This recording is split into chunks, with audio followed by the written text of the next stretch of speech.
GM.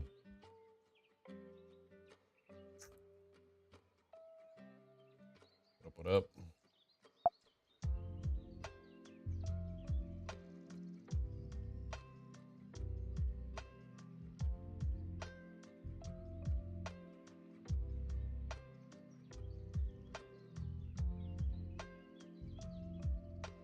Let me pop out the chat here.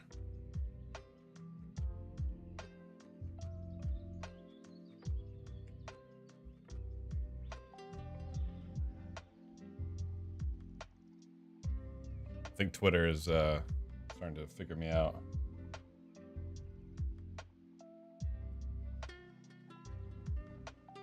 Now promoting my Twitter Spaces because they know it's they know it's just gonna send people to YouTube.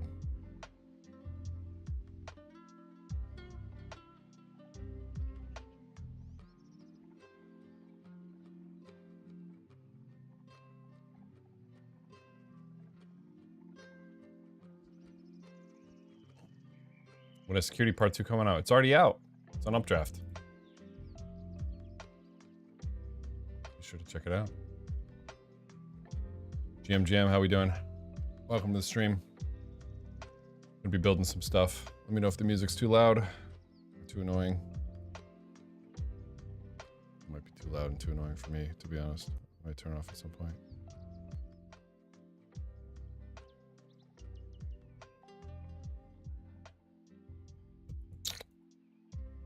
All right, we're gonna tell you what we're building today, and then we're gonna get into it.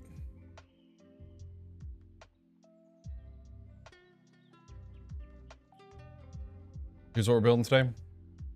T-Sender. It's actually based off of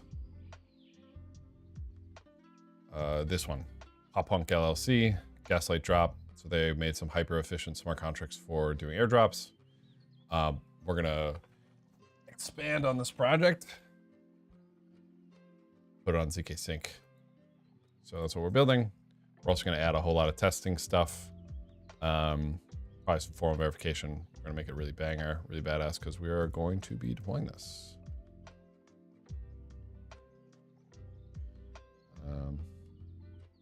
That's pretty much it. So, all right. Any questions before we get going? Or I'm about to just pop in. Let's do this.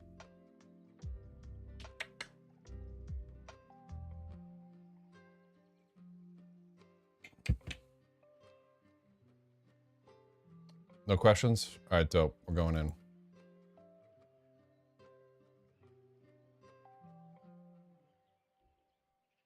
Oh, did I just ruin my... Oh, no.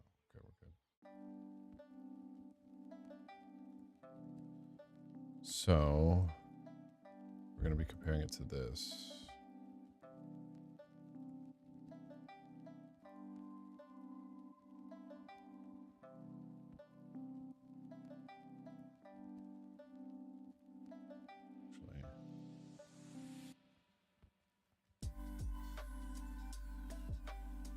What up, Bracken Famous? What up, Mr. Equius? What up? Y'all, I don't know how to say your name,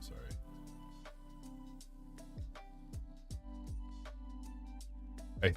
I feel like we should probably make the interface the same, actually. So that when we run, yeah, you know, we're gonna make it the same. Airdrop ERC20. So we can actually just compare these against each other with the same interface.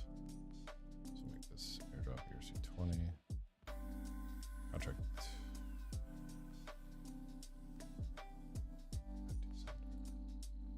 Airdrop.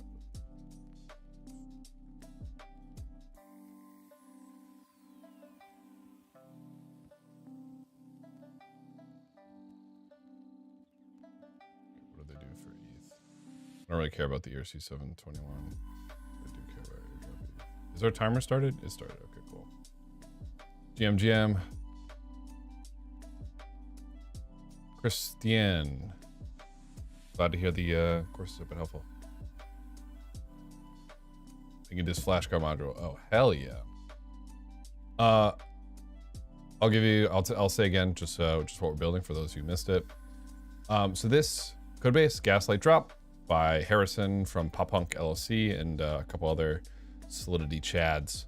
It's like some hypergas optimized airdropper smart contract.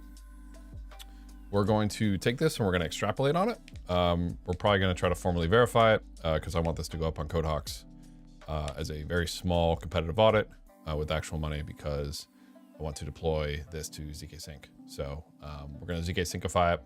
We're going to make it super badass. But yeah, I mean, really simple in concept, airdrop smart contract, super gas optimized. The hard part is I'm not familiar with how the assembly of ZKsync works, so I might also be trying to learn that. Actually, I don't know if ZKsync docs have, because they have the ZK stack, but I don't think they have anything with the opcodes components, maybe.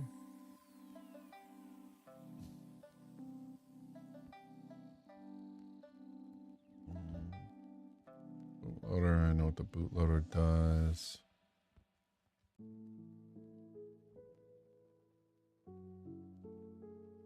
Virtual machine specification. Oh, snap. Okay, so maybe I am going to be doing a lot of reading on this stream.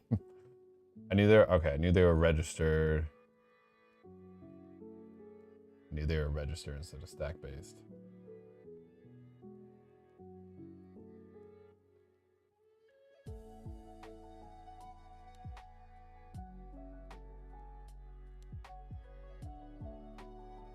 Interesting. I might also... What is this intermediate representation? Is this their assembly? Oh no, it's because it's register-based. Oh my god, shit, I don't know how register-based assembly works.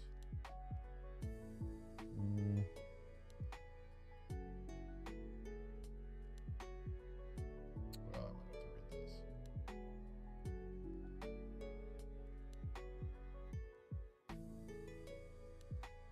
Let's come to this later. This is actually kind of what we want if we want to deploy this at the assembly level. Okay, let's go back to this later. Let's first just do like kind of some basic one stuff, and then if we want to like go crazy, we'll go back. GM, is this gonna be a long one? I'm gonna be basically coding until I am done, until I feel like I'm done. Where's the 2-hour RWA video? You deleted that? Save this video, man. No, that's still up. And the full edited video is on the Chainlink YouTube. So if you want to watch the full one on YouTube, that's on Chainlink YouTube.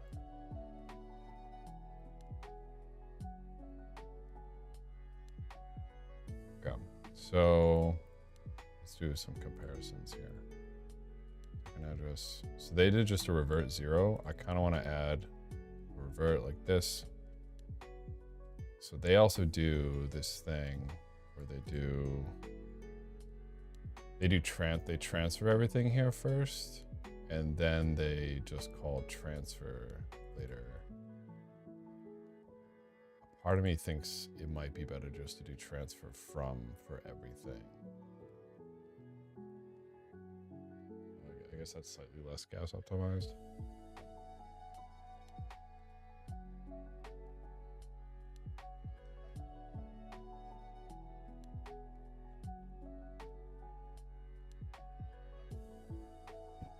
Transfer from just as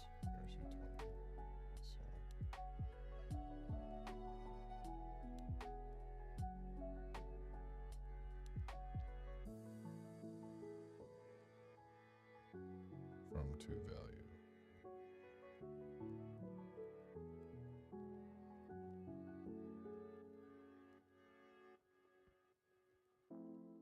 I guess every time we'd be calling spend allowance, which kind of sucks. So they just transfer everything from the message sender to this contract and then just call transfers, so they don't have to update the spender every time. That's probably just better than I was thinking of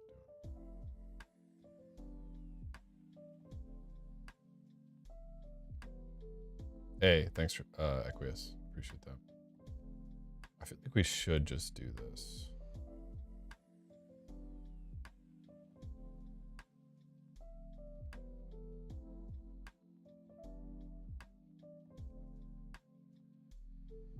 So we call, if Huff worked on ZKsync, I would just use Huff. So we're going to store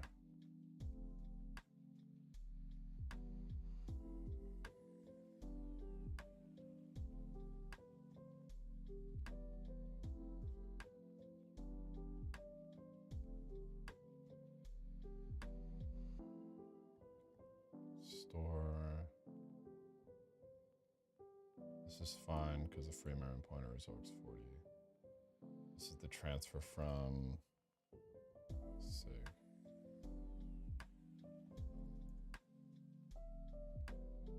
Address, unit 56.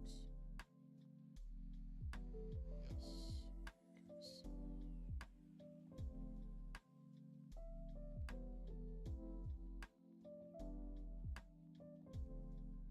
mstore OX04 caller.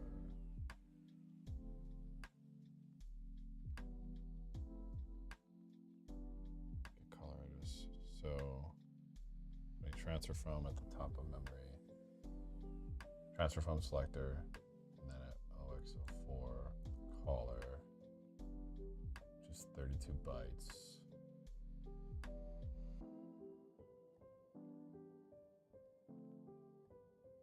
I think it's up. What is the? Oh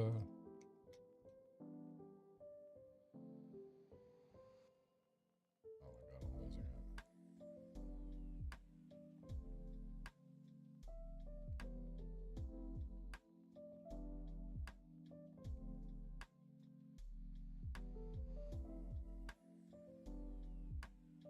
Yeah, OX40 is free memory pointer. So he's overriding the free memory pointer here a bit, which I don't love.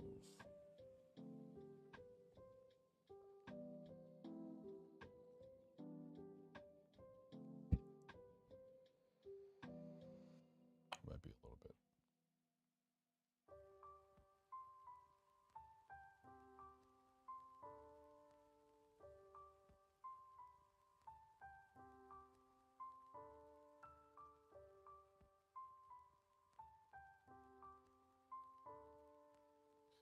Hey, JG, appreciate it. Hey! Yo, you should post that on Twitter so that we can do a, so we can get other people to be like, oh my God, JG, you were successful. Get more successful people on Web3. What up, Pratik? How you doing?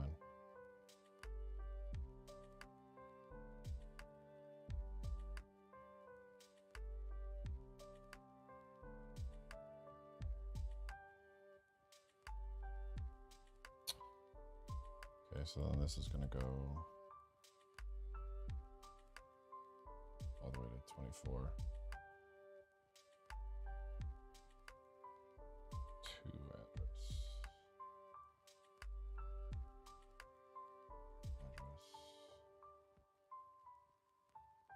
I mean, it's probably fine that we're overriding the free memory pointer because we don't do solidity again. We just use assembly the whole time. Okay, so it's probably fine that we do that. Okay. Fine.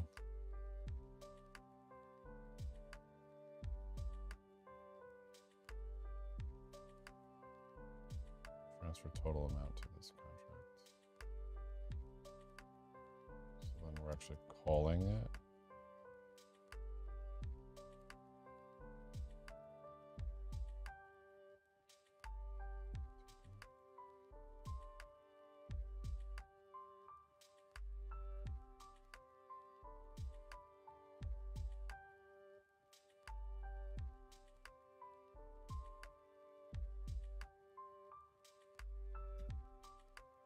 This is the revert.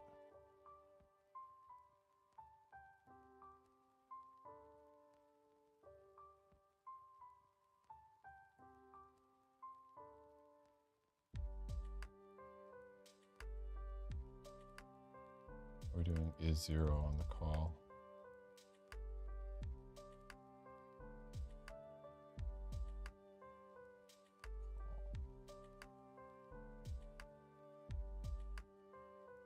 Turn 0 if it reverted 1 otherwise. Okay, so if it is 0,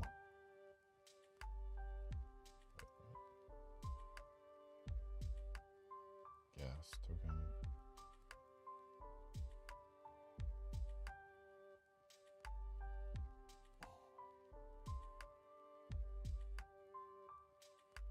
Oh, return 0 for reverted. Oh, no. Okay, so if this reverted, so we need gas, address value, gas, address value, good. Args offset, 0, good. Arg size, 64? Yes, because we have 4 bytes, plus 32 bytes, plus 32 bytes.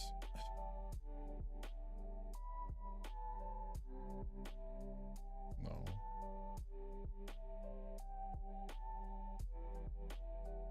Yes.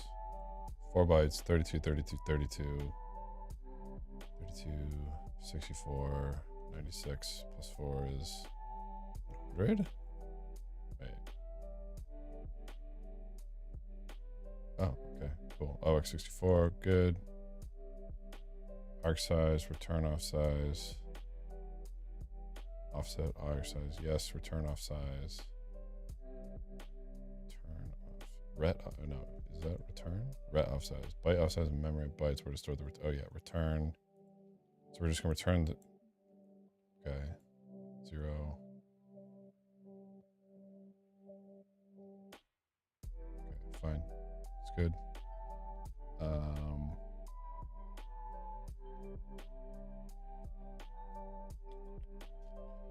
Let's do cast sig. Sender. Transfer failed. This.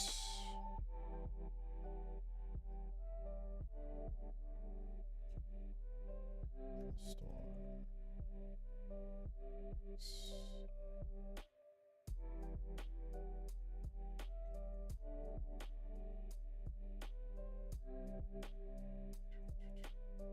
Good. Then I think I just do this again. So we've overwritten memory. We got to keep that in mind as we keep going. So we're going to transfer everything in. I like that so far. Then what does he do? Transfer. Yeah, looks right. We do some weirdo stuff. Okay, what's this? We publish this on YouTube, yes. Hey, why do I have to install such packages on hardhat to deploy ZKsync? Because ZKsync is not EVM equivalent, it is EVM compatible.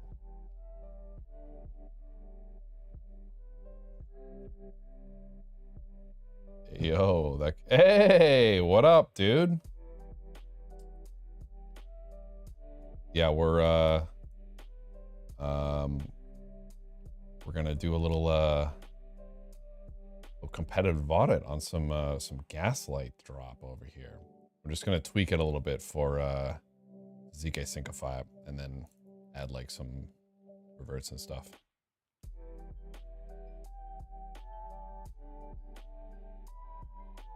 Wait, keep what stuff in my head? What stuff do I keep in my head?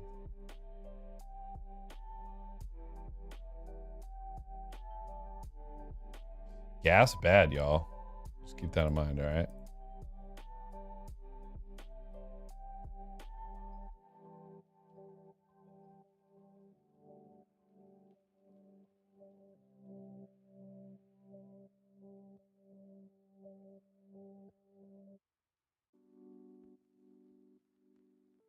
Let end equals add addresses dot offset left shift 5 addresses dot length. Okay. Loop through the addresses. Oh, lol. I mean, I guess I've written a decent amount of assembly at this point. Harrison has entered the chat. The gas bad man himself.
address offset is greater than the end break.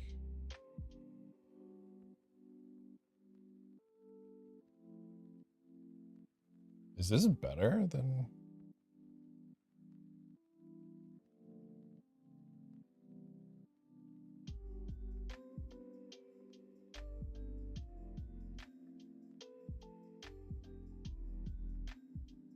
Quite intrigued to compare the gas differences. What if I just don't do this? And let's just try it the normal. What if I say like let I set to 0, 0, I less than I, comma, I need the length of the array.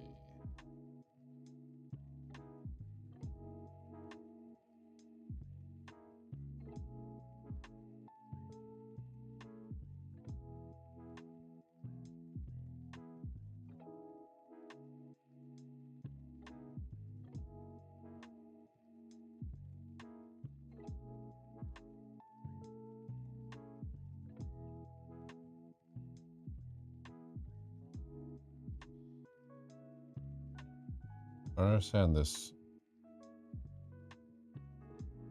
left shift. We're adding the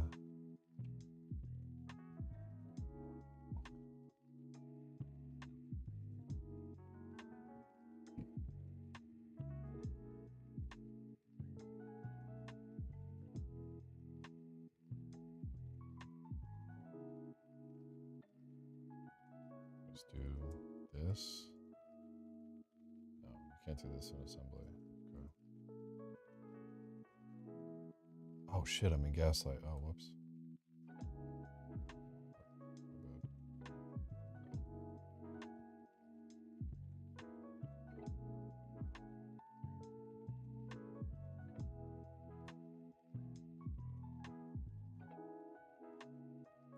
I like this loop though. Let's try this. Let I equals 0. Say less than. Can I do this? Recipients. Recipients dot length. I can't do this. Why don't?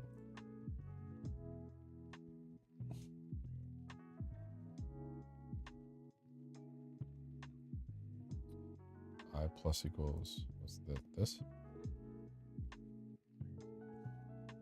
Okay, I guess we're about to find out why he didn't do that.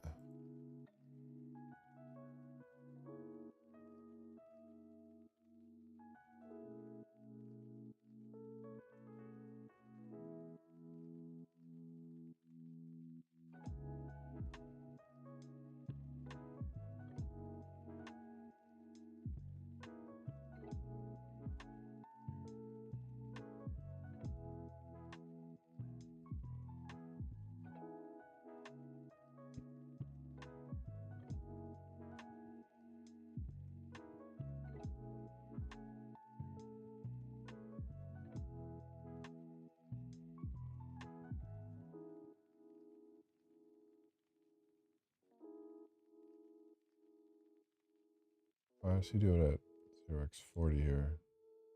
Is there something at 0 that we need?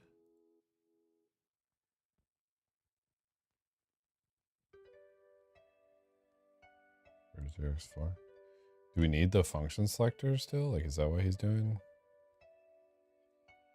Let's just do 0. mstore 0. Call data load.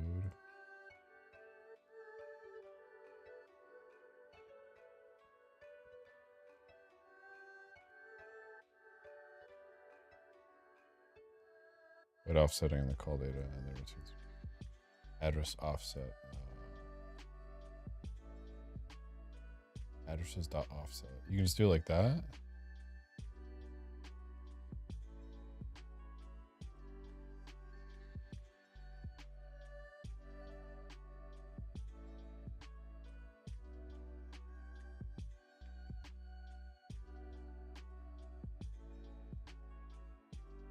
Oh, okay. I see why he does this now.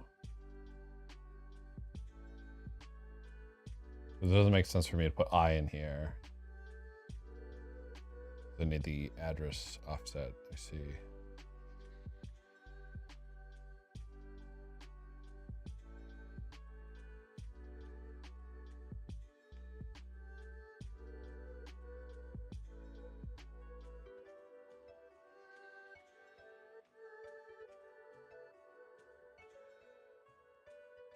Yeah, I see. Okay, so like that. Let diff sub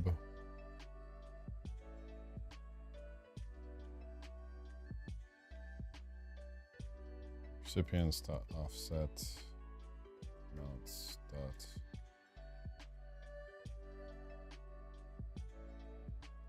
Do I need to do what he does here though?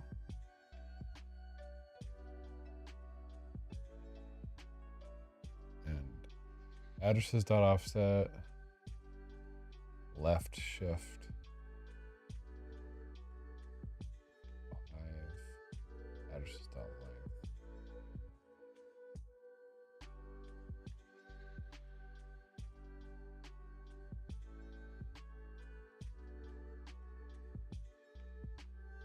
Somebody else doing assembly for loop.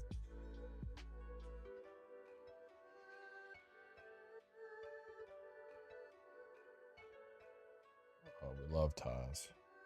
Right, I mean, this is what I was doing.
I see why he's doing that. I don't understand the end though. I don't understand this. I understand how everything else works. Infinite for loop that you break, like in Gaslight Drop, should always be cheaper than standard UL for loop. That's something less than something add to pointer. Yeah, no, that makes a lot of sense. Shit, I got the man himself give me the tips.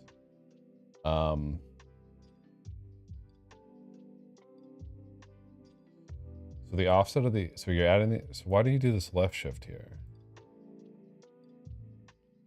5. CHL. I might shift the value. So we're going to shift addresses.length over to the right or the left by 5. So if it's like 2, right? It'd be like 0, 0, 1, 0. We shift it to the left or.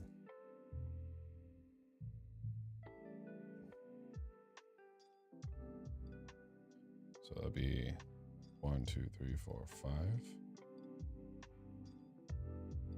Learn from Optimizer. We love him.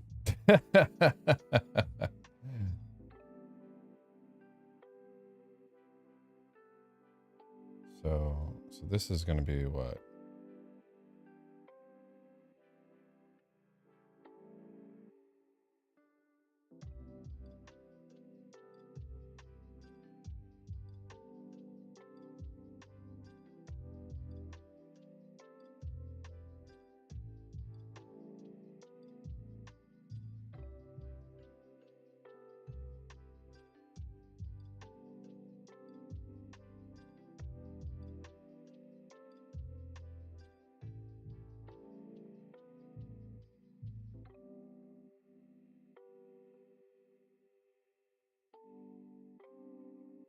Yeah, right. Vectorize with all the assembly tricks. So this is going to be 128. So this line is basically saying let end equals add offset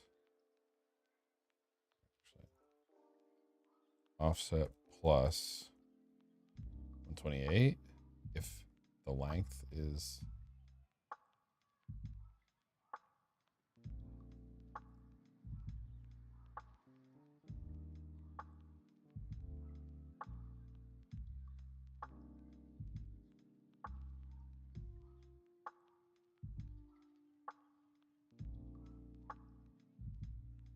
vectorize is dumb shit.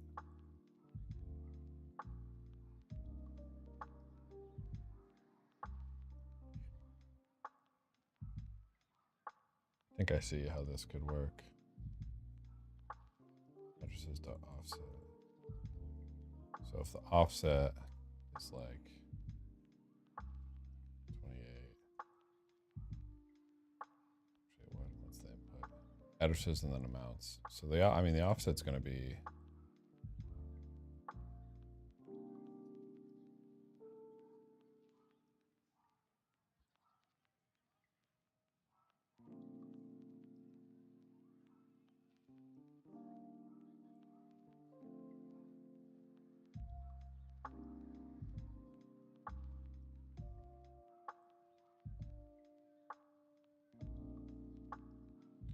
you guys just love the UL documentation. It's so incomplete.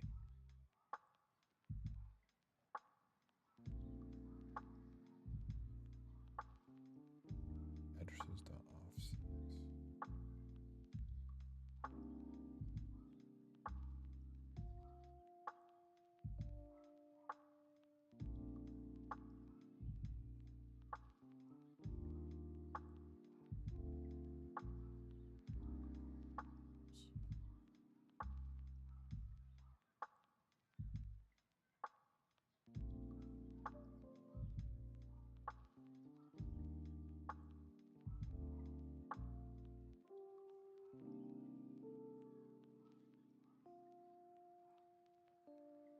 Oh shit, that doesn't work.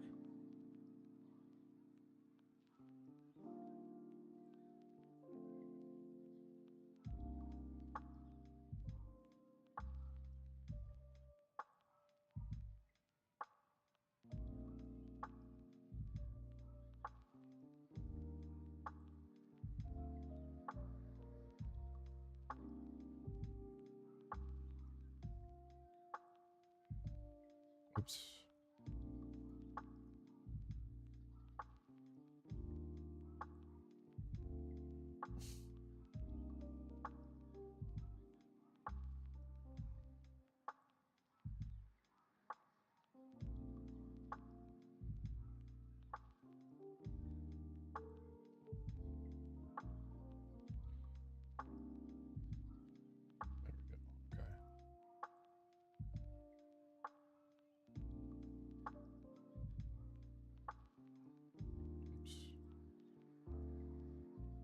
Sure.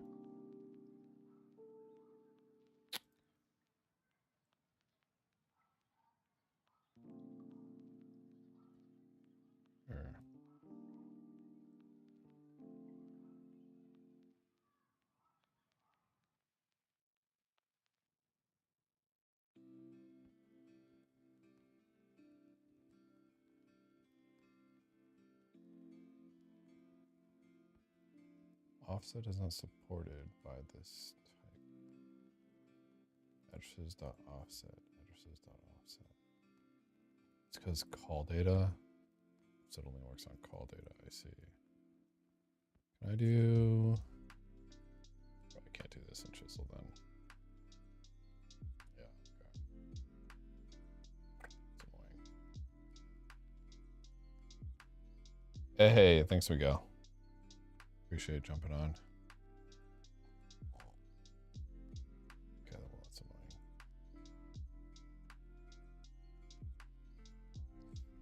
This is some clever vectorized thing that I don't fully understand yet, but that's okay. So in the rest of this, I mean, looks pretty spot on. Wonder how this compiles in ZKsync.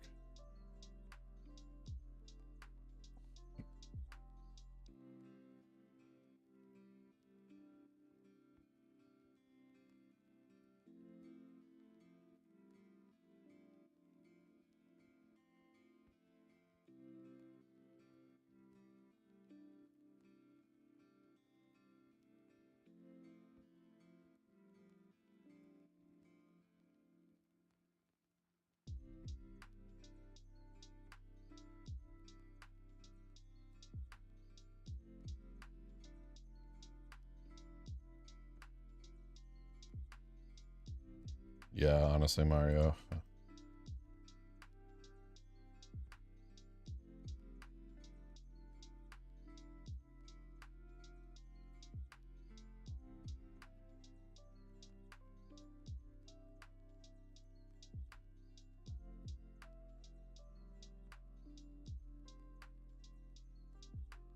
The rest of it makes sense. I just don't quite understand this. I also don't like this.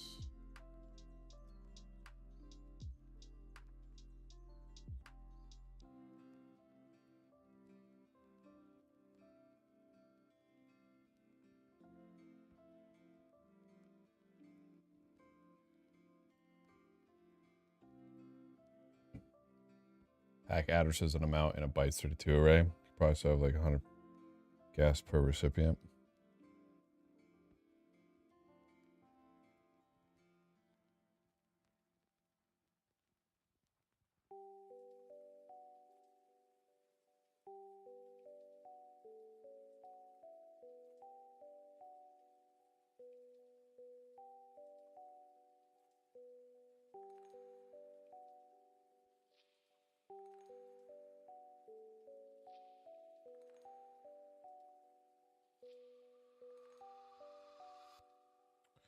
I understand why he's doing this. Why he's not just doing that there. Oh, duh, because you need the function selector. Stupid.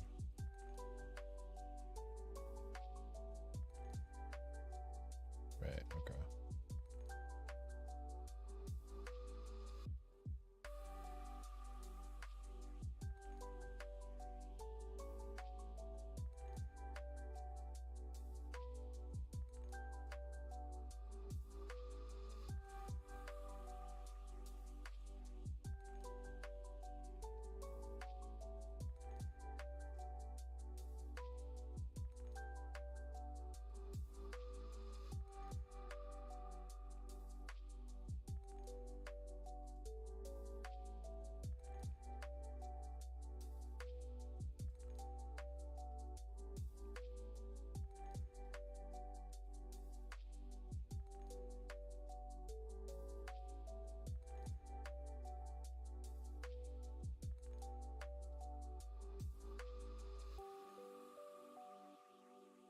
But you're Harrison, you're almost saying like, don't even have this as the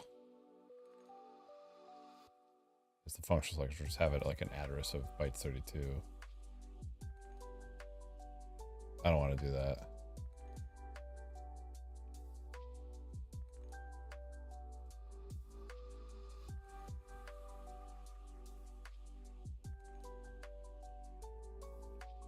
In the call data, each address in the array takes 32 bytes, so there's no way it's getting to the end of the array.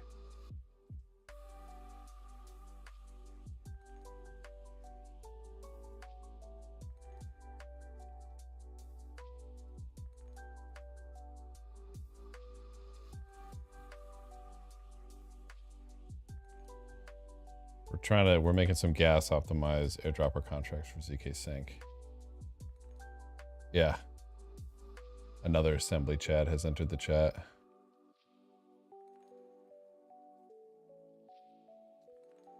So, I mean, I think this all makes a lot of sense. Now the question is, do we add this in?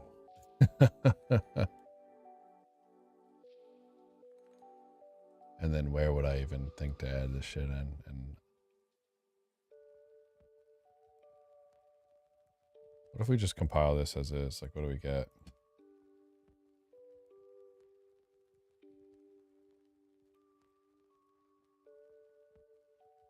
Oh, shit.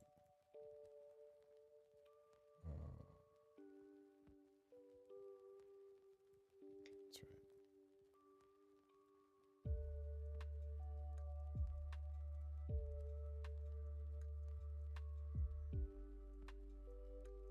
There's airdrop ETH somewhere too.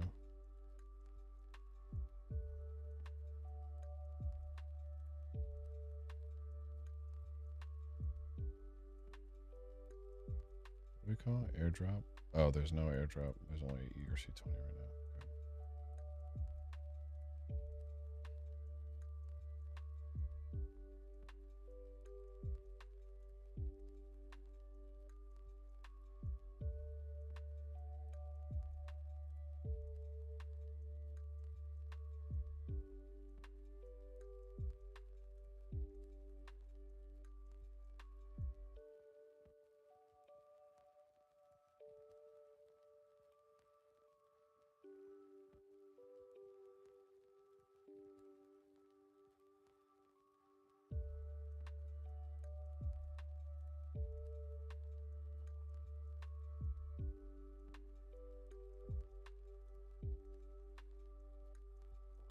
Let's see what we got for ZK out.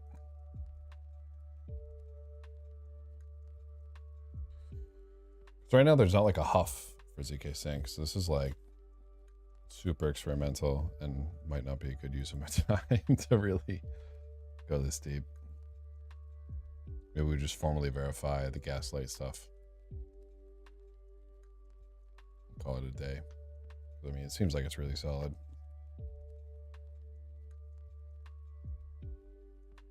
Vectorized on the job equals GG. Okay. T-sender.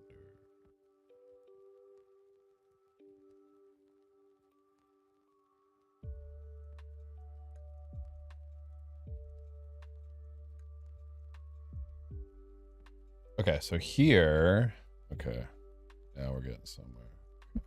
Wait.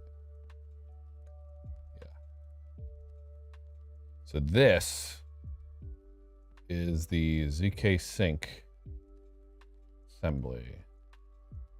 How the hell do I work with that? It fits. It should. His balls should support ZKsync.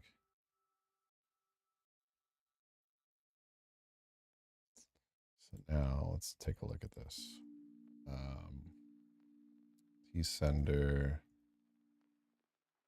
airdrop, ERC20, assembly. All right. So now what the does any of this do?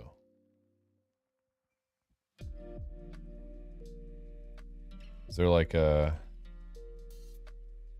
Oh, okay. Do I just have to read this whole thing like on stream? That's gonna be super fun for everyone to watch.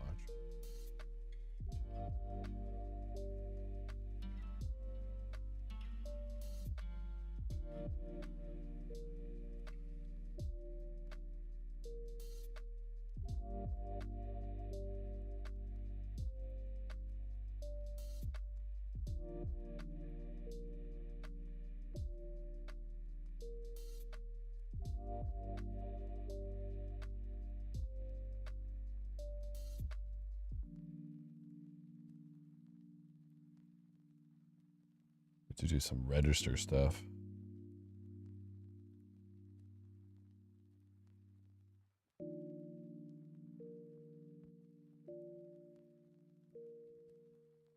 Transit memory, persistent memory, nice.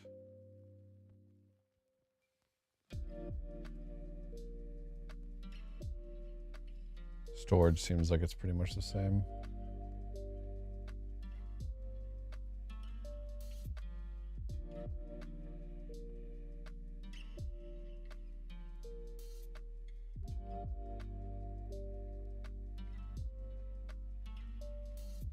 So are these all the, okay, assembly instruction set.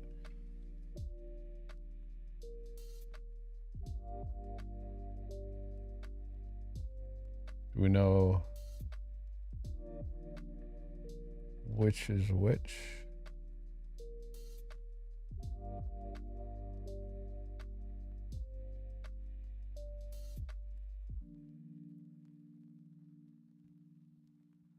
What's the...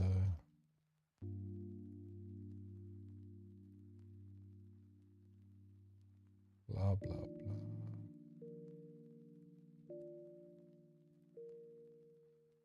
Which number? Is it just, do I just have to do this? Address ECR recover from Z0. I mean, this is... What are these? Ergs. Ergs is the resource spent on executing actions in EraVM. Is it like gas? Instructions have a fixed base cost. Makes sense.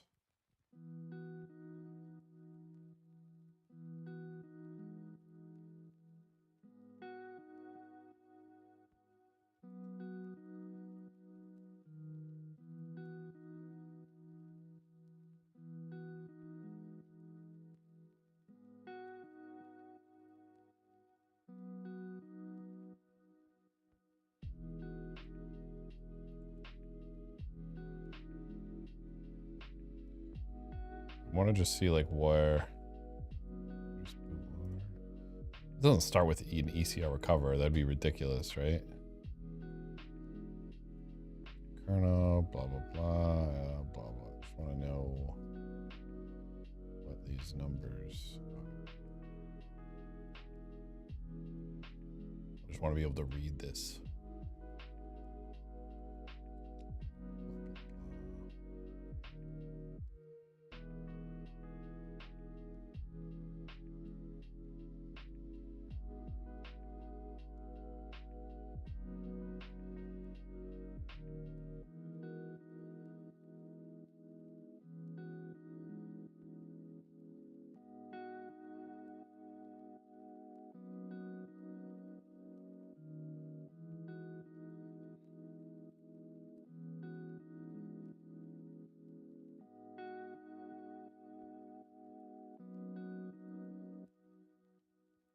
Oh shit, okay, wait, is this what I wanted?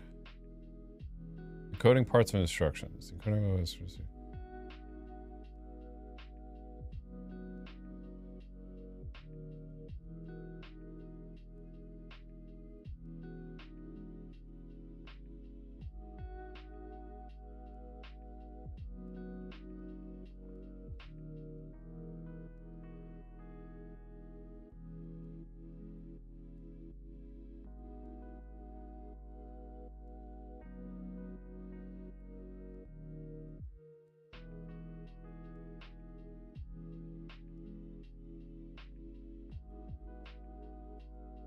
Okay, the instructions sub R0, R1, R2 will be coded as this, which in binary is this. And then is this, okay. Let's break it down. M1, M0. What does that mean? It's M1.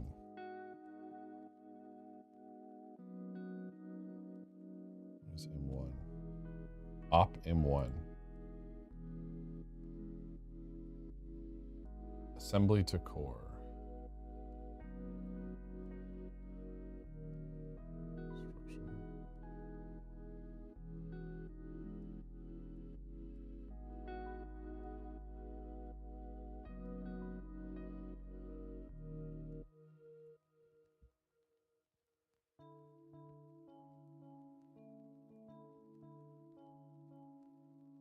I lost my spot. Okay.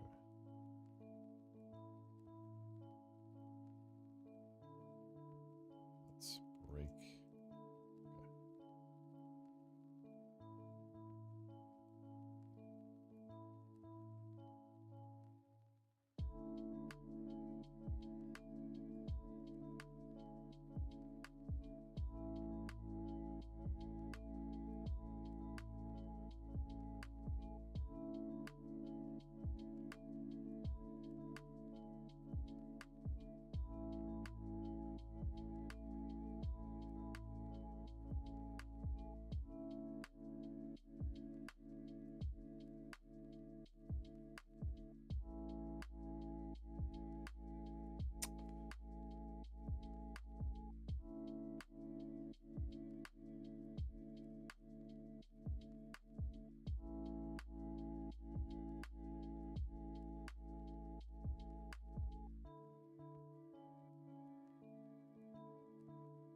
So this is the opcode.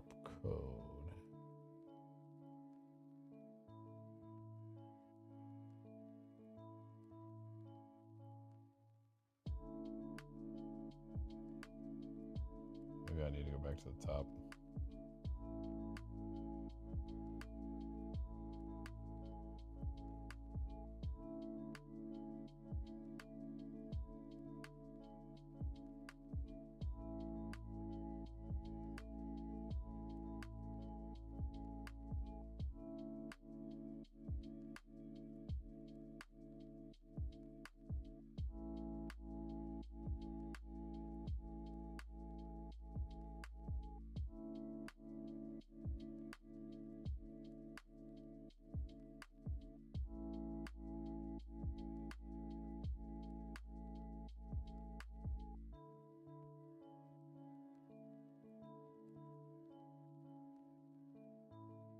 Is there like an opcode?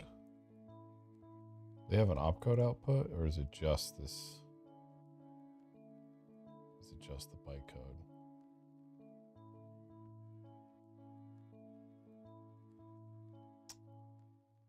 Ooh, they have an intermediate representation.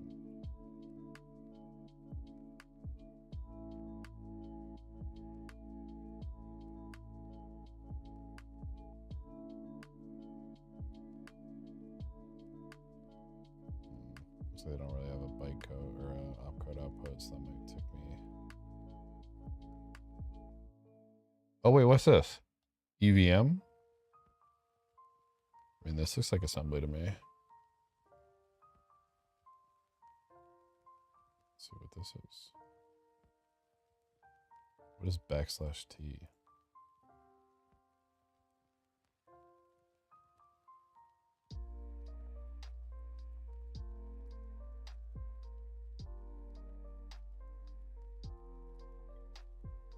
That's just tab. So what do I need to do, like \t?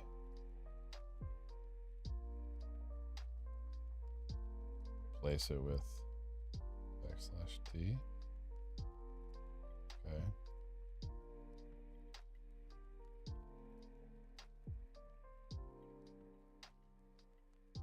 Okay, that's starting to look like something.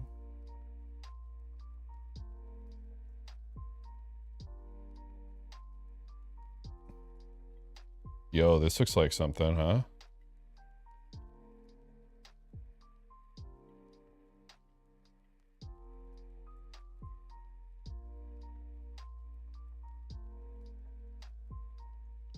All right, ChatGPT, this is where the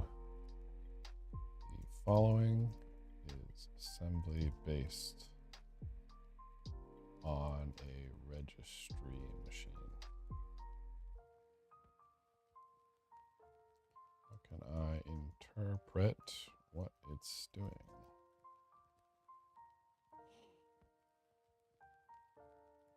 Stack based, it's registry based.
How do I read this?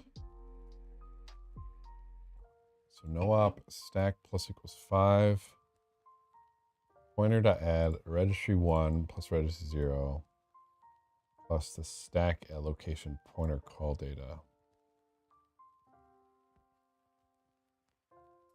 Wonder if I make it. Oh. Yeah, I wonder if I make a simpler contract. Ready? Let's just do like minimal.sol, right? Pragma.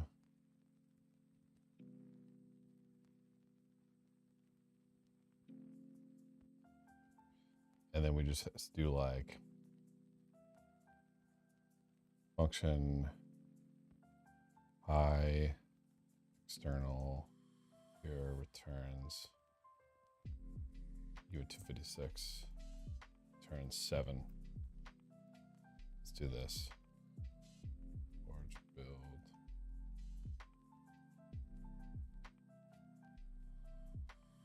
Let's see what this gives us for ZK out. Tune in and Patrick's writing assembly opcode. What's going on?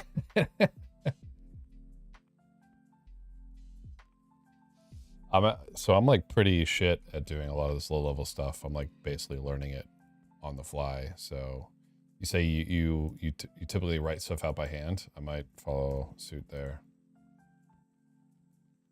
Okay, this is what I want. Looks like this actually might be more manageable.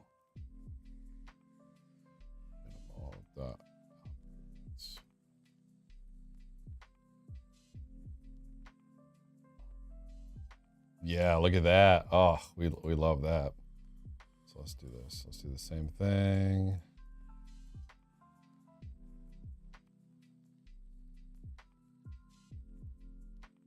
Look at that. Okay.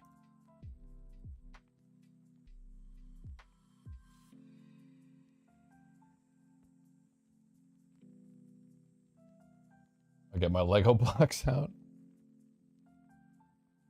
Okay, cool. So function begins 0. I'm assuming this is like the entry point. So we're going to add 128, R0, R3. So this is already where I'm like, I don't really know. Because this is registry based, right? So what does do? It returns the number 128. It adds the number 128 to the value in registry R0 and stores the result in register R3. Oh. How do people commentate? Comment assembly registry based machines.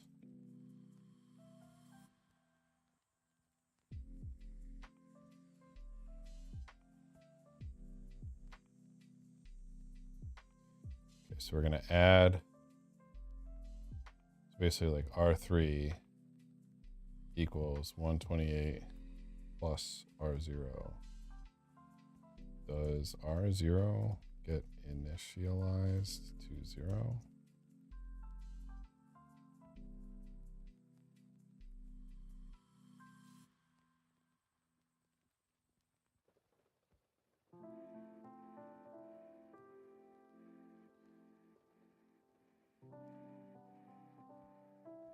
Probably where it would be good if I read the documentation, huh? What if I do this? Ready? I just copy the whole thing. This is way too much context for ChatGPT, actually. There's too much in here. Notations, glossary.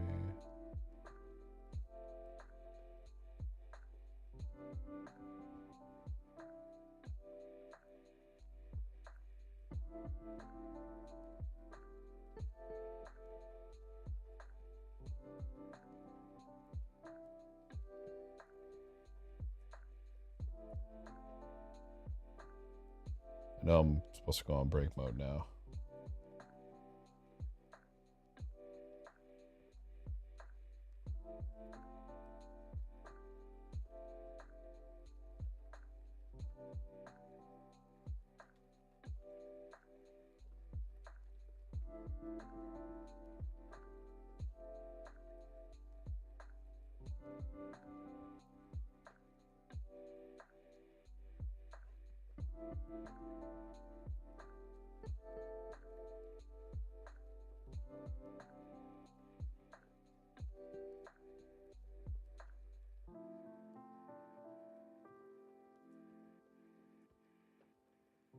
And a reserved constant register R0 holding 0. See reg state.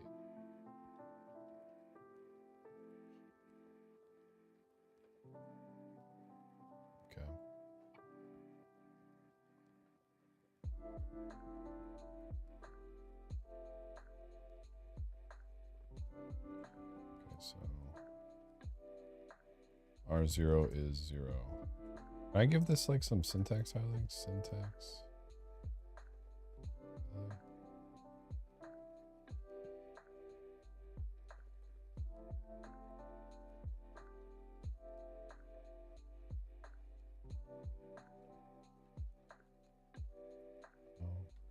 C maybe?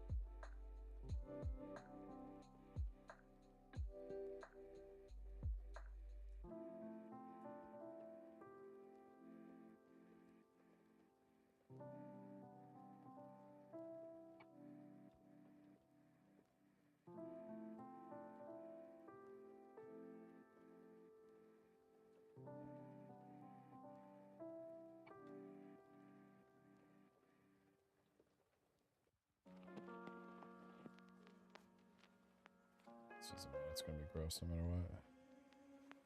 Just want like something to, at least to the maybe Python. Actually, kind of like that. Oh no, I hate it. Okay, my bad. Sorry.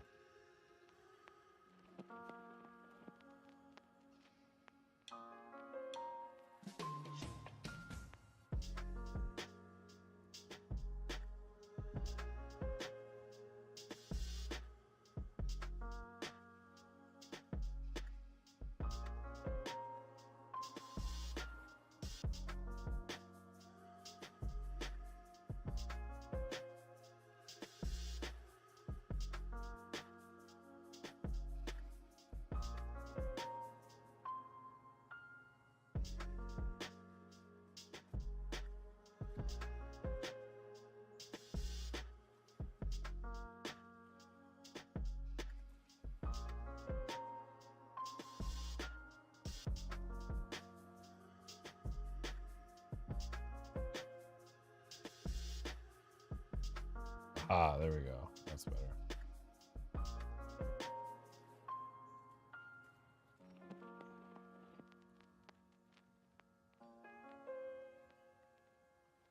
What do we think this does? st.1.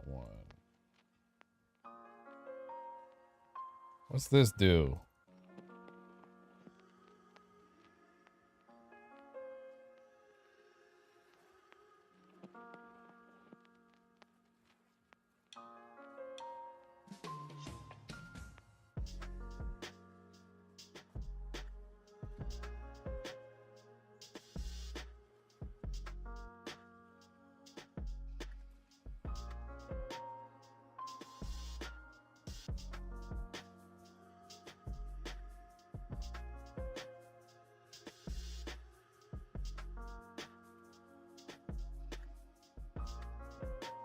Primitive values. Primitive values tag word. The tag is PTR is Boolean.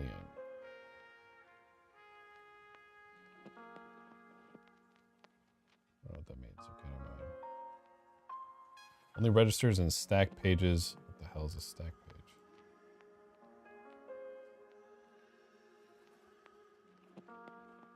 Can hold primitive values. Other types of memories include storage, and heap pages contain non-tagged data. Got it. Okay.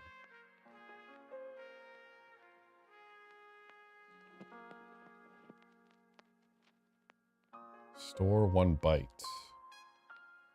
st dot.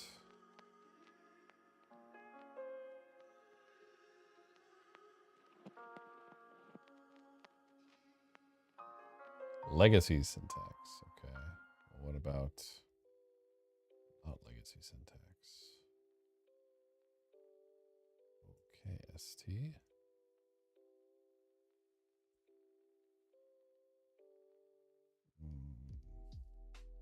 Not sure what this st thing does, huh?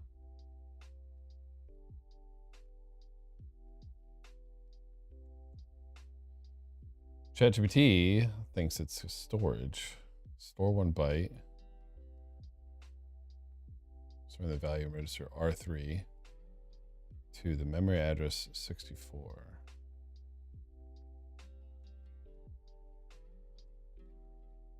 It could be a storage write.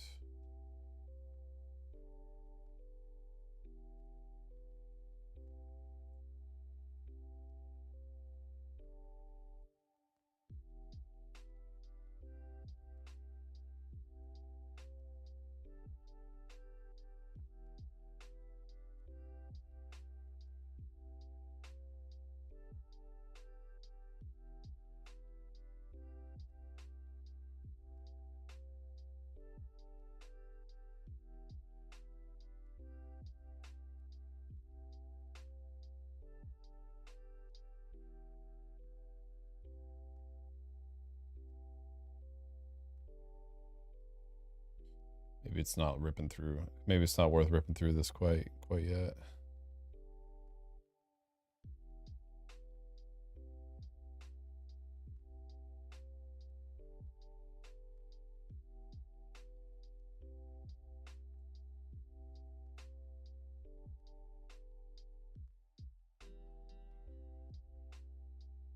Storing the value in register R3 to the memory address 64. So it's store R3 value 28 to memory 64. Is this the free memory pointer of ZKsync? What is...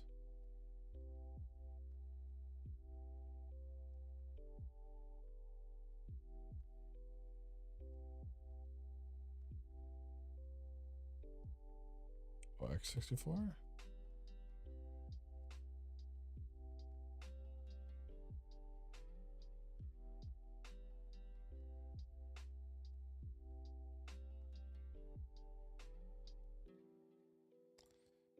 Jump not equals. Is there like a revert somewhere? Sub BB1. Oh shit, this is, oh, yo, look at that. This is the revert, okay. Function end. So this is,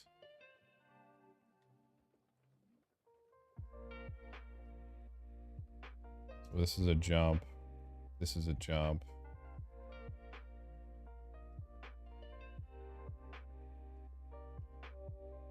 What the hell this is? Maybe this is like some call data or something? CPI? No, of course it's not in the documentation. CPI cell. What is cell? Ifs to word often distinguish between values themselves and the memory locations holding them.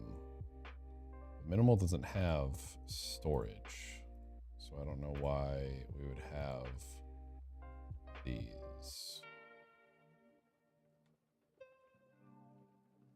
Root data. Nothing. Okay. So this is obviously like, yeah, this is like a revert jump destination.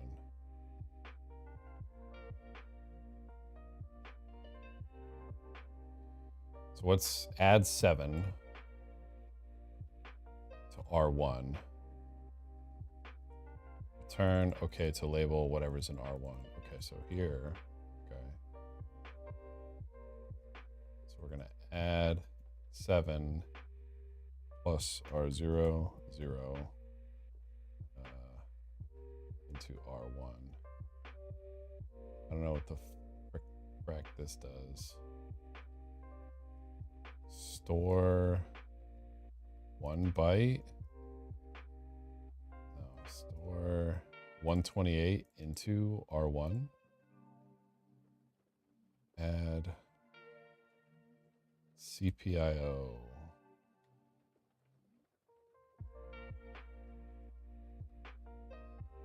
Is this like a max or minimum UN or something? What's this CPIO crap?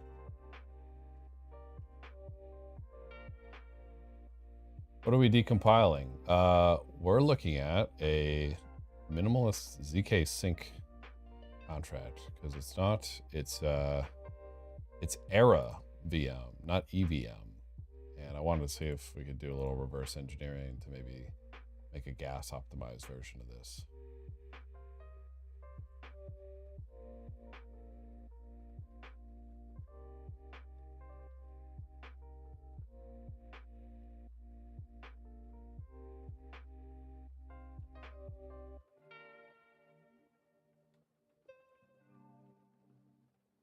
I guess I could just say screw all of this and just write the whole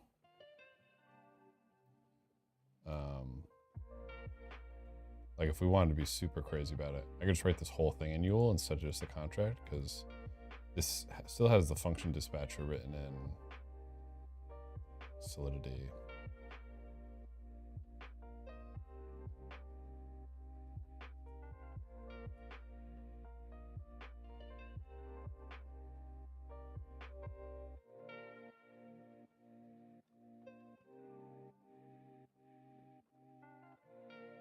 I'm like going way overboard on the whole thing.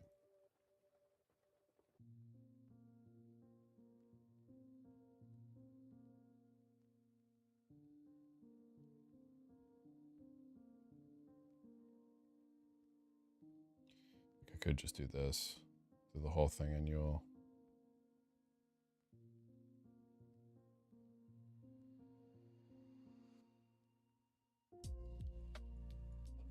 I don't know if ZKsync supports it. You know, it's probably not even worth doing this. So I'm just gonna deploy it. You know what? I'm wasting my time.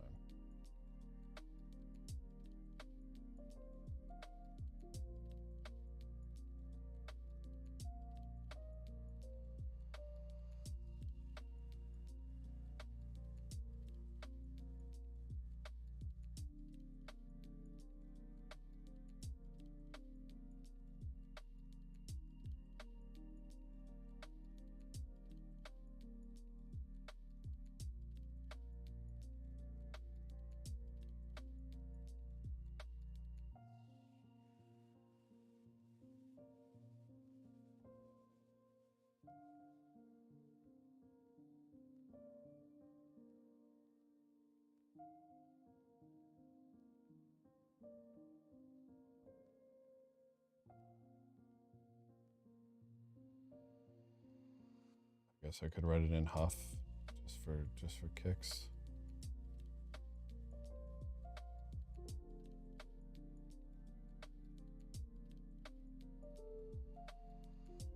Because that would be the cool way to do it. Yeah, fuck it, let's do it.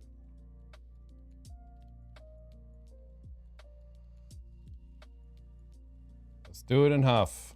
All right, I'm gonna take a break and then we're gonna do it in Huff. And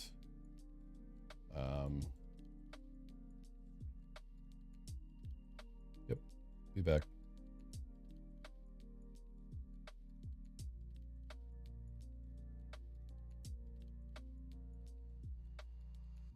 Shit, I gotta do that.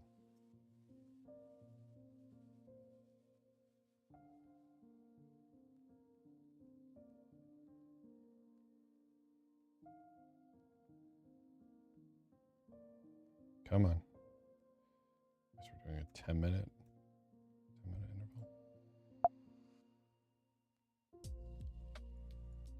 Cool, be right back.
would be so fun to get the ZKsync opcodes down.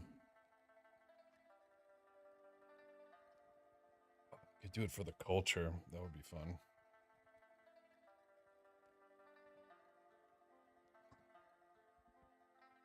Probably gonna have to do that at some point anyways.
What up? Ibrahim, what's good? I have not checked out Risk Zero. Not sure what that is. Thanks. Thanks, J-Code. Really appreciate the comment. All right, we're going to go back and do it. We're going to just write this in Huff. I think that'll be fun. And then we're not going to use any of the Huff to deploy to ZKsync, but whatever. All right, I feel like I want to code now. I'm done with this break.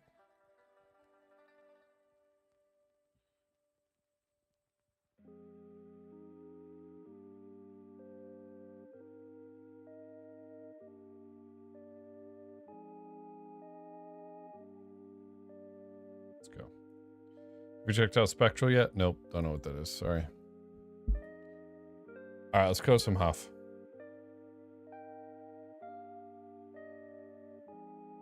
Oh, yeah, baby.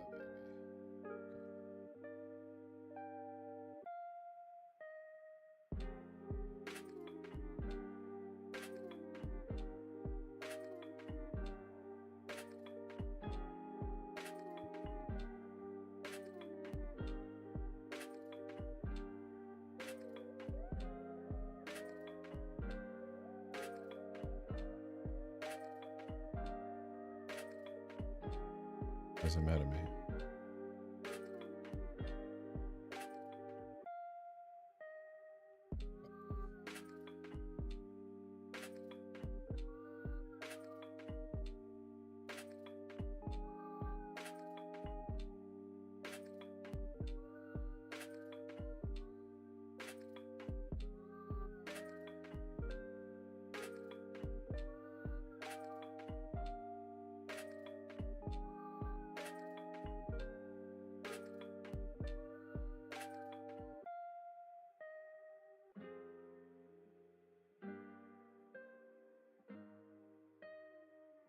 This is going to be...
You can. It's just you can do more optimizations in Huff. The thing that sucks is I can't write Huff and deploy to ZKsync, so this would only be for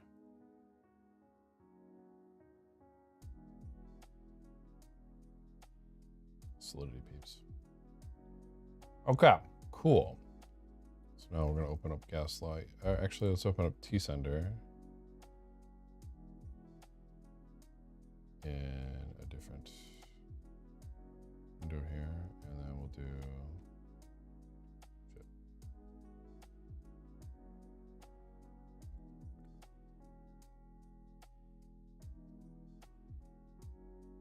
Okay, here we go. So airdrop ERC20. So we do a little is zero check over here.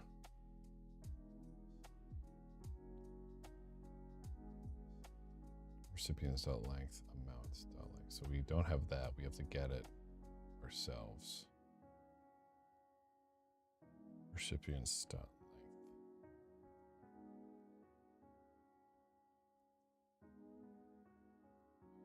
So the call data will be 4 bytes.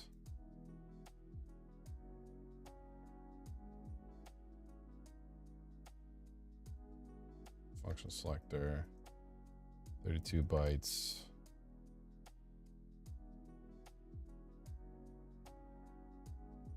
Token address. XX bytes. Recipients. XX bytes. Amounts. 32 bytes. Total amount. What do they use total amount in here? That's it. It's just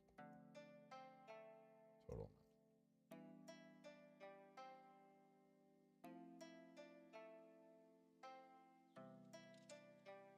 Oh, they don't have a check in here for total amount. I don't like that. They just transfer it over.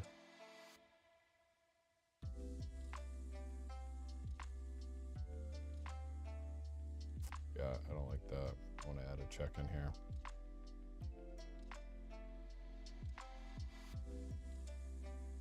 Because you could get stuck with. Okay, yeah, we're going to fix that actually.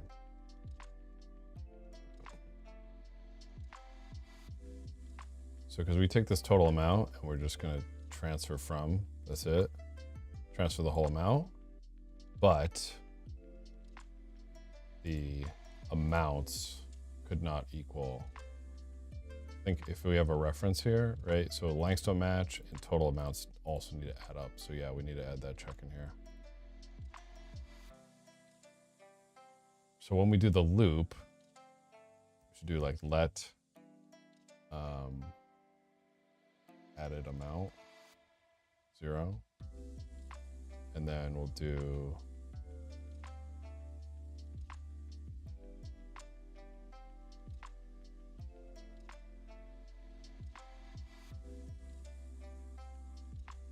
so we do an add.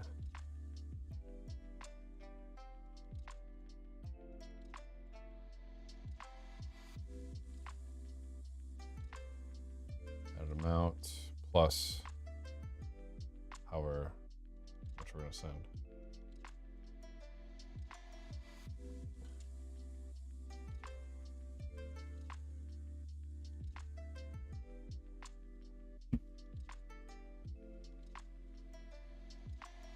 From 0 to 64. Is this like mload?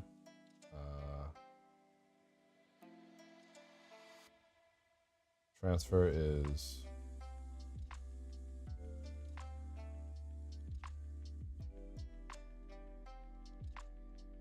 to and value.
Why do we go from 0 to 64?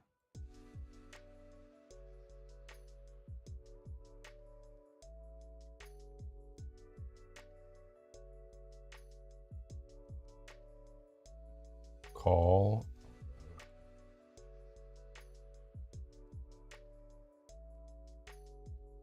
Value, arg offset, arg size. Arg offset, arg size. So we're doing 100 bytes. Why are we doing 100 bytes?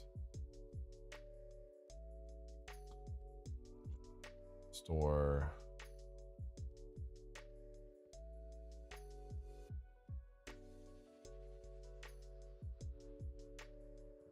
Okay, so function sig. And then we're doing address offset. This is the address, this is the amount.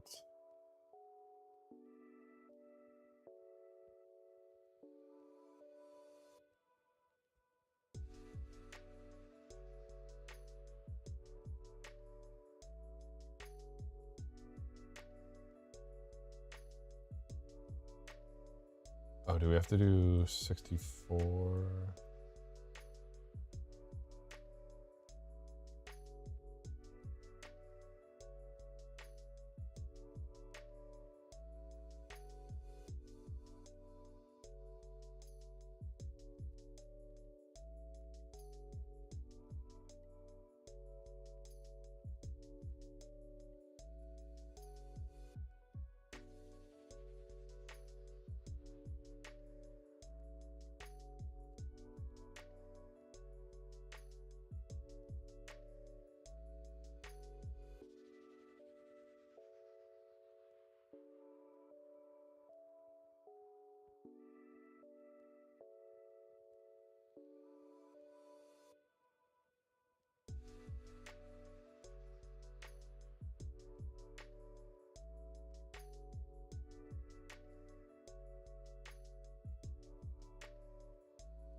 Why is this failing?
This compilation time sucks.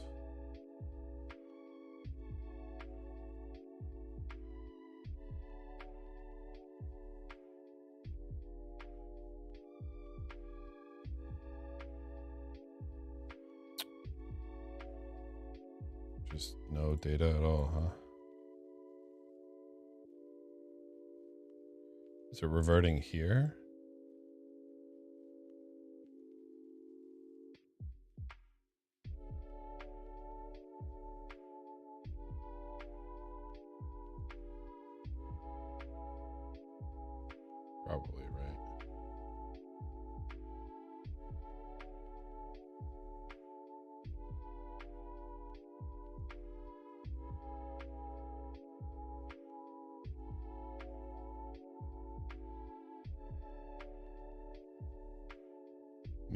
is. It's not.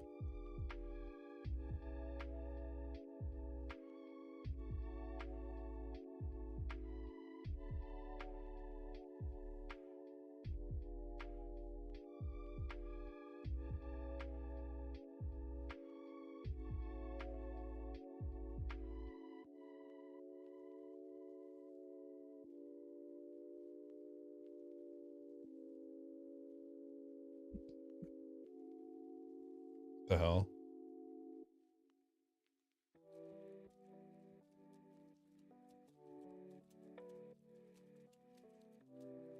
T-sender reference, base test. Sender reference.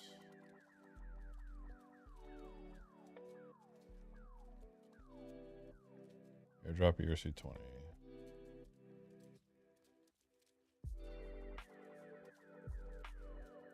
Sender reference is, oh, okay. That's probably why. Import IT sender. Got it, okay. Got it, right. ERC20.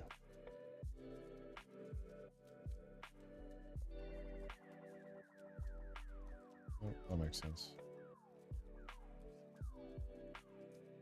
Oh, it's still bad. Airdrop ERC20 and airdrop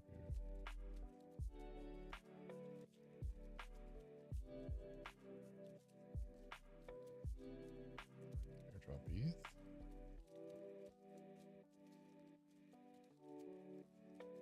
Yo, yo, yo.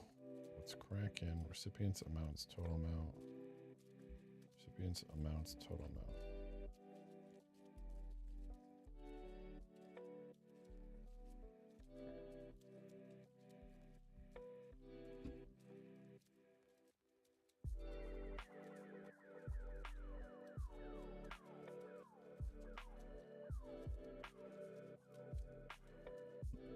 Go forge test. Now what we can do is we can do T sender Yule class.t.so.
Now, do some cool stuff.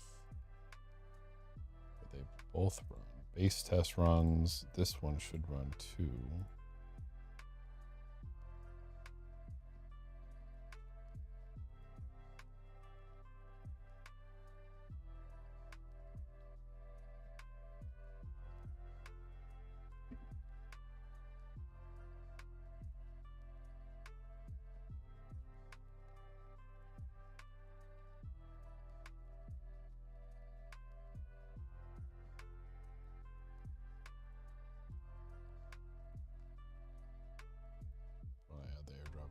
You know, let's just add, no, let's just stick with the ERC20s.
Okay. Test airdrop user throws error when lengths don't match.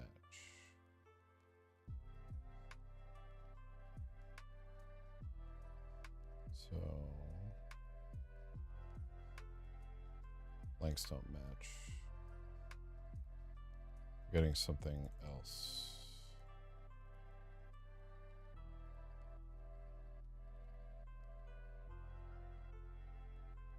Transfer failed.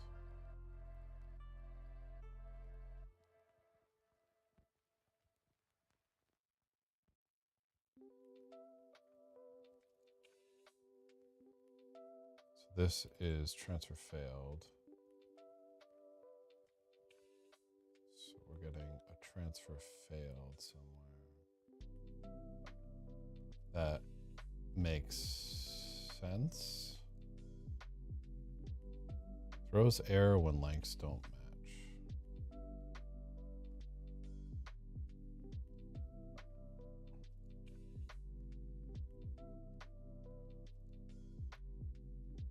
Oh, that's not good.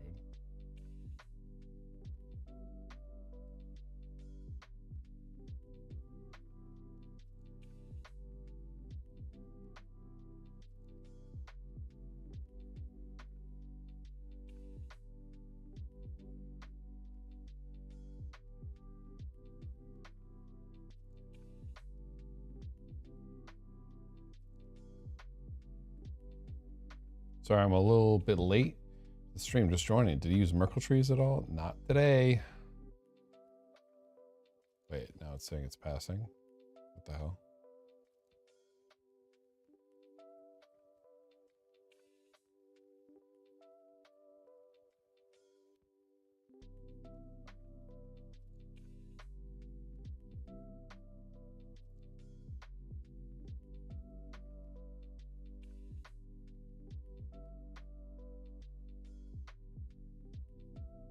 Oh, it's, I have the wrong test. I have the wrong test. Okay.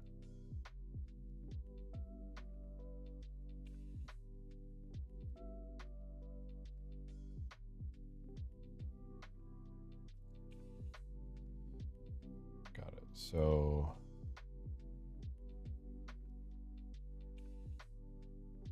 this is when totals don't match.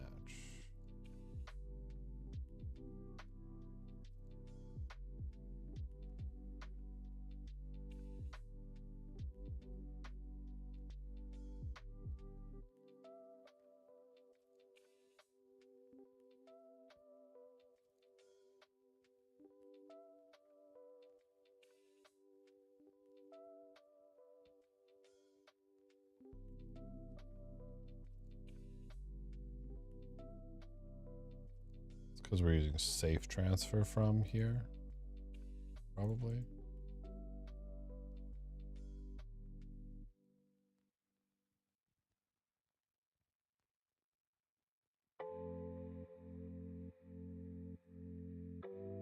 Right.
probably also check.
Zero is false. Okay.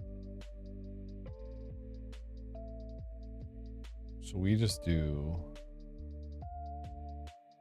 if it's 0.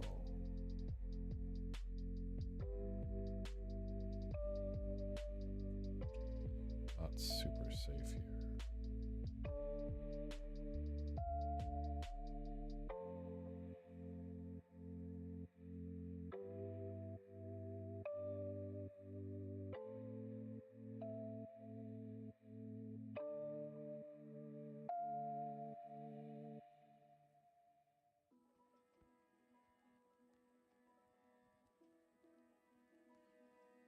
The size of return data is not known.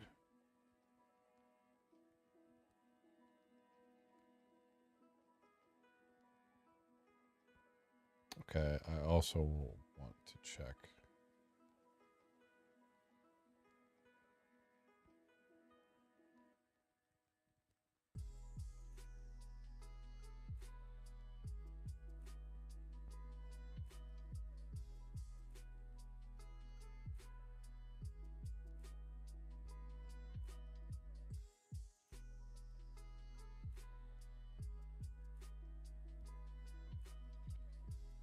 So we're also going to want to do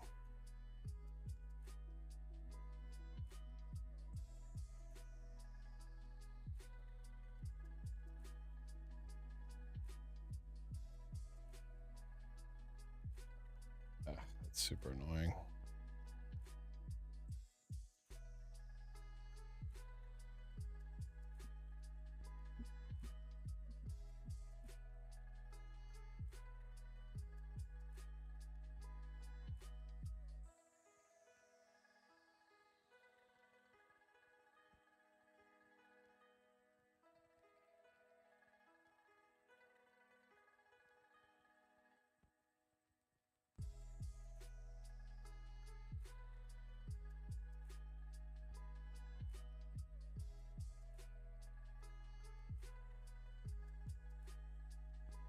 There's a couple of things we need to add in here. I might not make this in Huff after all. I might just kind of flesh out some of the YUL here.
falling down the rabbit hole a little bit here.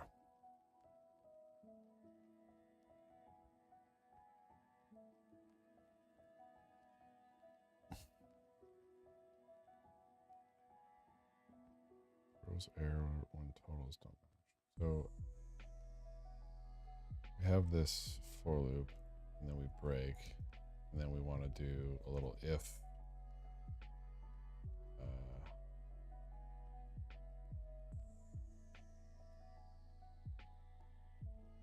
Is 0 equal? Ooh, that looks pretty good actually.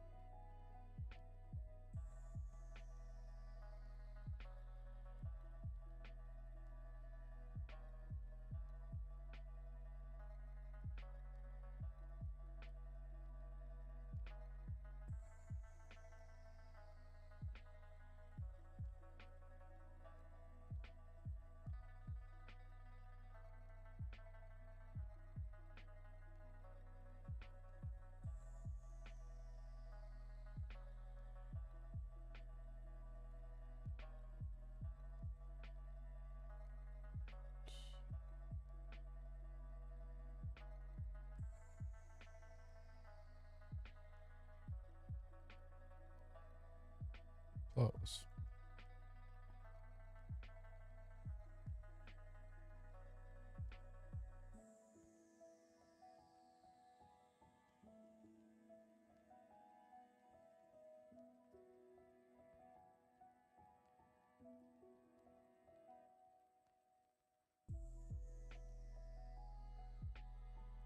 We just get a transfer failed, basically.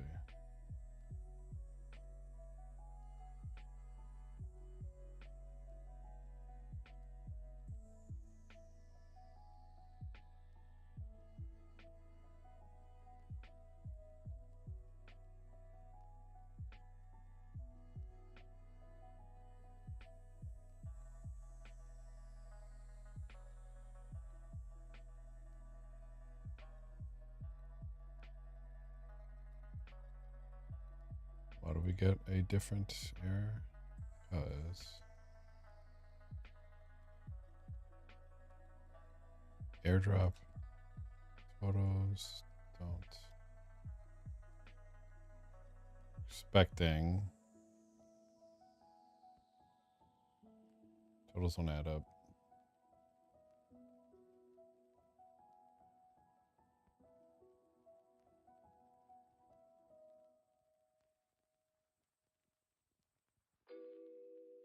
What we're getting.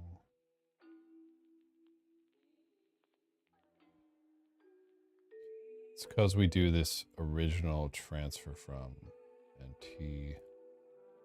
This does a different. I see. Okay. So then let's do this. Okay. So let's do. Yeah. Okay. Let's do this then. Let's make them actually match. This.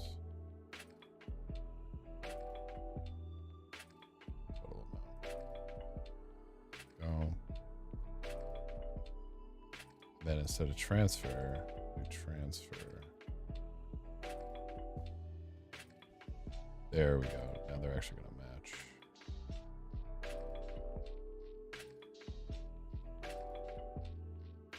Okay.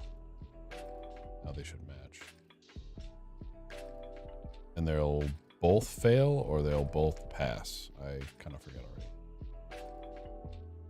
Or wait, they both failed, right? No. Only one will fail because I'm only running one test. Haha.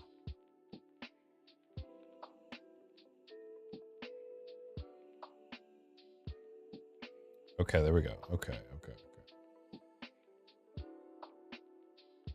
4 failed, 4 passed.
both getting the same?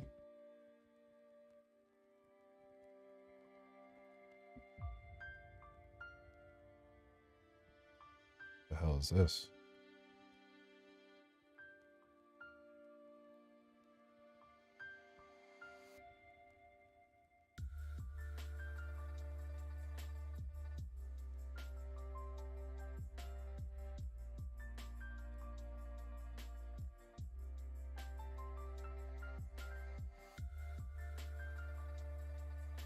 This is the safe transfer failure.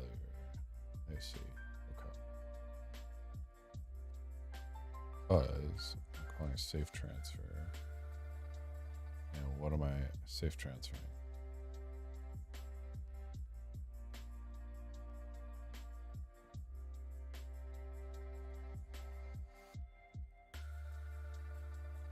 Safe transferring 0 and it's failing? Because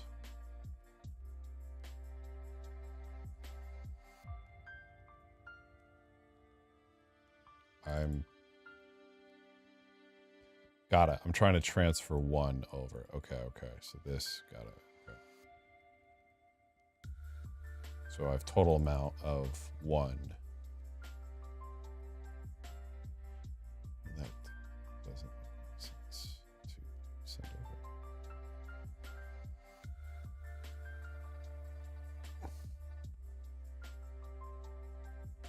So we got to do a little VM that assume amount is greater than 1.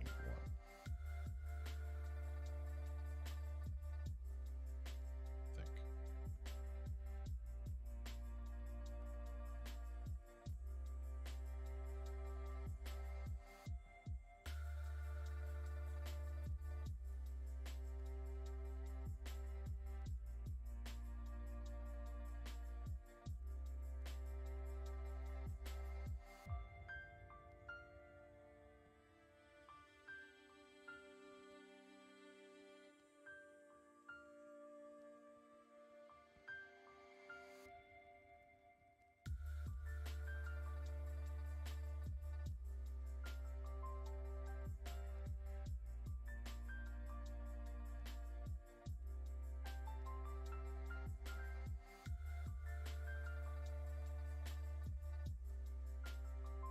Still failed. What the hell?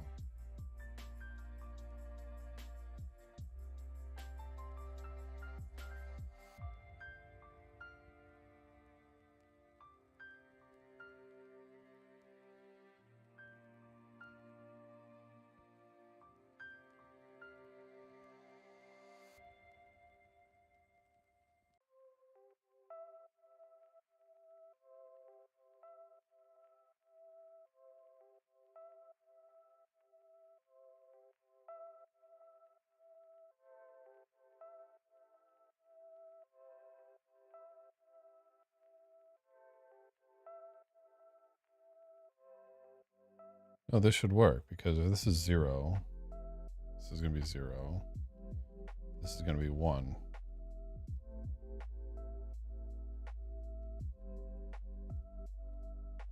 UN256 amount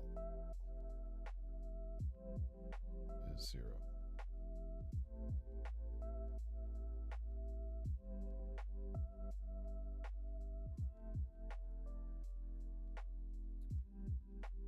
This is kind of a poorly written test, actually.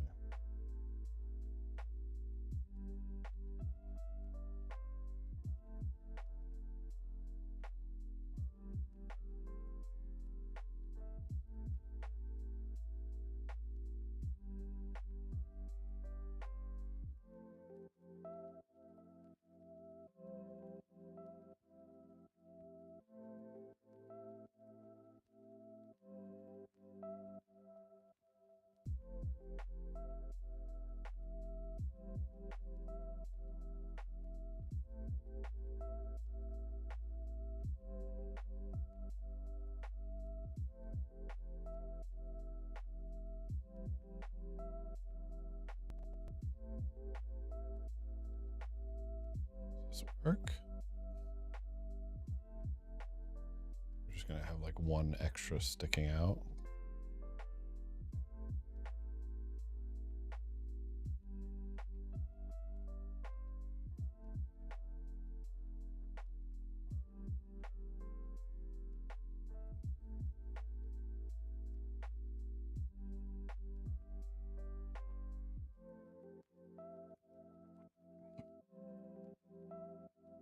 Now just one should pass. So I haven't added this in yet.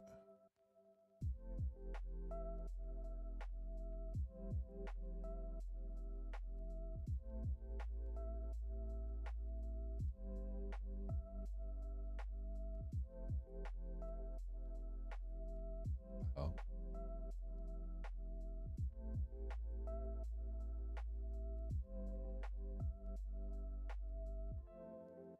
Oh, duh. Of course they don't match, lol.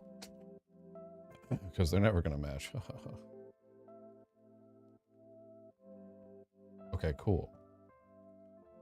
The rest of my tests will fail, right?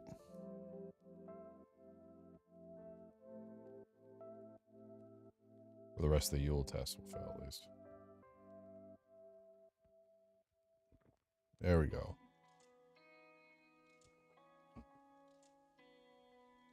Good.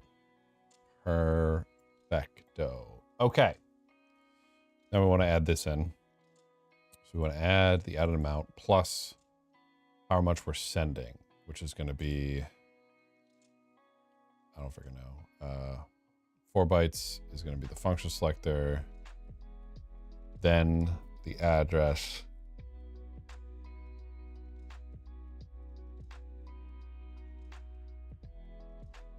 Then this. So we're going to do mload. Here we go. Mload. Just the offset. Boom. I don't know why we're doing this, but it should pass now.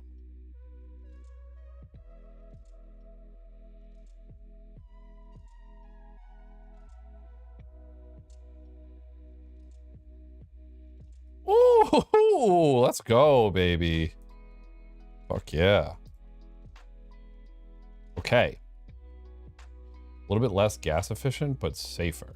We like that.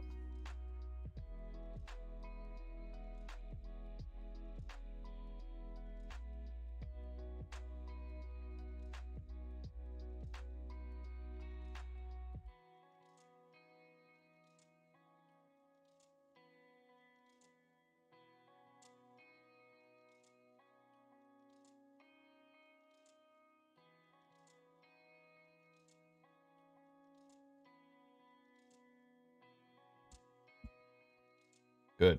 Okay.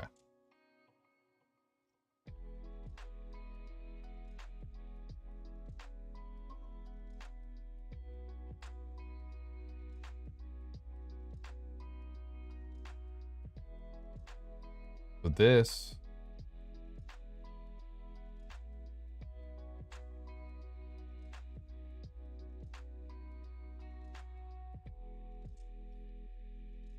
wait, why are we sending?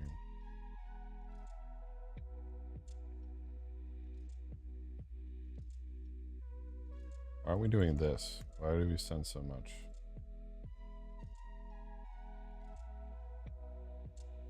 Why don't we just send 44?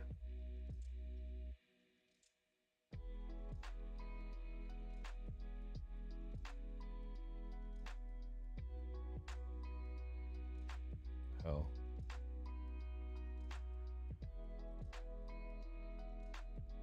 This should fail, 100%. This should not pass.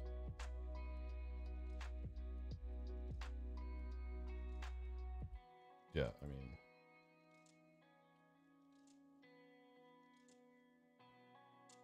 why did vectorize do OX68 instead of what we are doing, OX44?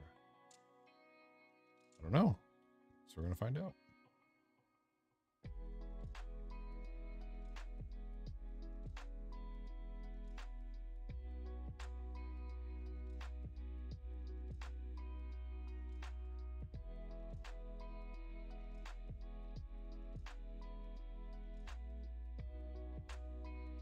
Okay, so the final thing we need to do is in here.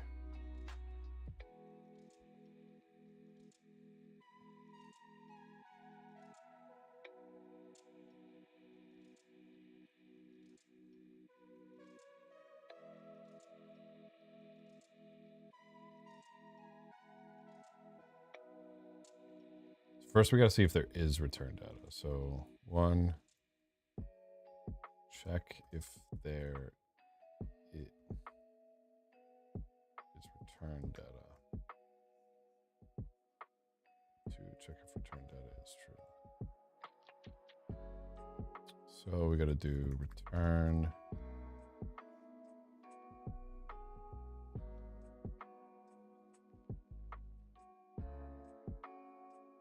Return data size.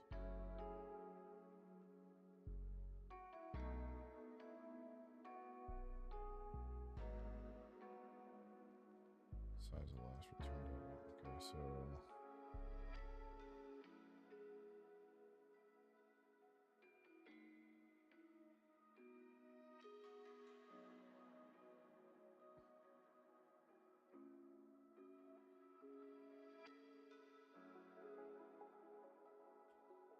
Okay, so return data size.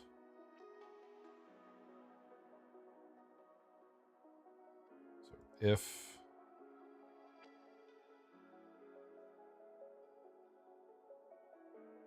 not, okay, so if return if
okay, yes, okay. So if return data size is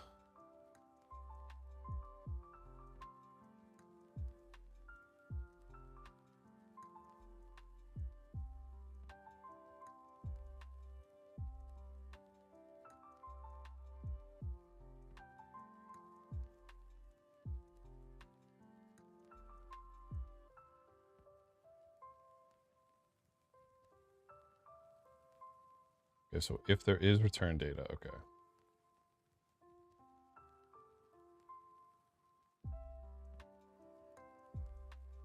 There we go, okay.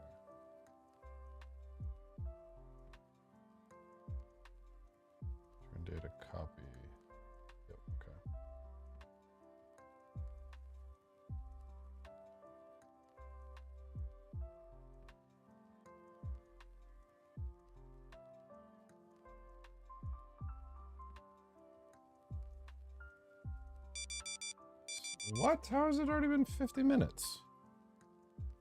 Dest, offset, offset size.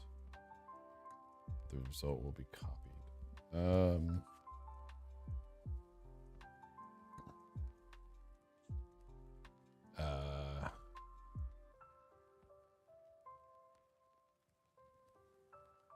Where do I want to stick this into memory?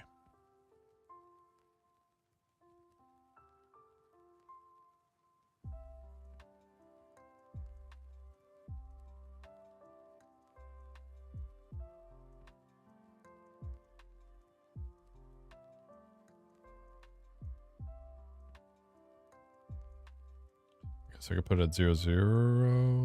No, I can't put it at 0, 0.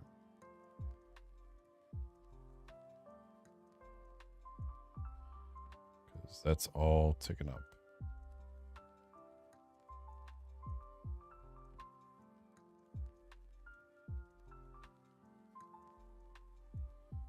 Offset.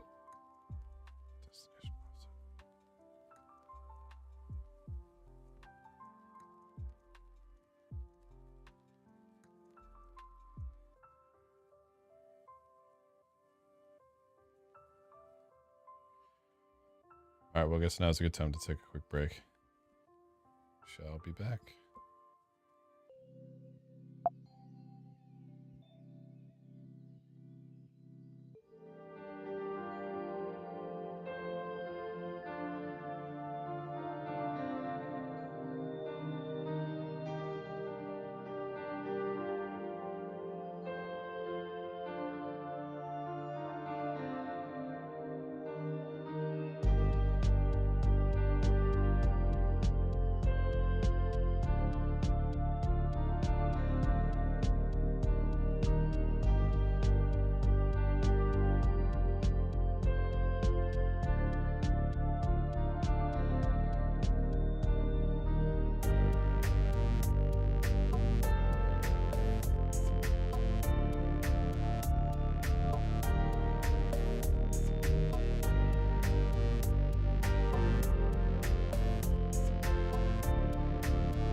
All right. I want to start again. I'm done with the break. Let's get it. Got a new can of Spindrift.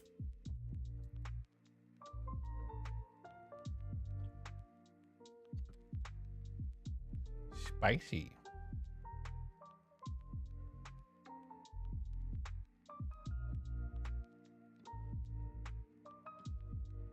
Okay, so where do I want to stick this?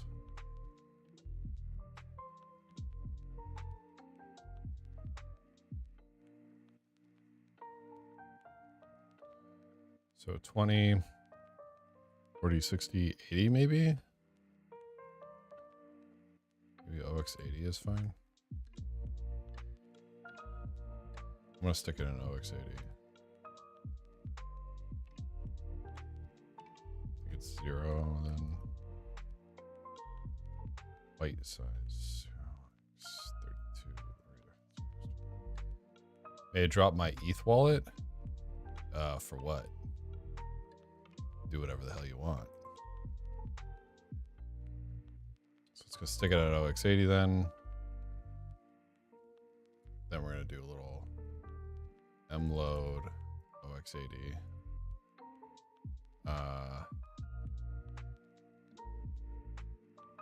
Is 0.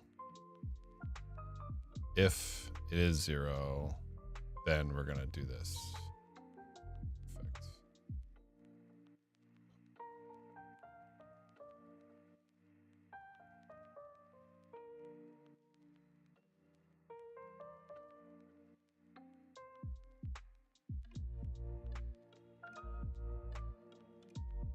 This shouldn't change anything, but I will have to add a new test here.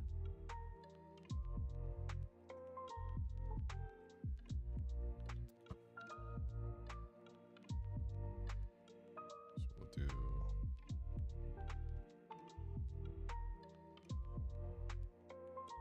too many. Totals don't match. Test.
Why is this saying?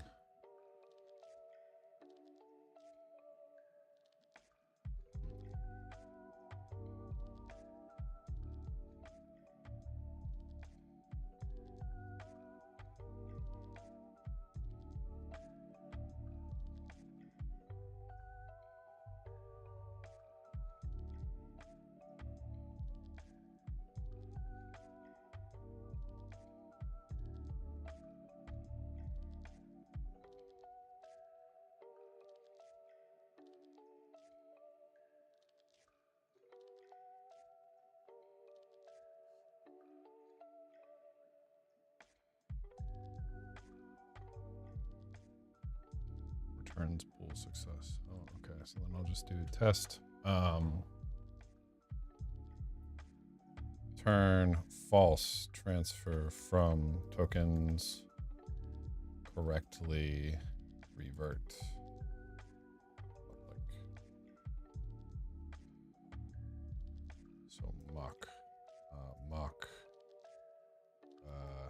false transfer from ERC20.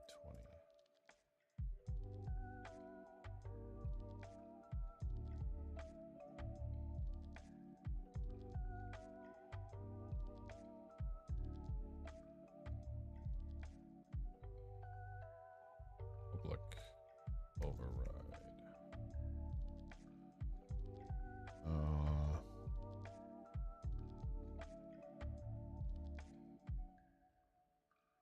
Turn false. So this should fail.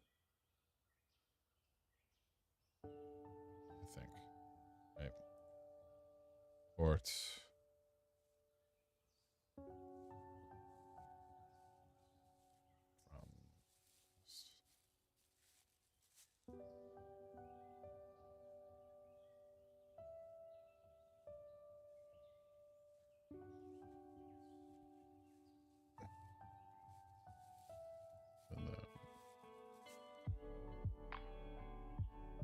Then we just do this basically.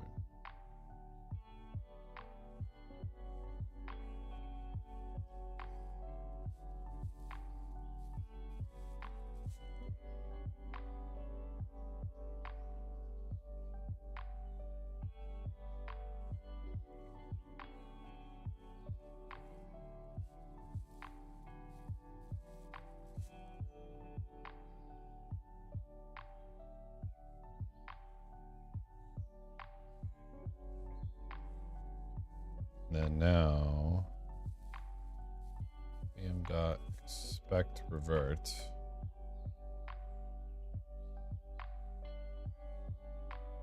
Expect revert t transfer failed.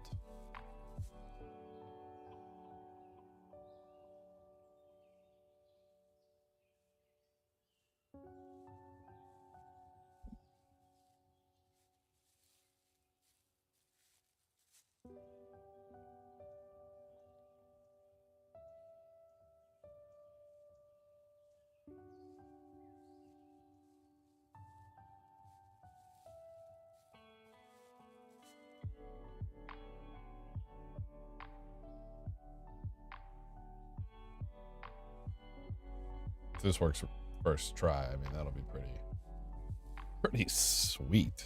You know what I mean?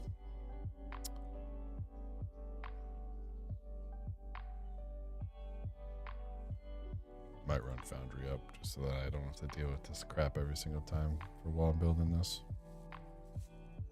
This is pretty darn annoying at the moment. Okay, they both failed. Okay, we're running Foundry up.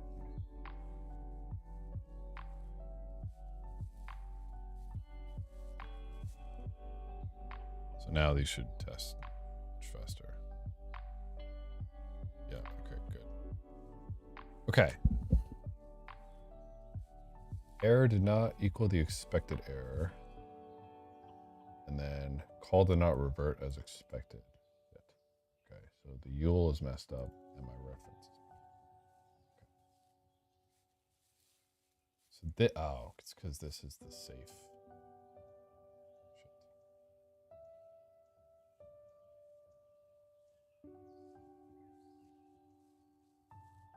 When I do safe transfer from,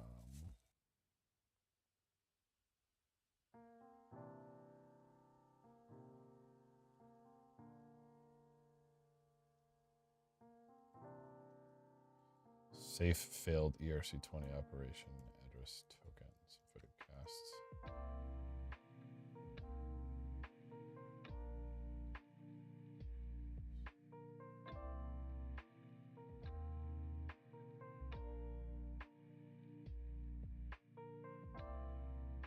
That's what it is. So it's okay. So it's reverting with this, which is fine.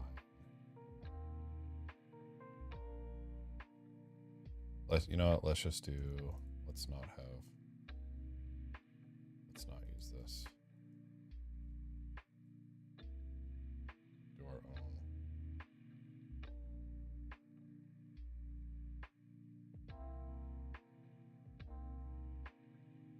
Full success equals this.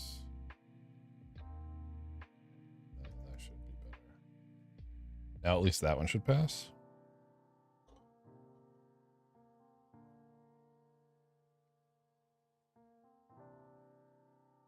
Okay, good.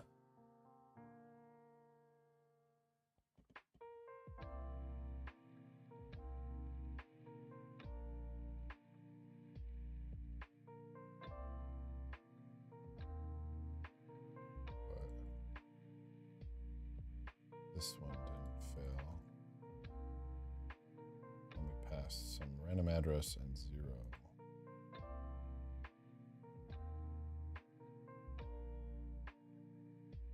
Call did not revert as expected.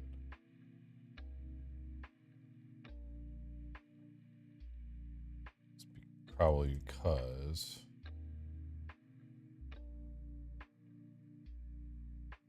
why did this not revert? Transfer?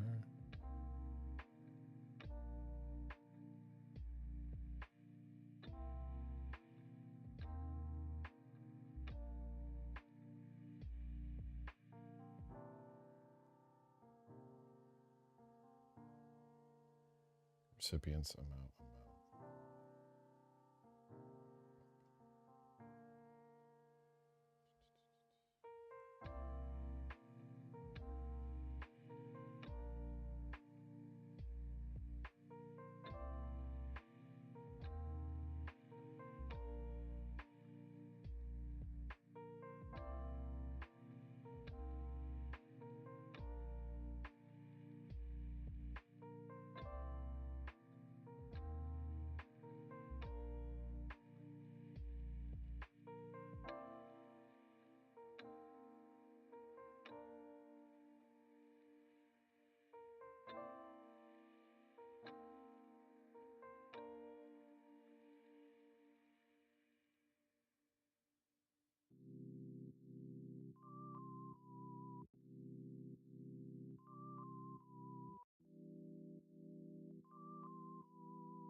Okay, wait, so it does hit this.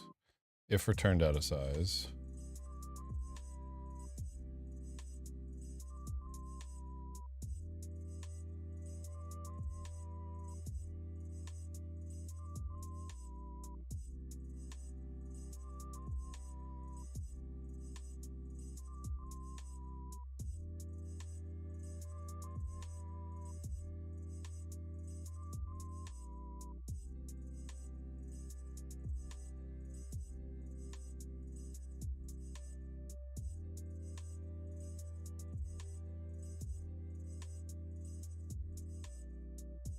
So it's skipping over this. If is 0, okay.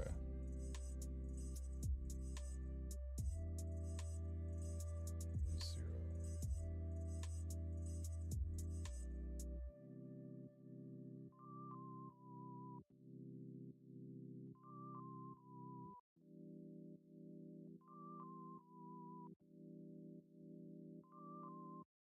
I need to do this.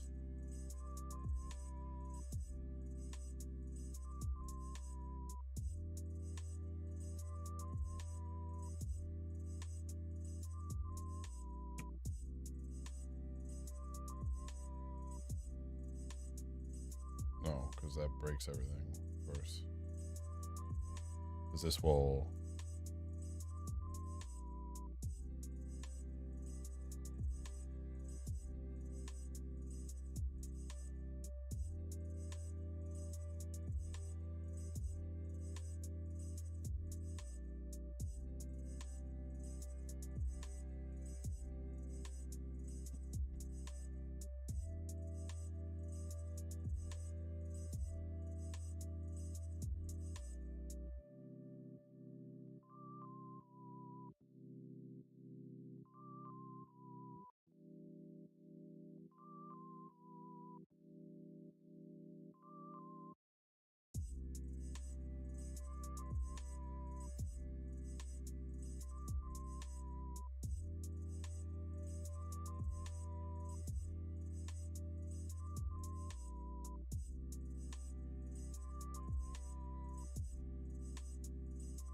Okay, so we call return data copy. Shit, where's the rest?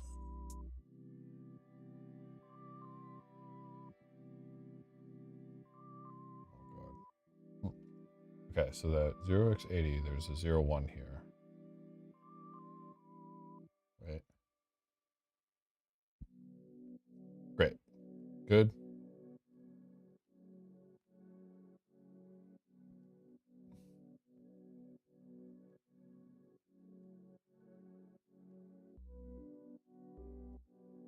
Return data copy, push, mload, push.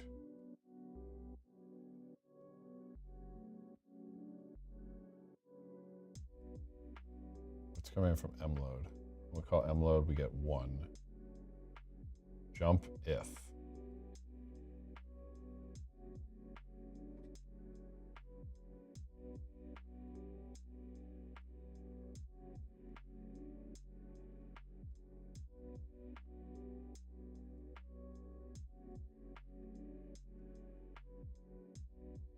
If the new value is different from 0.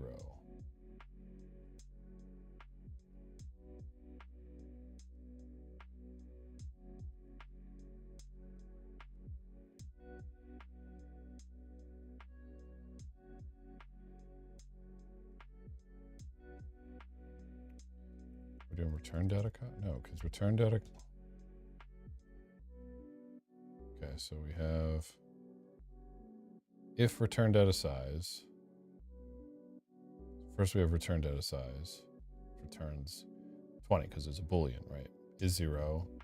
There's actual data there, so that's going to return 0. So if there is return data size, yes. We're going to jump. We don't jump, we're just continue. Push 20, push this, return data copy, paste that in to memory, right down there, okay. We load that onto the stack, which is true, good.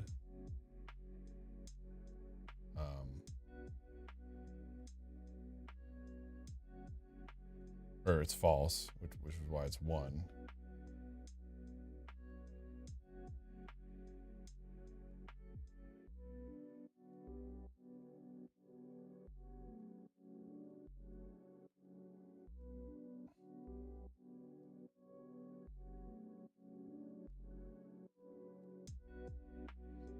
Push, or say jump if. We're gonna jump if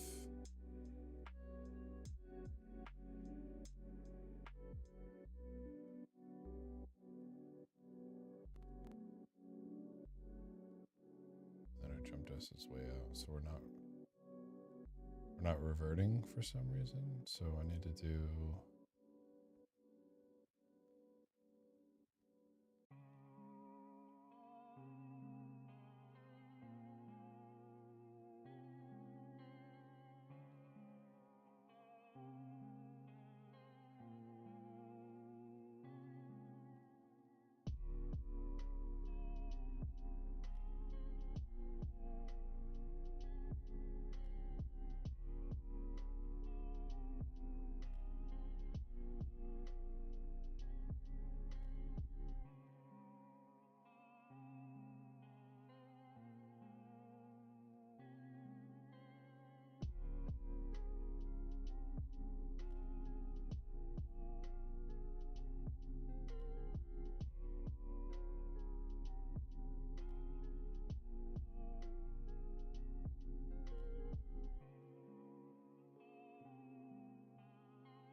just making no sense by doing this.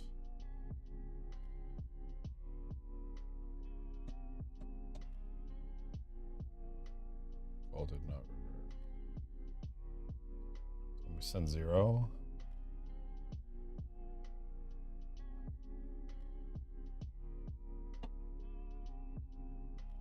Because we return false, pull out, and then hold the, damn it.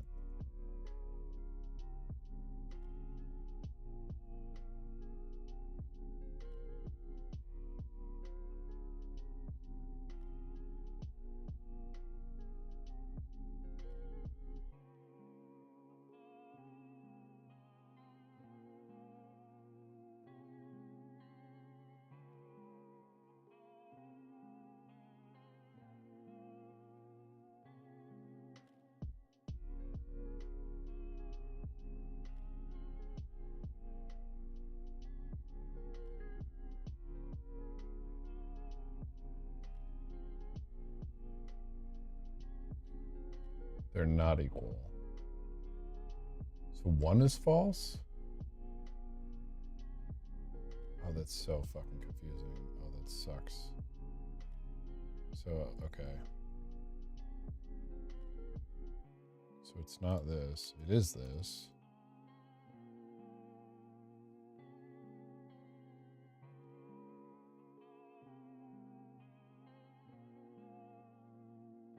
But why do the other, I mean, this obviously is going to pass, right?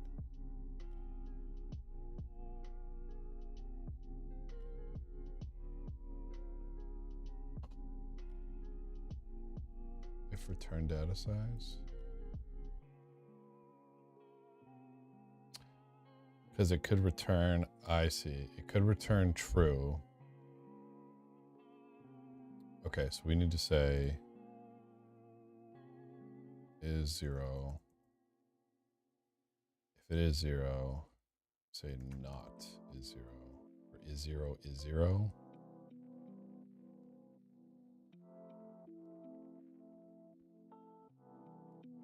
It's freaking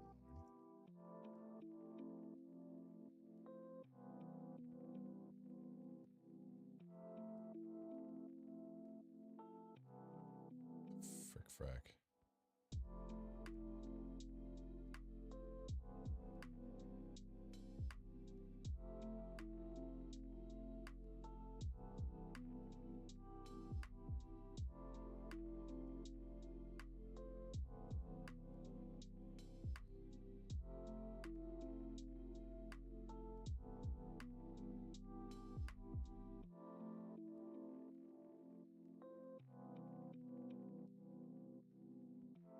Why am I a dunce?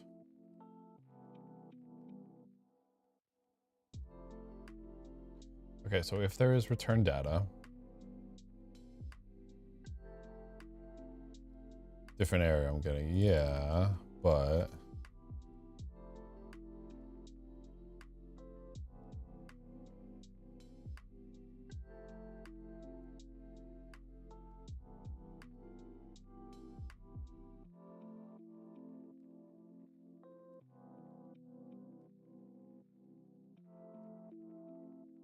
so for this one, return data size also returns 20. So, but it's going to be true. We're going to copy the return data into memory. It's returning false. What the hell?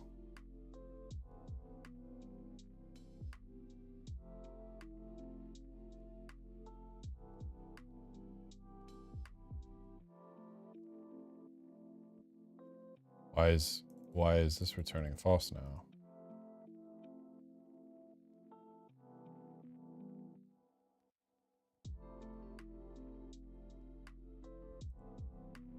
Walk ERC20.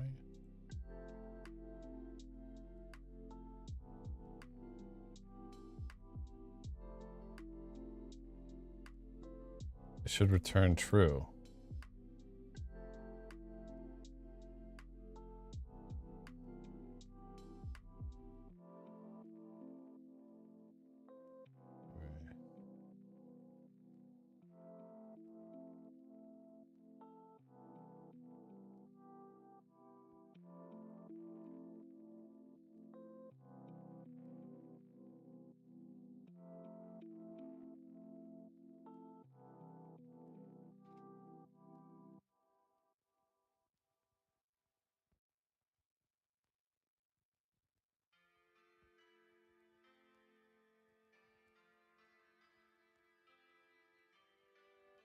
Right, look.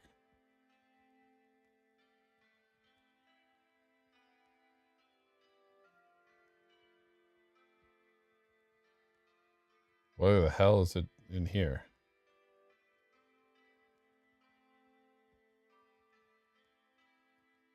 I think it's confused.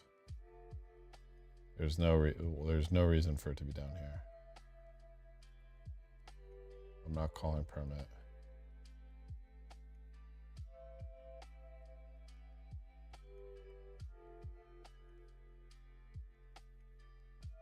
Yo, it's bugging a bit. What the hell? Yeah, it's super bugging.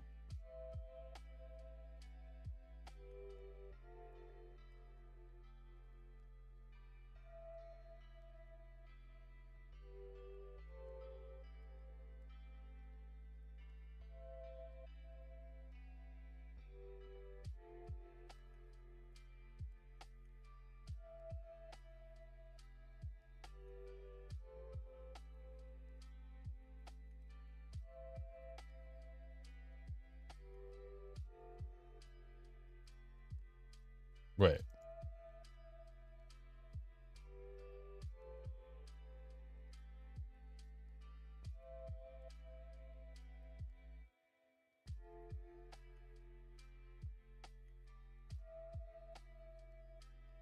You could also just say F this. Like, doesn't really look like there's a...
Why is memory all fucked up from that?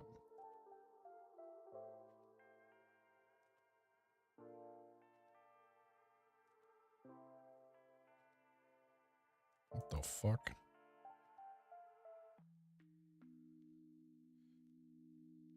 What up, pro businessman? Can I just get... Do I have to... I could also just say F this.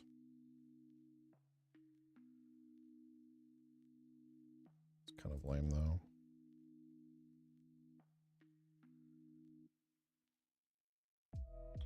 So I fixed the missing return values, which is fine. Fee on transfer will fail on, which is fine.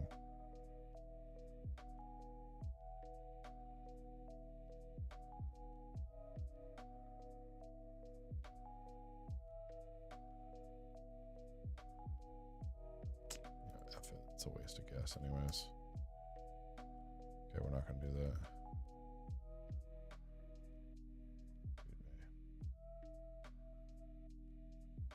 Issues does not work with fee on transfer tokens, does not check the return value of ERC 1 is, but it does check to see if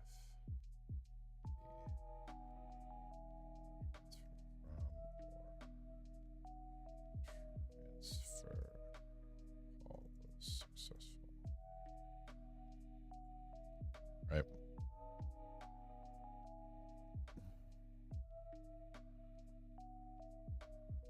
Cool. How do you learn all this stuff? You sit in front of the computer and you do what I'm doing for a long time. You kind of just smash your head against the computer screen and eventually you get real good at this shit. All right, so then those tests now should fail, which is fine because I don't care. Yes. Test return false, transfer return correctly. Right. Yeah, because I've taken that out. Taken you out. We're not doing that anymore. Good. Okay. Cool. Businessman acting sus. Nah. Businessman is straight. He been around the block. All right. We're cool with that. You gotta get froggy. True. I mean, it's just facts. I mean, true facts. Okay, so that looks good.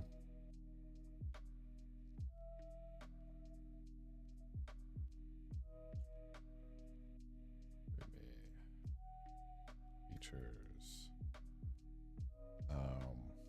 Checks the total amount of tokens transferred equals the total amount of tokens. Checks the total amount of, checks the T sender.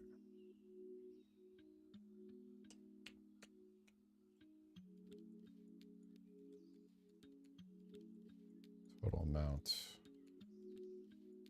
parameter matches the total amount sent from total added amounts. The sum of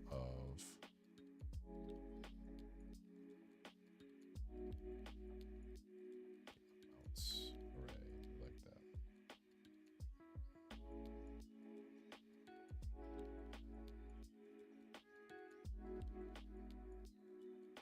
Okay, let's do some Huff. I probably don't even need to do the Huff. You know what I mean? Okay, cool.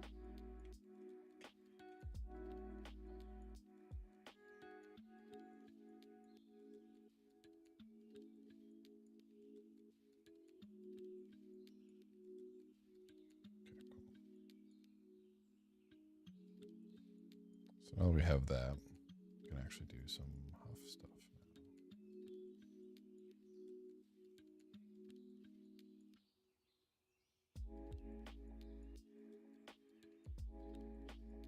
Do I not have the Huff in here?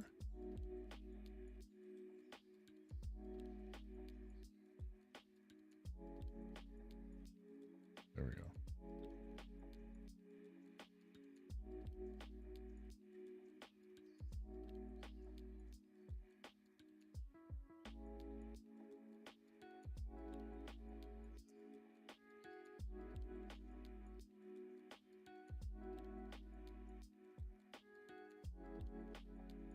Okay, so we need to get these 4.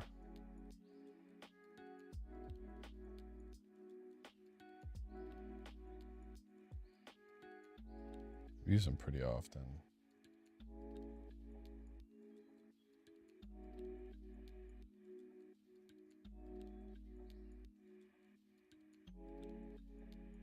Yo, people getting hired in the chat here. Let's go.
Need the amounts dot length.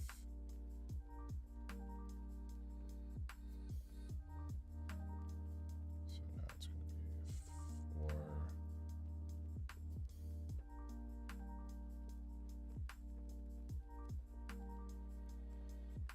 I could also check to see.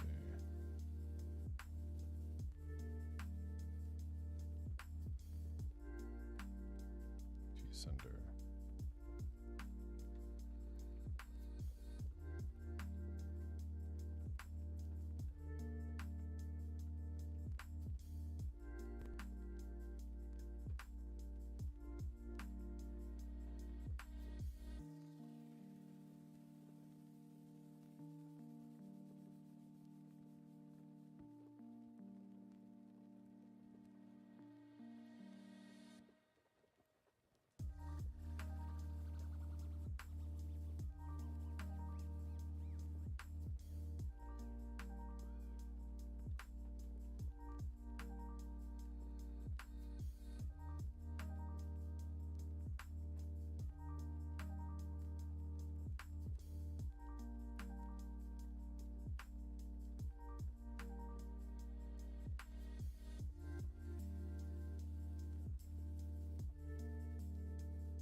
Just making sure we have the path and everything.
Equius, this is my streaming account, so I don't have a lot of stuff on my streaming account.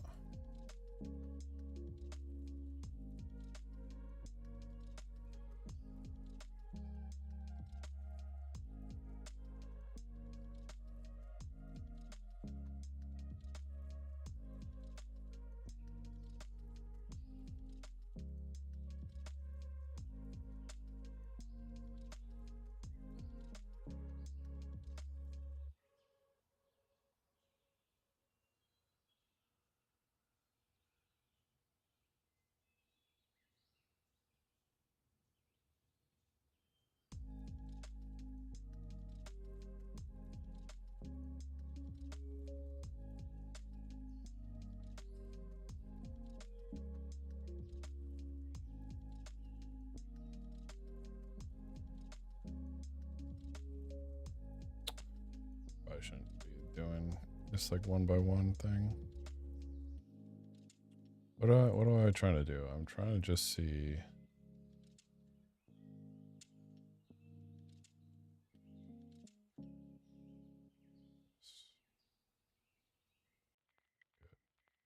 Blanks don't match. So this is the revert here.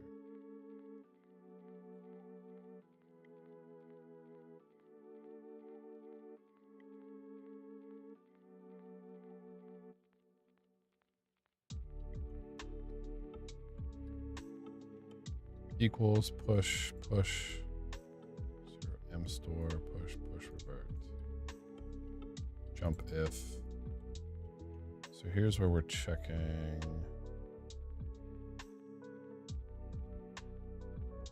Oh shit, that was quick.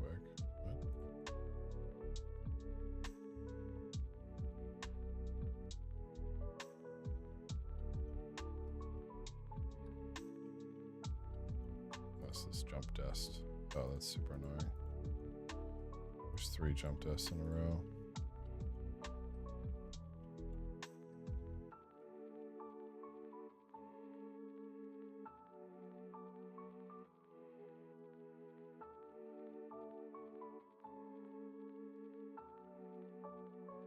Call data size, sub, blah, blah, blah. Oh, okay, it's actually not that far down. Okay, I'm gonna just keep doing. So this is still the dispatcher, jump if, jump dest, push 0 to revert, jump dest. So this is like revert, dispatch, jump dest.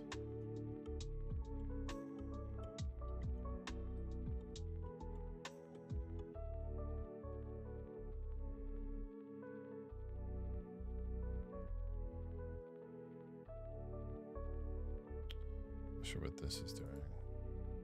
Re-B.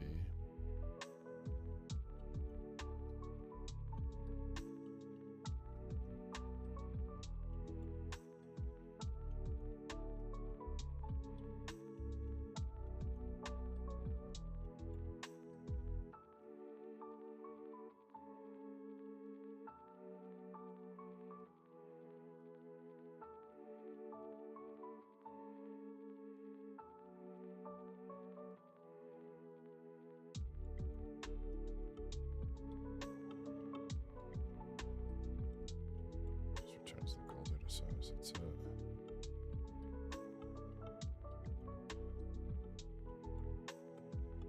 Sub. Is that the first 2?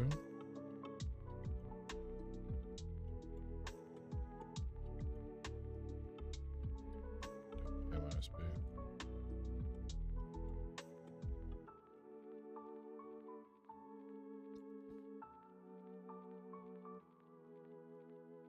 Doop 2.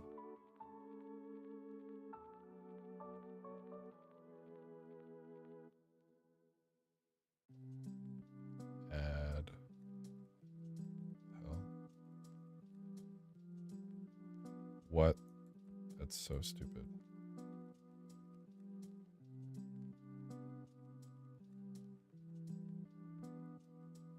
Swap 1.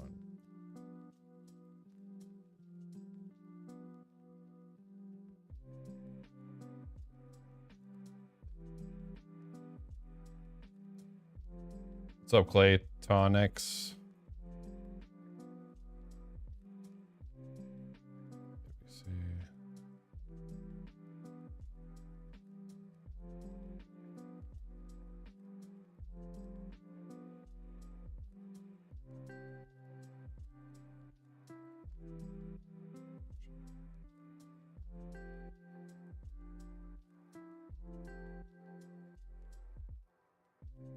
what is this code doing?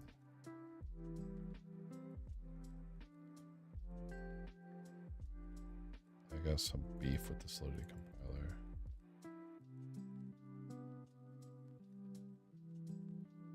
Jump. So we're gonna jump to this. I don't know where the hell that is.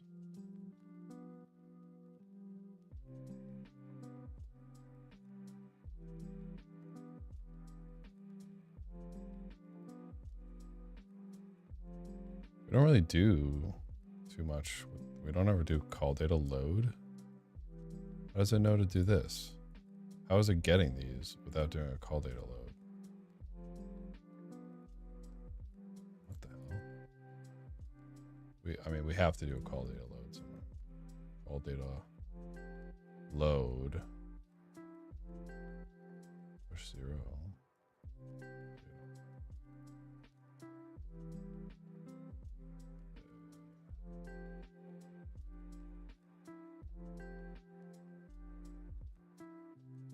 There's no way. What the hell?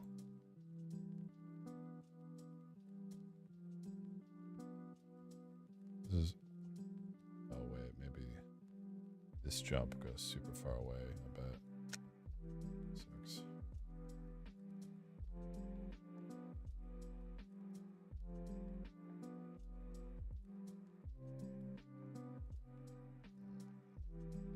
The program counters are super frustrating.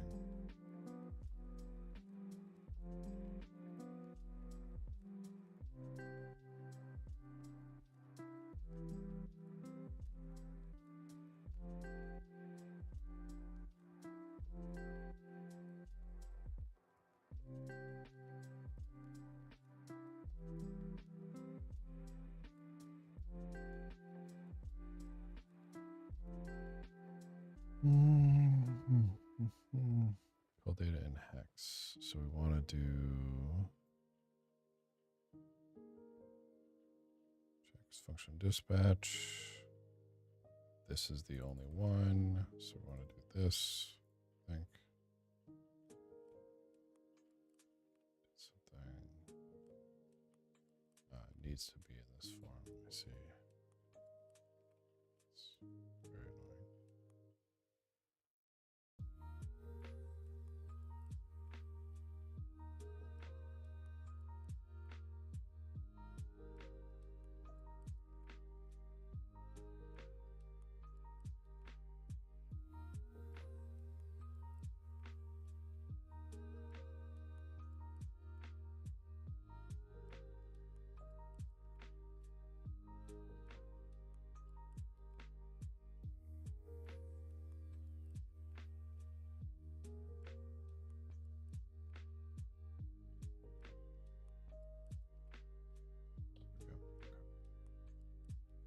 So, where does it jump? Where do you...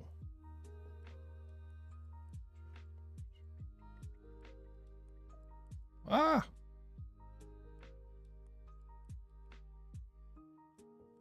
So you're jumping.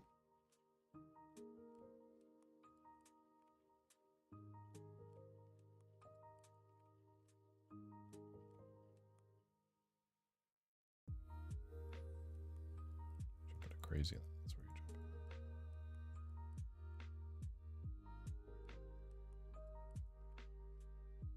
0276, which is not even in here. Okay, so you jump hella far. That's the end. I see.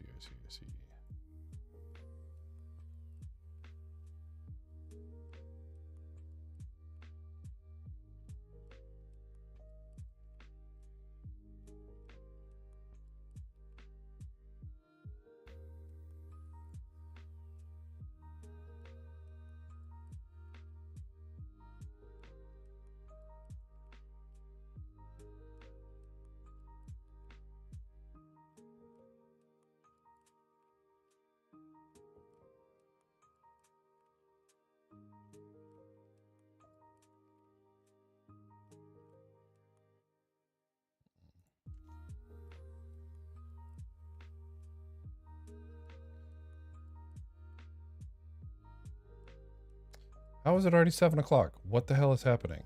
All right, well, I have to pee anyways. I'll be right back.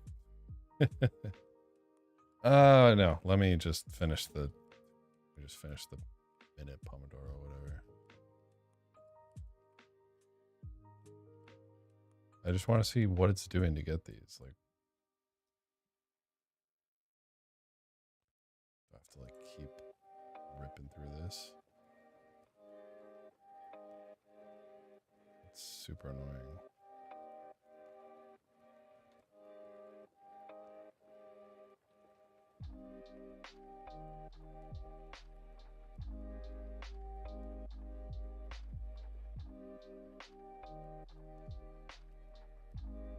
So this has a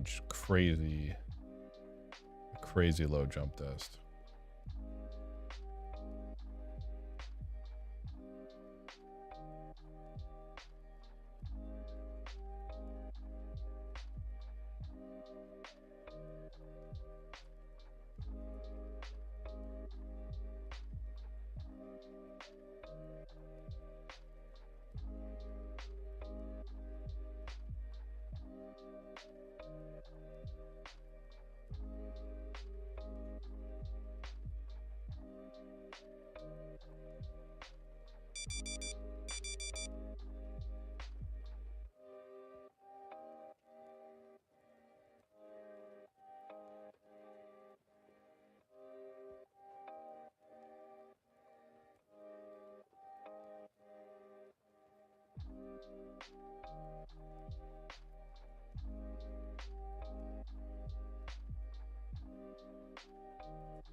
AI regex. Let's see if this actually works.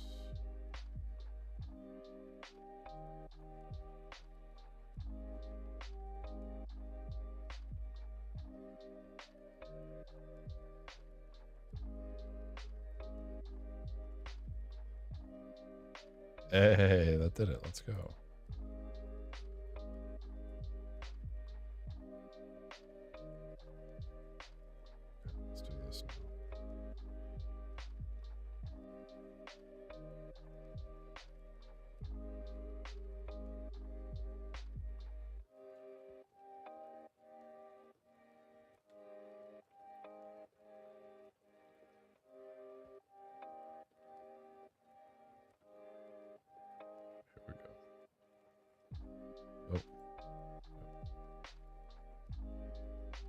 Okay, where do you jump, my friend?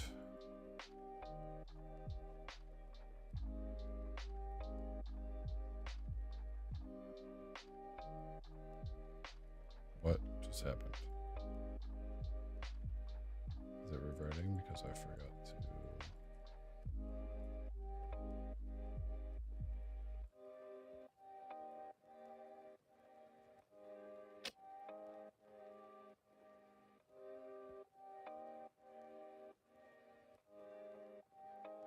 Jump test. Okay. Push. Call data size. Sub. Yep. Okay. Swap some swap stuff. Jump to 0276. Great. Jump test. Push 0. Dupe 1. Push 0.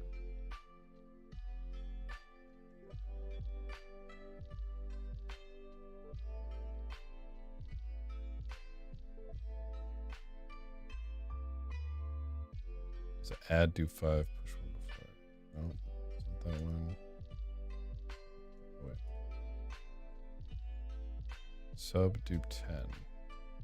Oh, okay, okay. So this is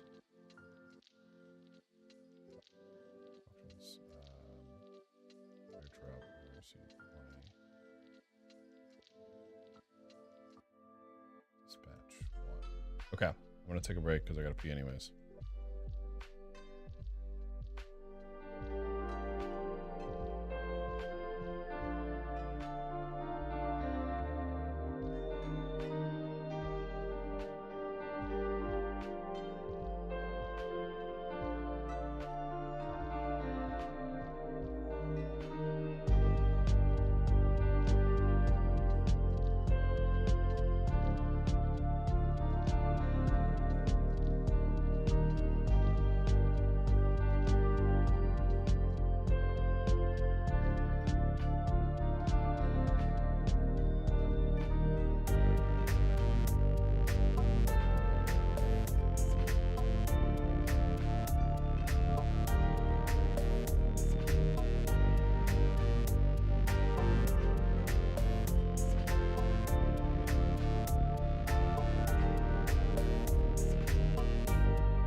Whoops. What's your question, Provis, man? Hey, first off, it's not cool to copy paste your question. It's pretty lame. But did NFT Marketplace, ERC20 Exchange, crowdfunding, buy me coffee. Will I get a job? It's enough. If not, what do I do? Well, are you dope? Are you really good at Solidity and stuff yet? I mean, that's the question, you know. Those are great starter projects. Fantastic starter projects. What's next? What are people looking for, right? Do you write content? What's your GitHub? I mean, like, first off, drop your GitHub. What's your GitHub look like? If your GitHub doesn't look badass, then you got to fix that. It's like all those products that you mentioned, they need to be on your GitHub. Yeah.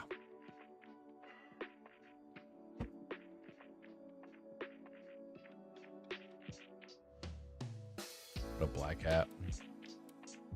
Yeah, Pro Businessman, drop your Discord or drop your GitHub, and we'll take a look at it. If you're brave enough to have me take a look at it on stream, I will more than happily take a look at your GitHub on stream and tell you what you need.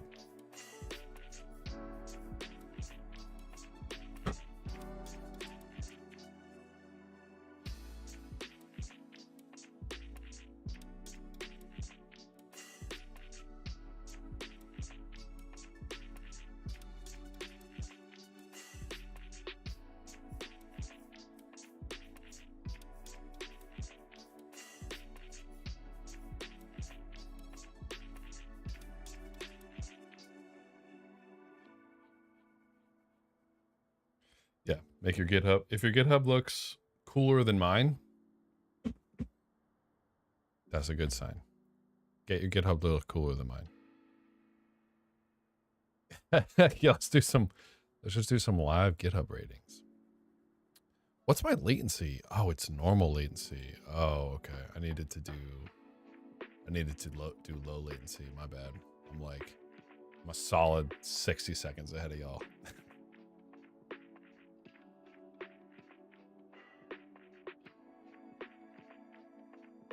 Whoops. Next time I'll do the correct latency.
Want to just go. I'm gonna go. I'm going in. I'm going in, y'all. Hey, if you send me your GitHub, I'll take a look. I'll let you know. Send that GitHub over. Okay, so this is the function selector. Jump diff, push, blah, blah, blah. See, like all this right here, like that's super inefficient. Like that's a waste of gas. So our Huff is definitely gonna be better than this. SLT, what does SLT do again?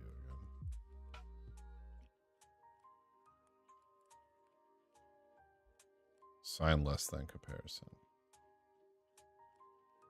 Why the hell are we doing that? Oh, maybe it's jump if.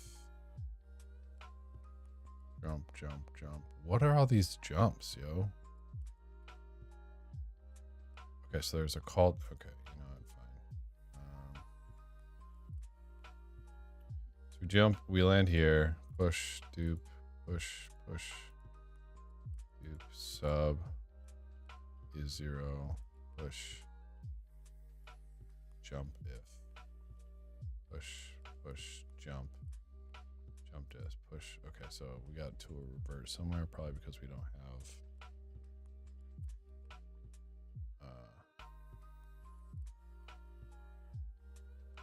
was that initial jump?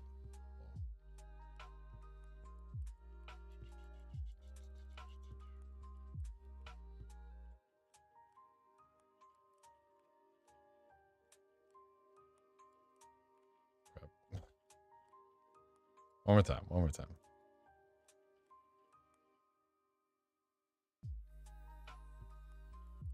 Jump dest. Okay, down here.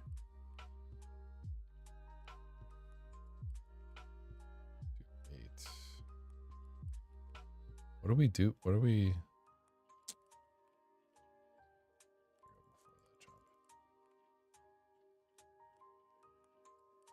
One more time. Call data size. Call data load. Push. Call data. Oh, okay. So this. Okay, we're checking the call data is big enough. So then we just need to do like a bunch of like empty chisel bytes 32 high equals 0x01.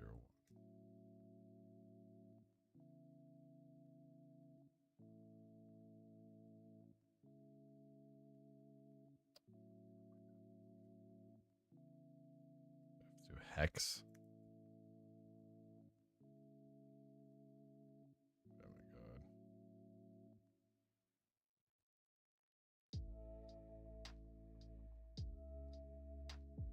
Oh, perfect. Okay, 1. 1. Well, let's try this at least.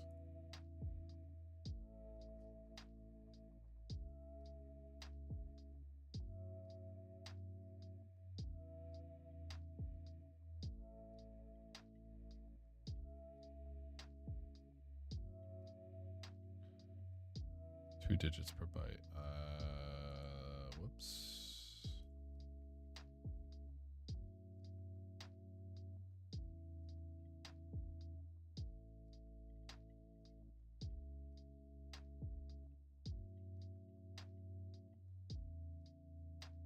Yeah, it would be nice if EVM.codes let me go backwards. I concur. Okay, here we go. We should probably sponsor them. This is a great platform. Shit. I guess it's not super. I mean, probably just figure it out. Call data load.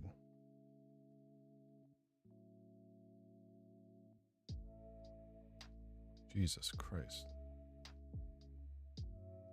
Does call data load and then does call data load again? What's the gas on call data load? Why wouldn't it just like do? Oh, I guess it's only 3 gas.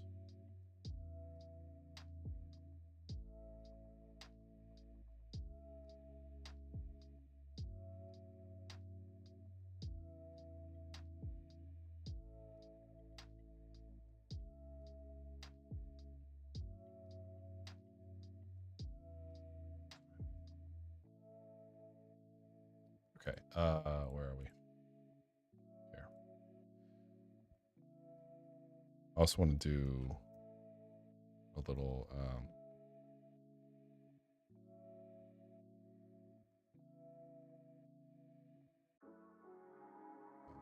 value.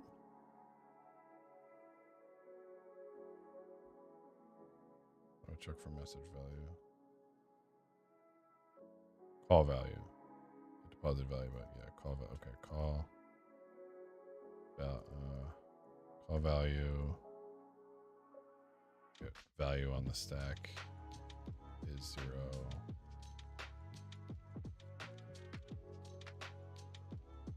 Is 0.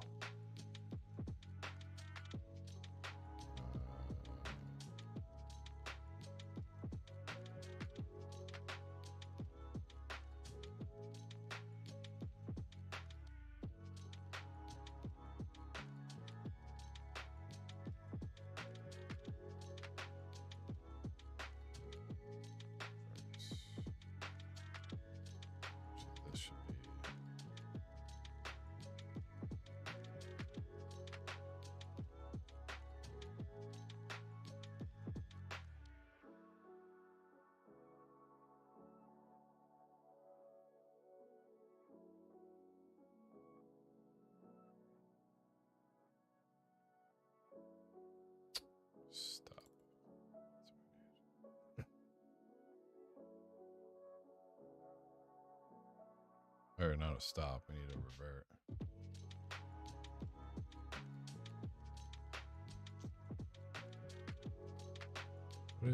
What did we do for...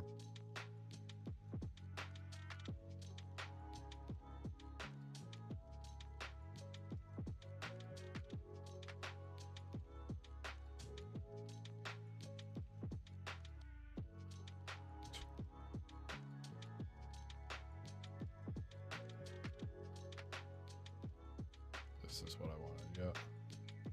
That's what I did.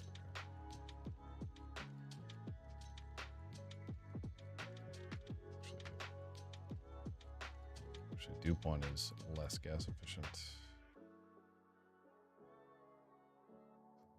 And call. I guess we can just do this as a jump test. Calls are call value is 0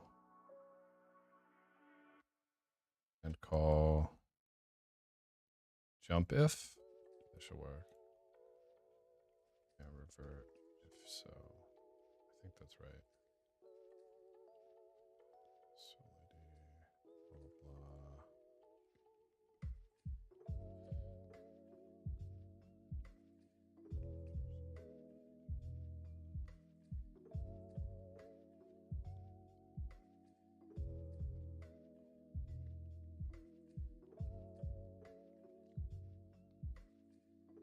I don't do that in here, do I? No.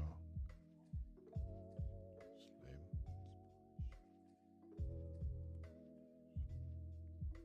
Do I do it in here?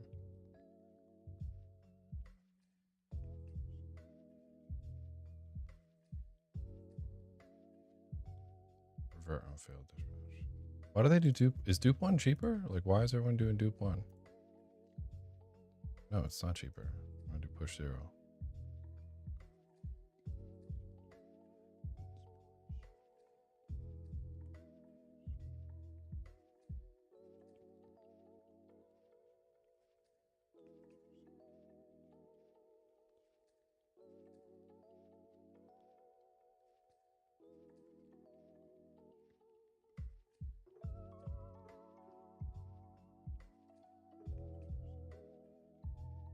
This should be, you know what?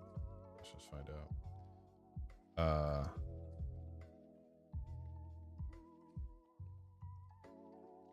Pretty sure there was like a Huff comments VS Code extension. Huff stack comments. How does this work?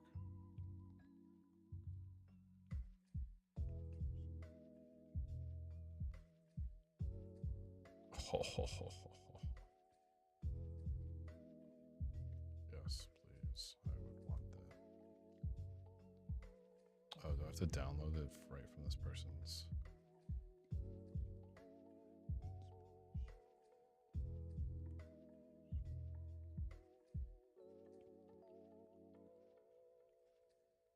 Huffer.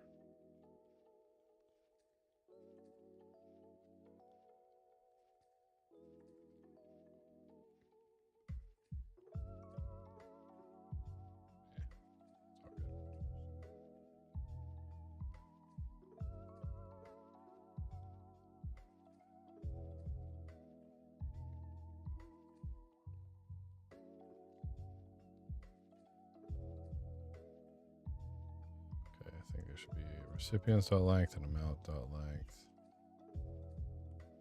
Then I can just do a little equals. Equals is 0. Jump if.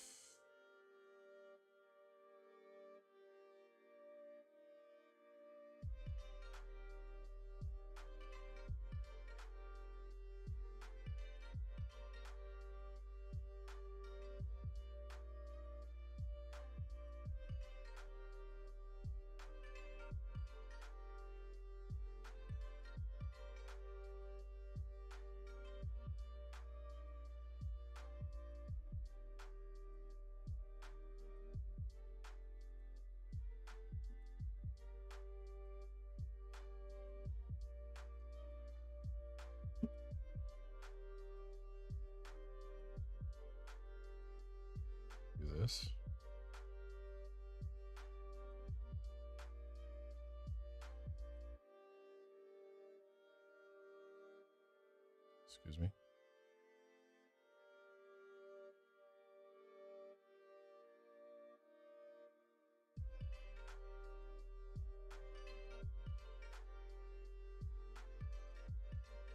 Thought I just installed Huff.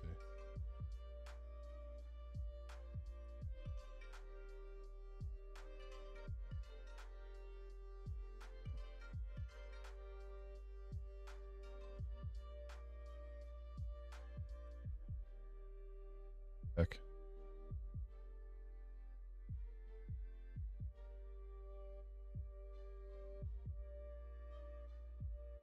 Oh, it's because I'm fix that real quick.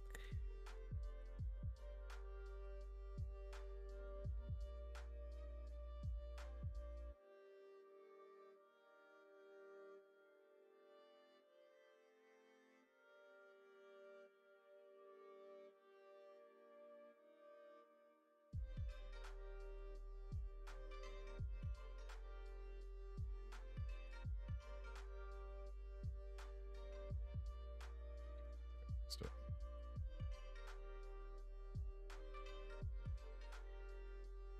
Yep, got it. Okay. Okay, so this is compiling fine.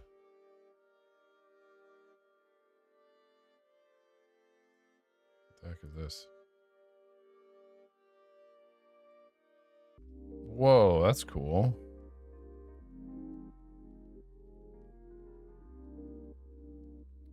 I don't know if I can do this kind of end cross function jump destination, but if I can, that's great. So we're going to check the lengths. Okay, I think we're cooking now.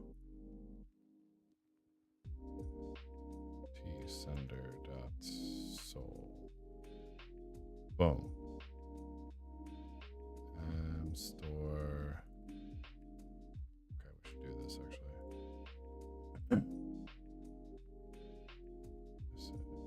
Links don't match.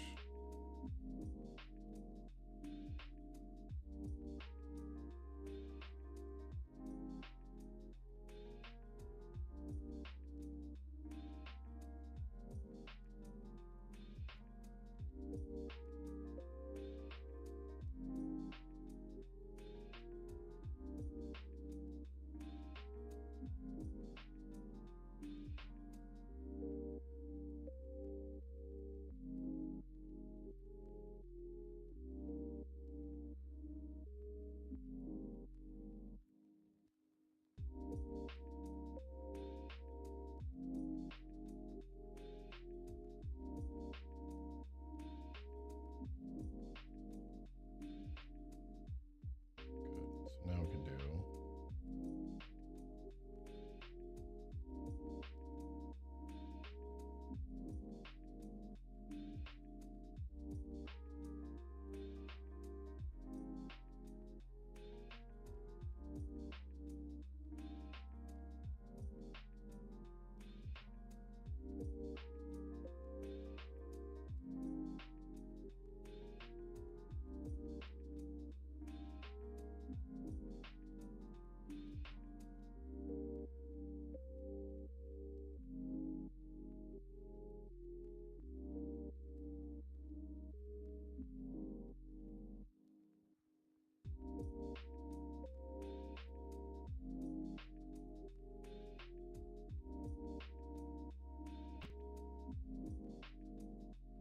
I don't like this being payable. I do not want it to be payable.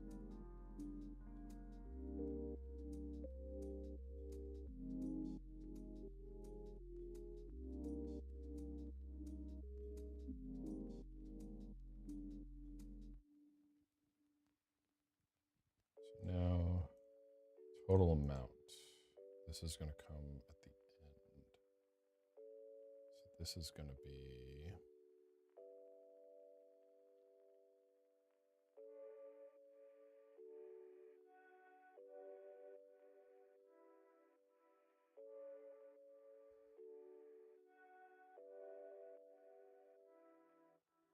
4 plus 32 plus 32 plus 4 plus 32 plus 32. 68.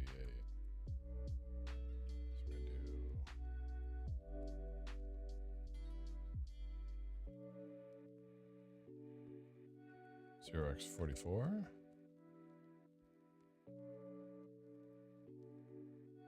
Call data load.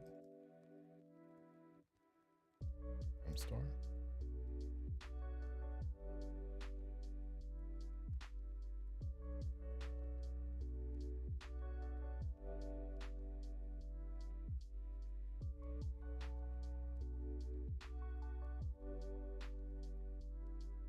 Call now, get, oh shit. Now we're gonna do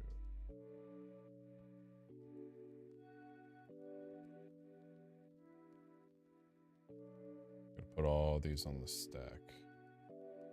Call. Gas is at the top of the stack. One is the top of the stack. Yep, okay. So then we gotta do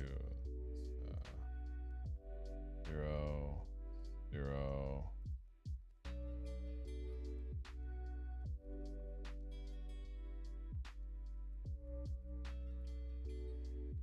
Why are we doing 64? Do you know any Web3 folks standing against genocide? I would imagine most people in Web3 don't like that.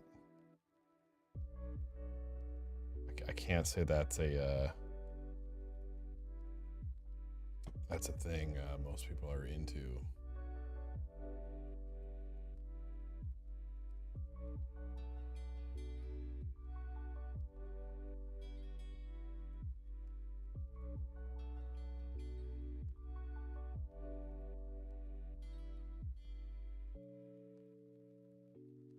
Token address is going to be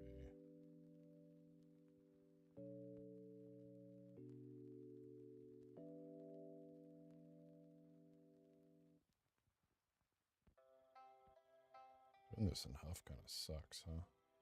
See why people don't do this.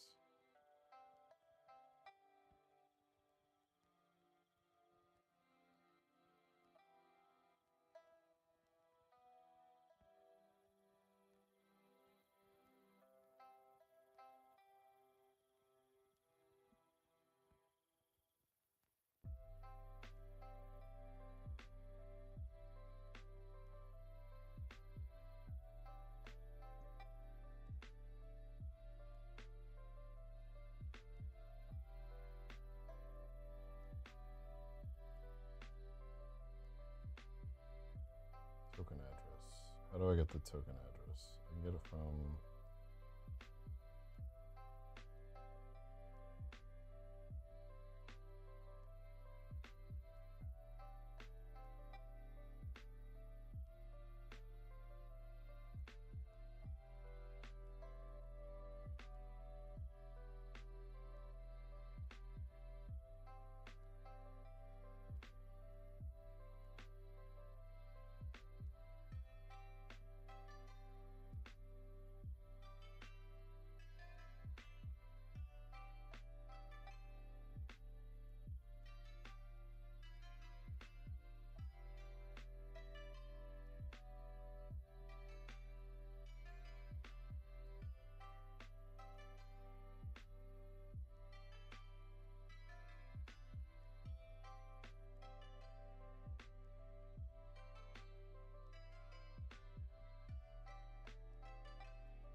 Why does he keep using 64?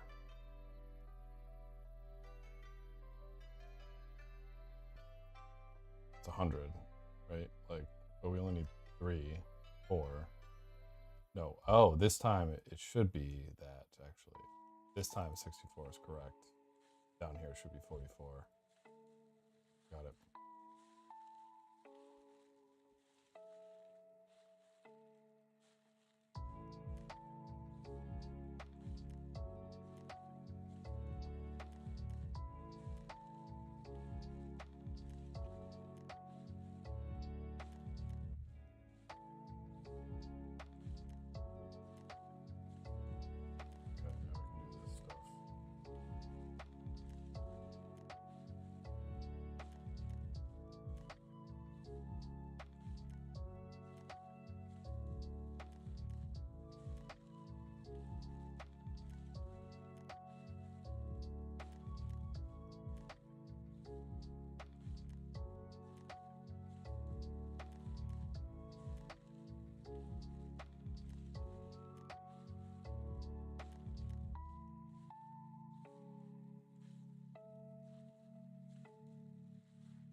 Recipient stuff.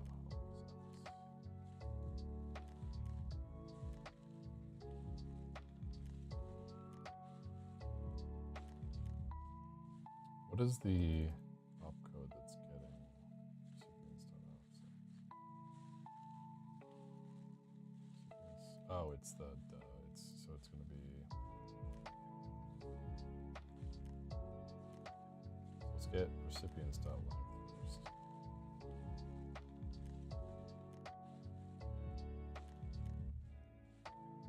Recipients.length. It's going to come from 436.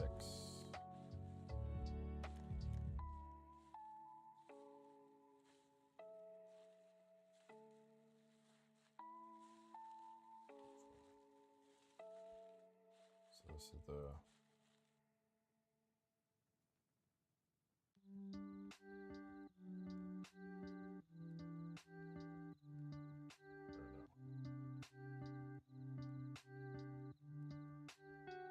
later, Equius.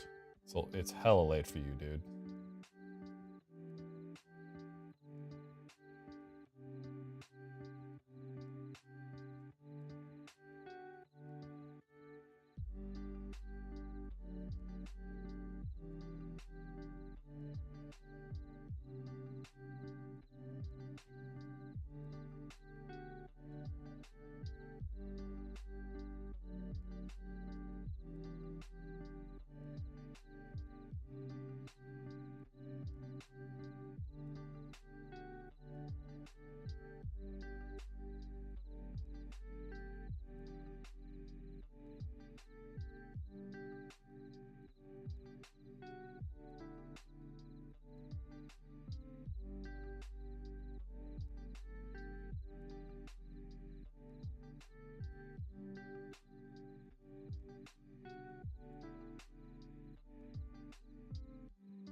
What up, Rare?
This is one hell of a function.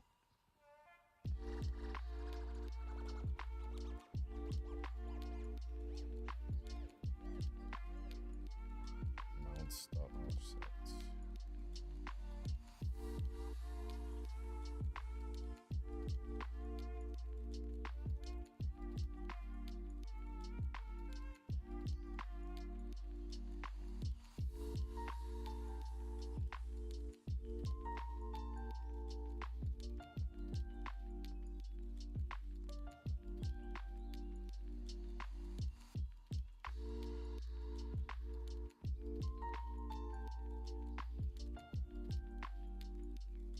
Six, 32, 68, 68.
Yikes. Okay, how the fuck do you do a for loop in this shit? Gotta do a bunch of jumps.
What's not working?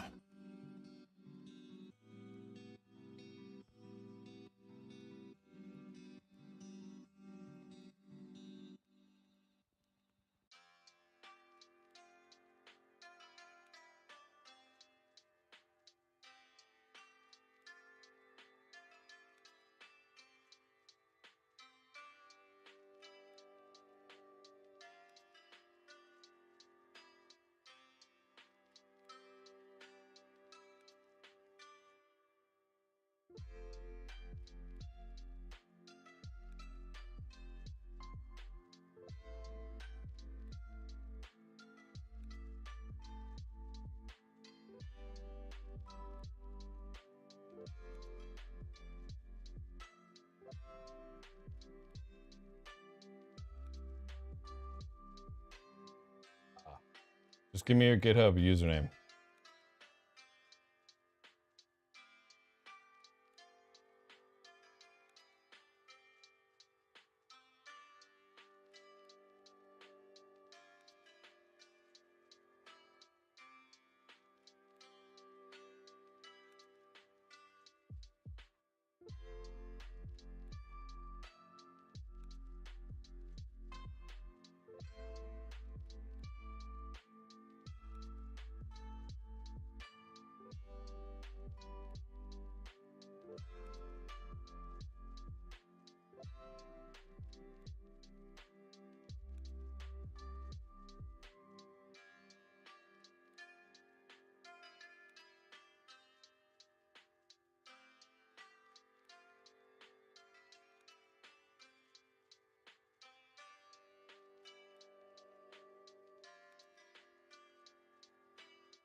All right, so here's what I'm looking at.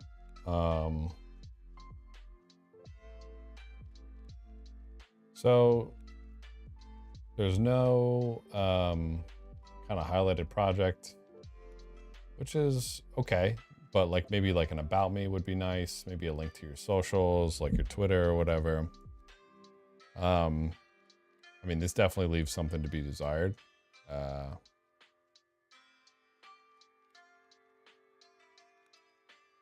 Right. Like, so sometimes people think like having all this stuff in like your README is super annoying, but it can give some flavor to like who you are, what you do. So, I mean, you have nothing on yours right now, right? So that's kind of, that might be like, who is this person? What does this person do, right? So there's kind of nothing here, right? So let's go through the repos. NFT marketplace errors. Go to backend, contracts, NFT marketplace.sol. Great, minimal marketplace. Okay, so it looks like this is from the hard hat course that I made, which is a little bit outdated now. It's all right though. Looks like you have a front end. Maybe you don't have a front end. I can't seem to click the front end. But this seems like a very junior project, right? Very starter project. A lot of stuff commented out. Looks like you're not really sure what's correct and what's not, which is fine. You know, junior project. Foundry 7 VM prank error, like another error. Repo. Okay, so this is from the Foundry course, which is better. But like this is like not like a repo that you're going to use to showcase your skills, right? Like there's an error, there's no README, I can't do anything with this. Okay, so you're not going to showcase. So what I'm looking for, like as a hiring person, is like, okay, what do you have on your GitHub repo that showcases your skills, right? Okay, so it's not, and let's open up your repo again. Go to repositories. Let's go to your pin ones. All right, so these are your pin ones. Let's see if any of your pin ones gives me an idea of your skills. Okay, demo repository is empty. No, okay, there's nothing here. Not sure what to think of that. Nothing there. Okay, my first Git repository. Okay, made last year. If you're trying to get a job, you know, there's nothing in here, right? This doesn't tell me that you're good at what you do, right? My first React to-do app, great. beginner React app, but again, like this doesn't show me what your skills are. Hey, you're doing like a tutorial project, great, but I want to see your skills. ERC20 token exchange. Okay, this is more interesting. Getting started. There's still no README here though, right? So I don't really know. Okay, so you have kind of the default README from React. I don't really know what to do with this. Let's go to the SRC. You know, it looks like this is a pretty basic out of the box app. Maybe I'm wrong.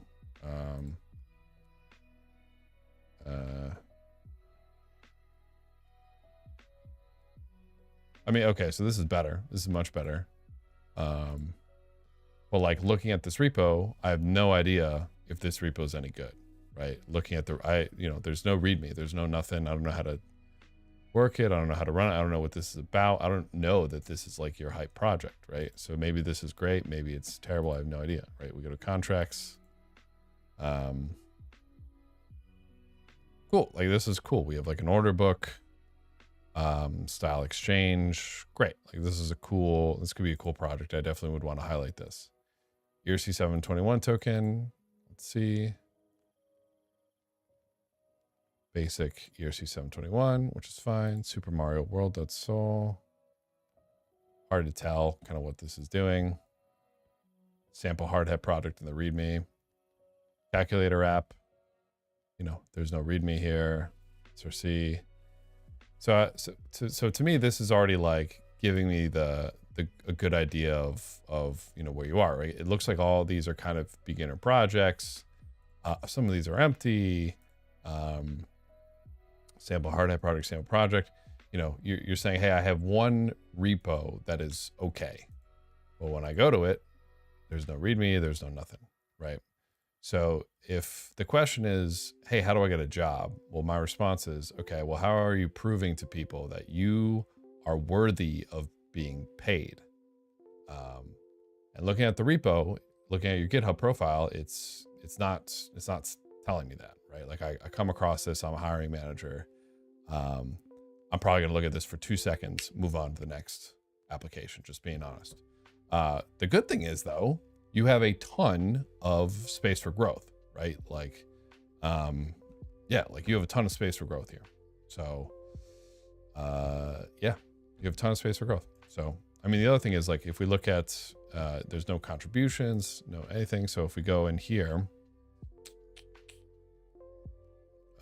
where do you see like contributions in here? So we see contributions down here. I can see a lot of your contributions are going to be on your stuff, which is great. But like being able to contribute to other projects too is dope.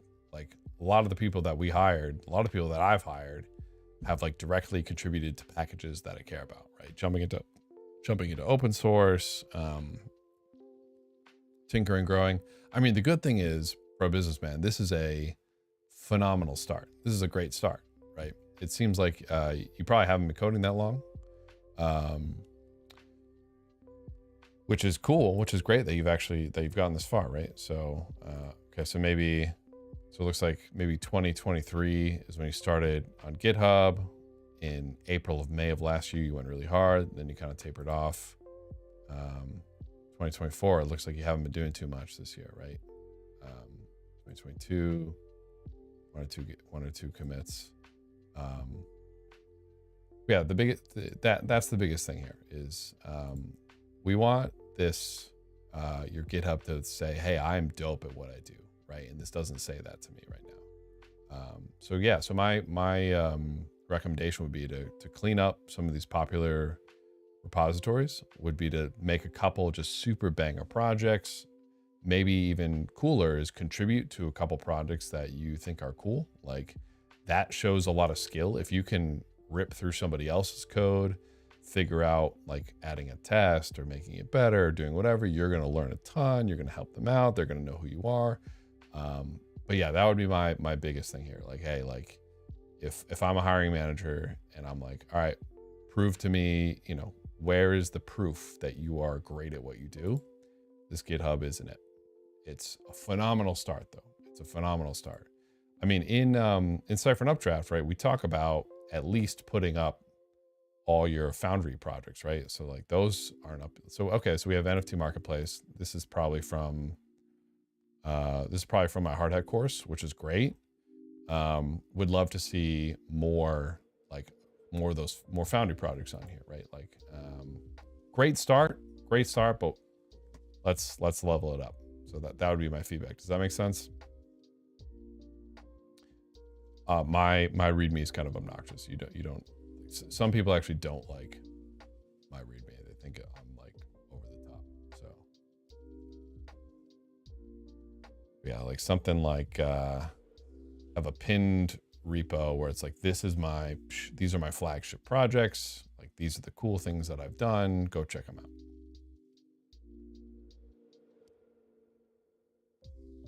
Hopefully that makes sense. And this isn't to like tear you down or anything. This is like saying like, hey, like you have a phenomenal opportunity for improvement here. Yeah, you have a phenomenal opportunity for improvement here. So good luck, friend. Good luck, sir. We're gonna see you come out the other side. It's 8 o'clock already, and I've been building this sticking Huff contract, and I think a lot of this is wrong. I don't know if it's worth me doing the rest of this Huff stuff, to be honest.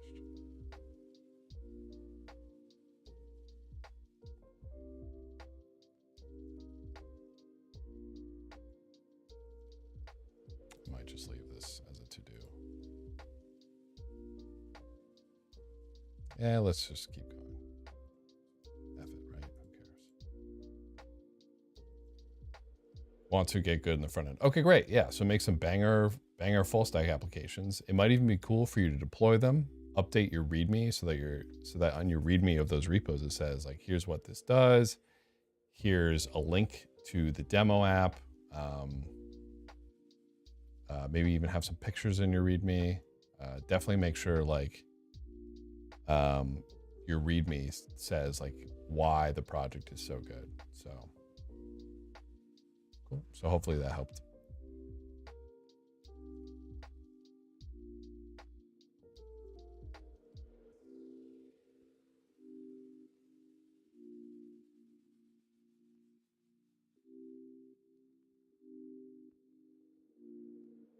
Why am I doing this 0x24 here?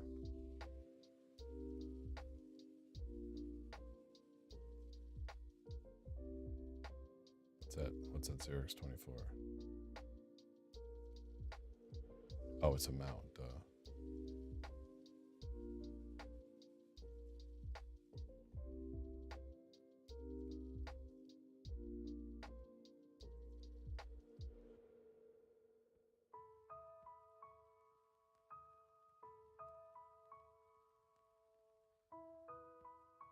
Oh, he's just straight up storing it at.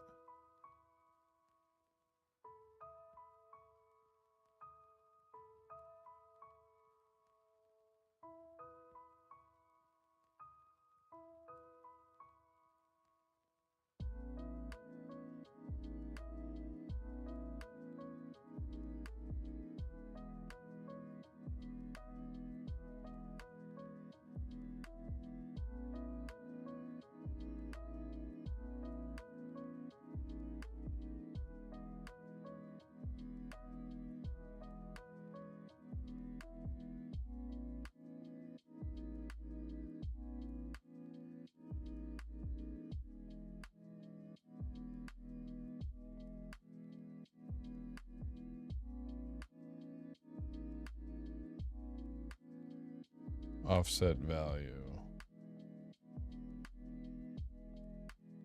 Offset is the top of the stack. Okay, good.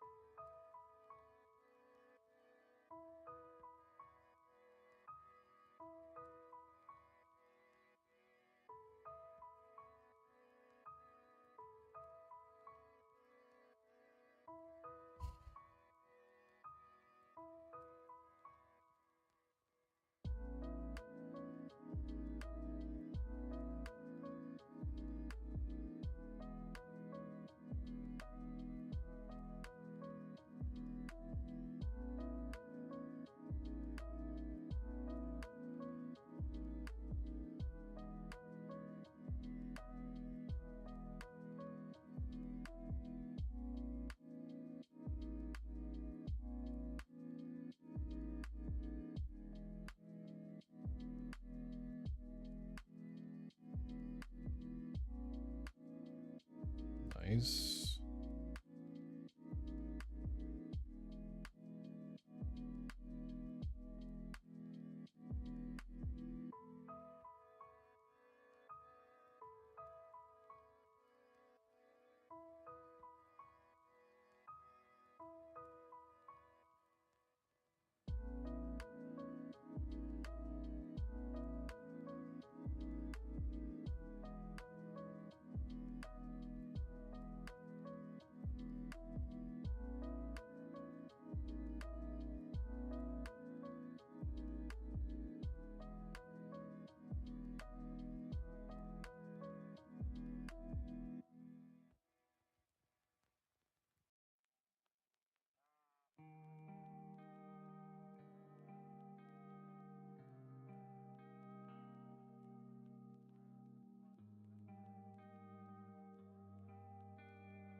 I mean, this is the ugliest code I've ever written, but this might be right. I don't know. Let's find out. Okay. Okay. Should I be good in the front end? Yeah, if you want to be. Yeah. Should I aim to be proficient in front end or just average? You should always aim to be the best you can be. So, but it depends on what you want to do, right? Like, do you want to become a full stack developer? Then yeah, like you should aim to be the best full stack developer out there.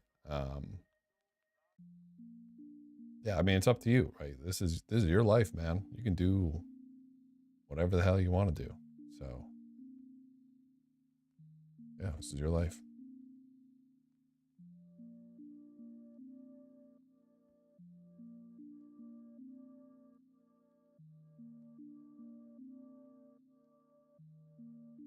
For junior slowly developer job. If you want to be a smart contract developer, I would say focus more on the smart contracts. For sure. For sure. I would say if you can place on CodeHawks, that's usually a pretty good indicator of your skill. So have you tried to do some of the CodeHawk security stuff? That if you do well there, I mean, that's a great signal that you're good at what you do. For sure. That's like part of the reason why we make CodeHawks.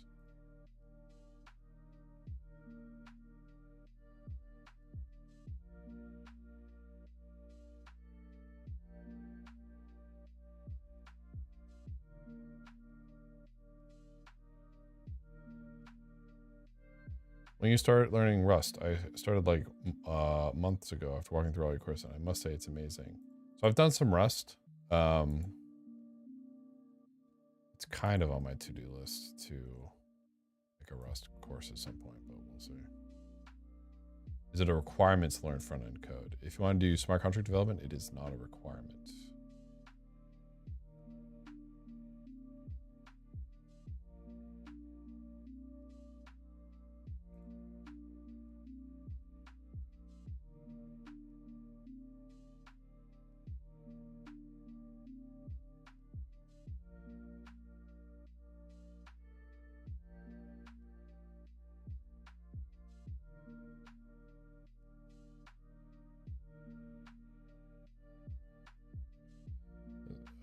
Yeah, I'm learning your font. Perfect. That is going to be perfectly set you up. So yeah, those would be my biggest recommendations. Number one, update your GitHub profile to tell a little bit more about you, what you're interested in, who you do, what you do.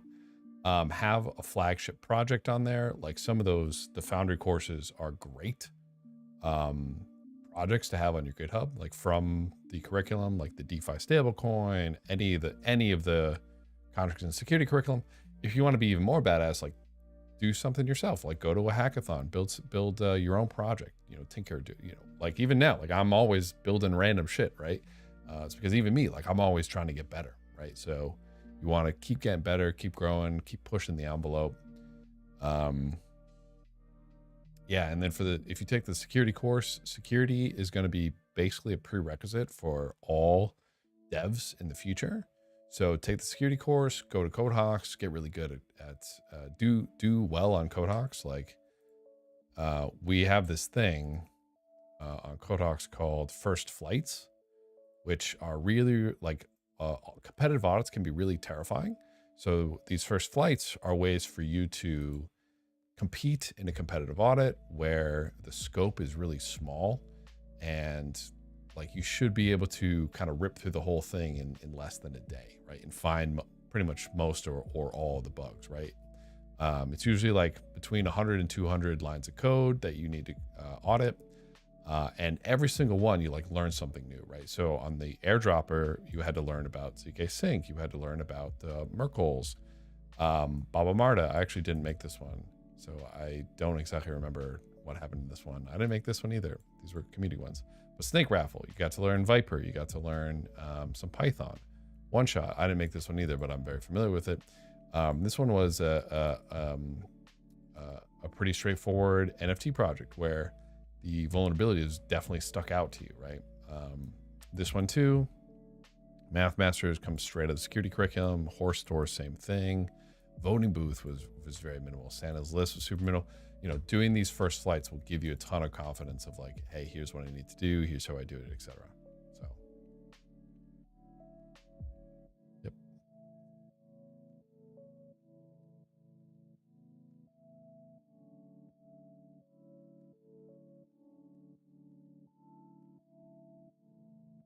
Hopefully that's helpful. Hell yeah. Excellent. I'm looking forward to it. I really am.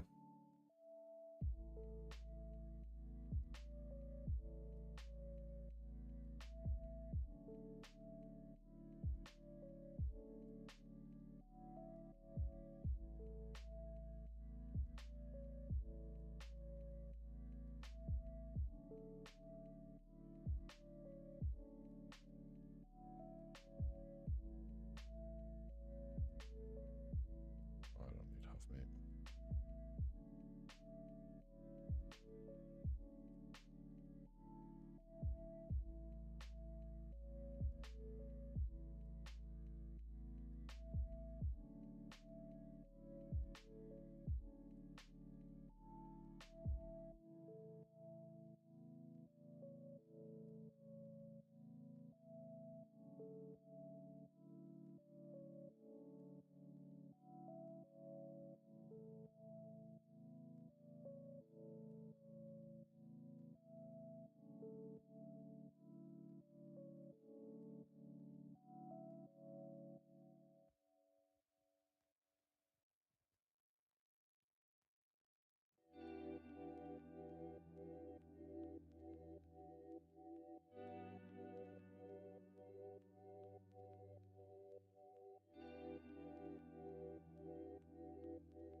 What up, BIJ?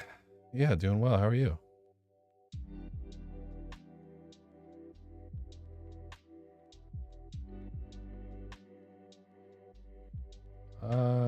Let's see if this works. Nope, that did not work at all. Okay.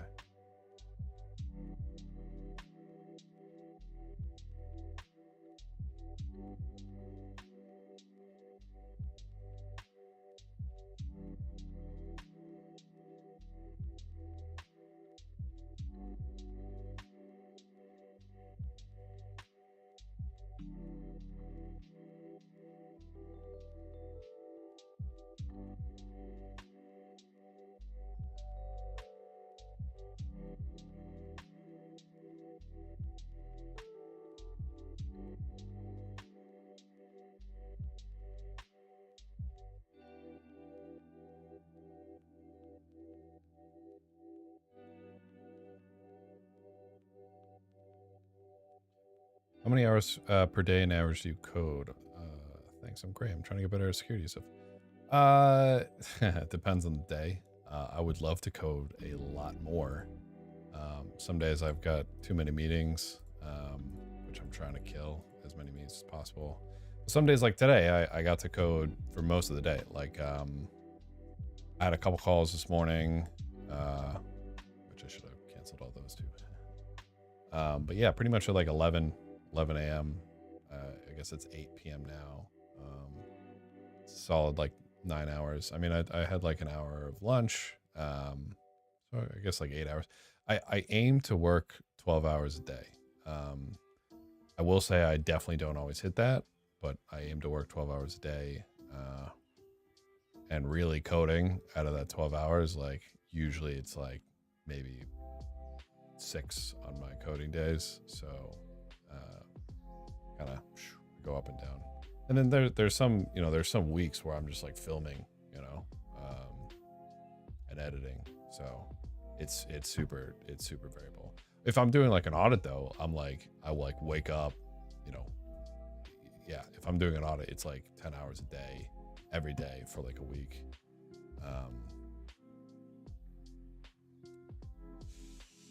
But at the same time, like if you do that, you definitely crash at the same time. It's actually one of the big reasons why, like on CodeHawks, we've made all the competitions much longer than traditional competitive auds, because like people were just like going, one of the big issues with competitive audit platforms is how fast auditors are expected to go through a code base, and I think it's just kind of ridiculous. So we've been, really fortunate to make them really long. What up, Saint? What's good? Aoshi, hey, you forking legend, what is cracking? So I'm overdue for a break though. I'm going to take a quick 10-minute break and I will be right back.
jailbreak mode.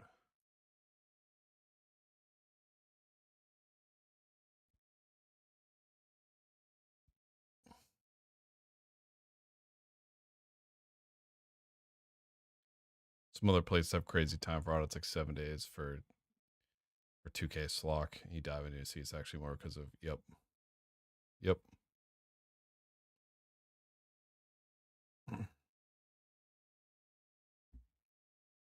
Yeah, he is tweeting. Was. I think I got one more Pomodoro in me, y'all.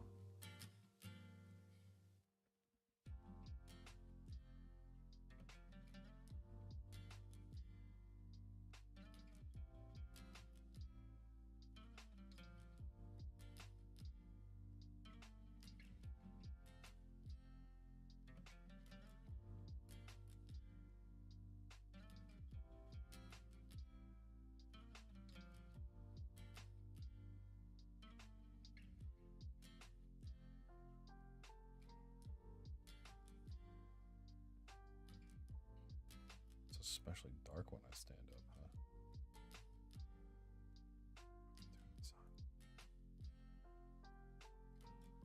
Ah, my eyes. All right, I guess we'll just go into next round. So this might be my last Pomodoro for the day. Let's see where I messed this up.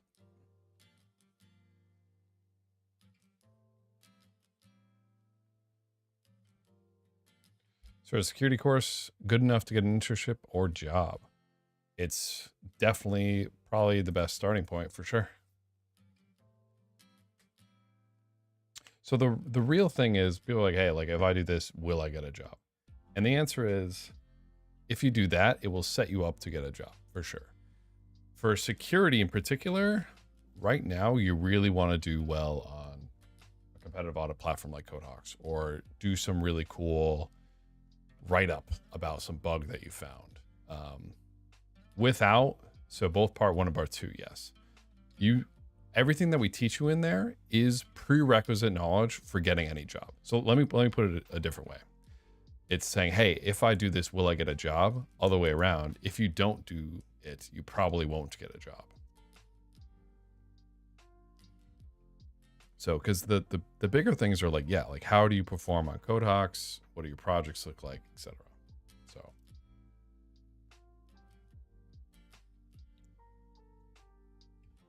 those are the more important things.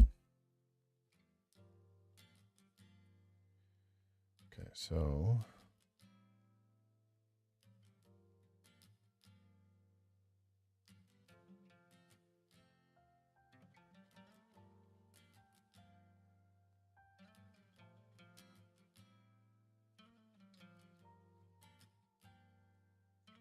Zero bytes of code. See, that's not good. If I do dual, when I deploy it, it should have code.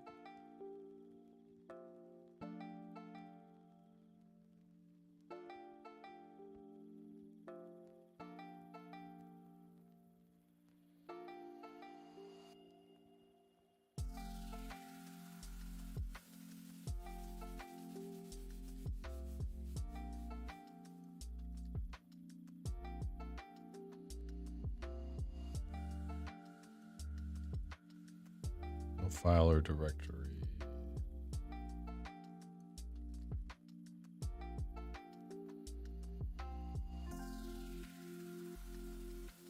No such file or directory.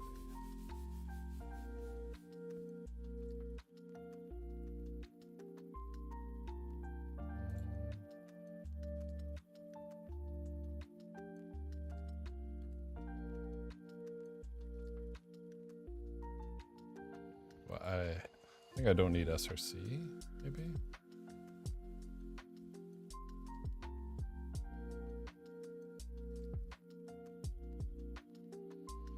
How articulate should one be when writing a finding? I found myself stuck because of ridiculous things like grammar when writing a finding. I mean, what you want to do when you write a finding is you want to convince the project that they must fix your issue. So whatever you do to get that across, great. Call reverted as expected, but without data. Do you feel irritated by answering so many questions? No, if I don't want to answer, I just stop looking at chat. So it's all good. And I probably will stop looking at chat. So call reverted, but without. What if I just do just a straight jump? Right, if I do a straight jump, it should revert. No, because we're still getting an issue. Oh, not too standard error. Let's see. Unmatched jump label. Oh. Oh, so it's not compiling. Oh, okay. Huff C. Aha. Okay. Unmatched jump label.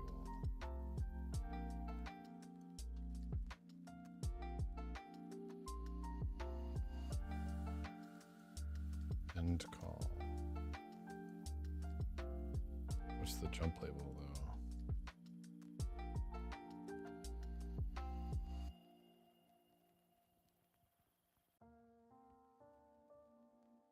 This definitely has a jump label. Oh shit, does it? Oh. Oh, it does. Oh, it doesn't because I got rid of it. Oh. Unmatched jump label.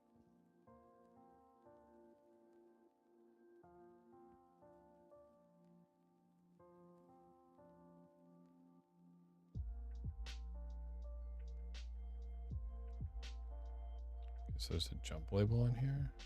Transfer failed revert. No, that's it in there.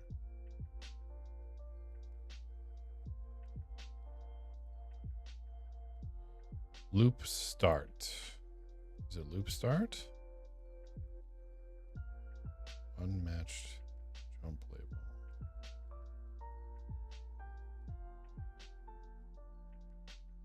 End code. Do I need just to do this?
No.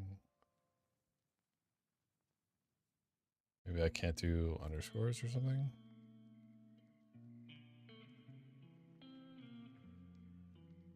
What if I just do like this?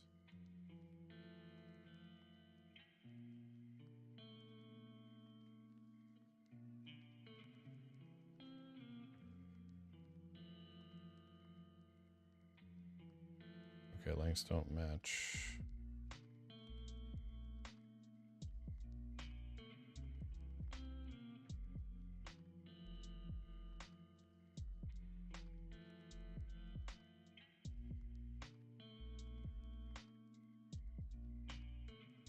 this is the unmatched jump label. Total doesn't add up. It's right here though. Does it need to be above?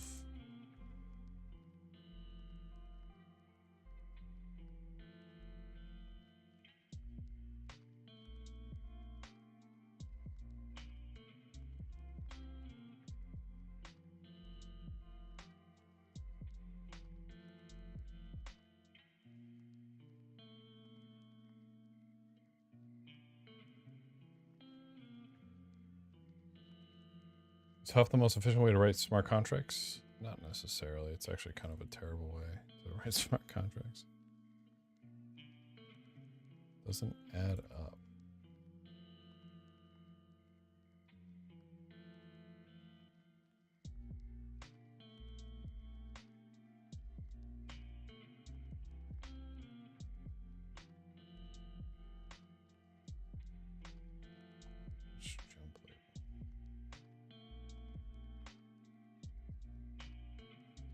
Can I not have a jump label in my jump label?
Still, what's it mad about now? What the hell?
Do I just have multiple missing jumps?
Don't understand why this is the error it's throwing me.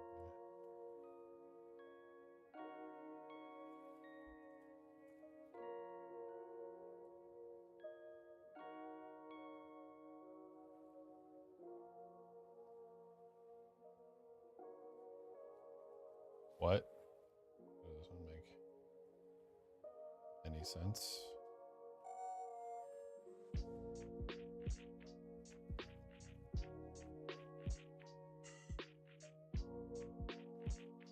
Unmatched jump label.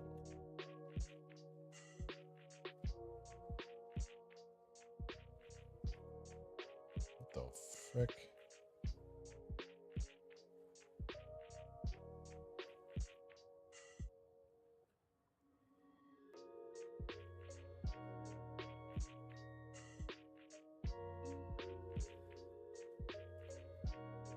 Am I accessing the variables wrong?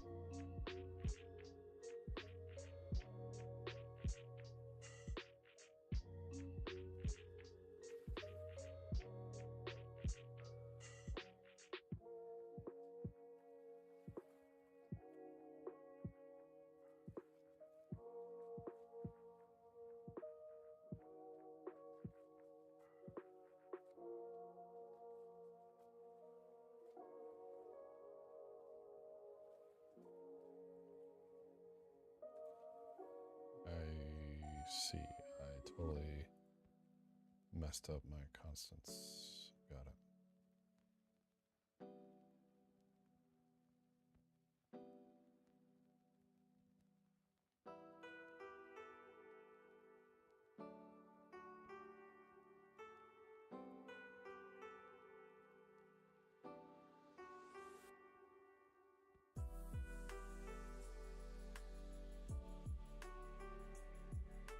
Weird, it was giving me a different error.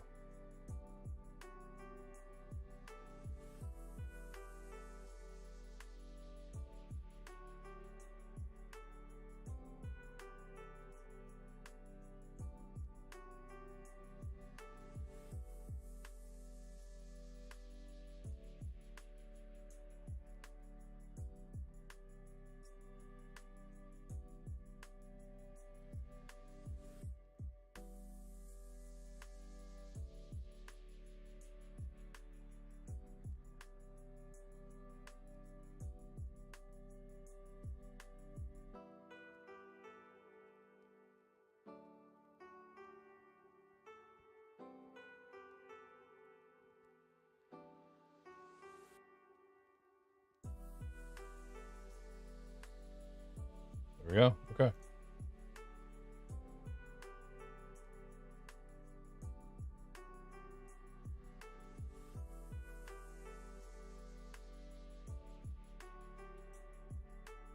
Good. Okay. EVM error not activated. I've run into this before.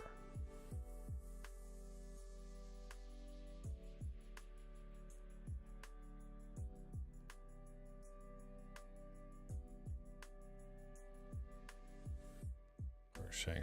Okay. Yeah.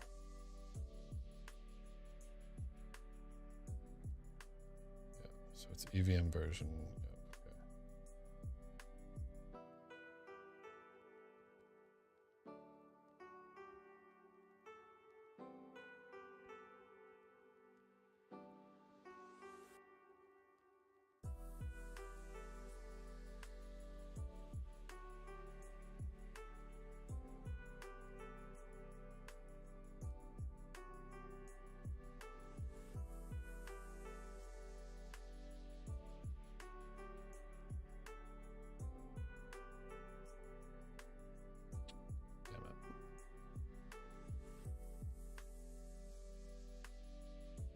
Okay, we have code deployed.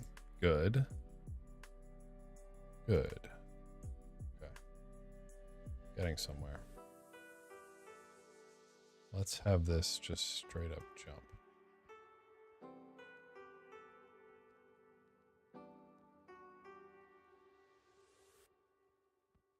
Converted but without data. I betcha this call value is 0.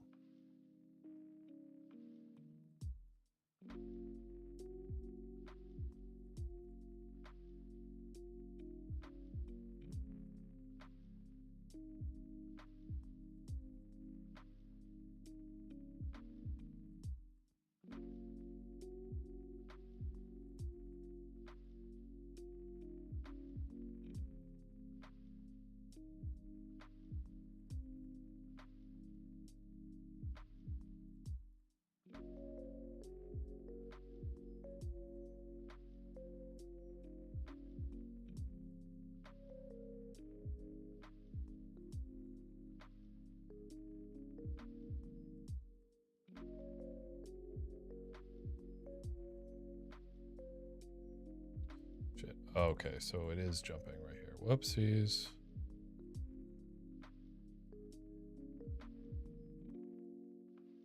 I just have to do is 0 is 0. That's super annoying. Oh wait, no, I can just do only if this value is different from 0. So so I don't have to do is 0 0.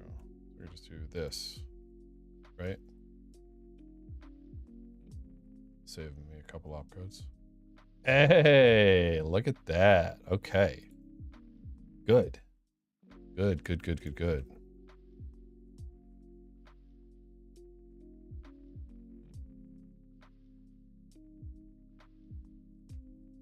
Okay, we're getting somewhere. Good, okay.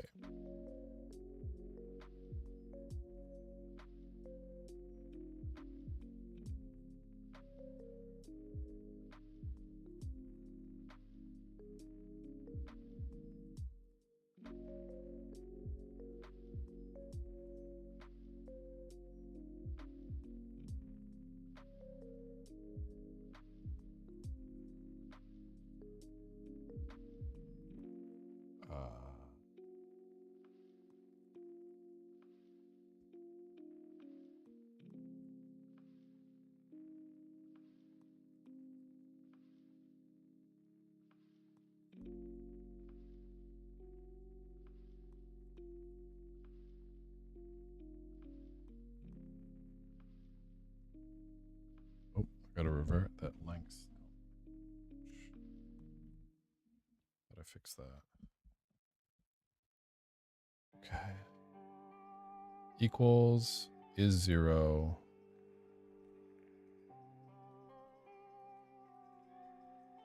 I should just do this, I think. Good, okay. This one should still pass. Nope, I screwed it up.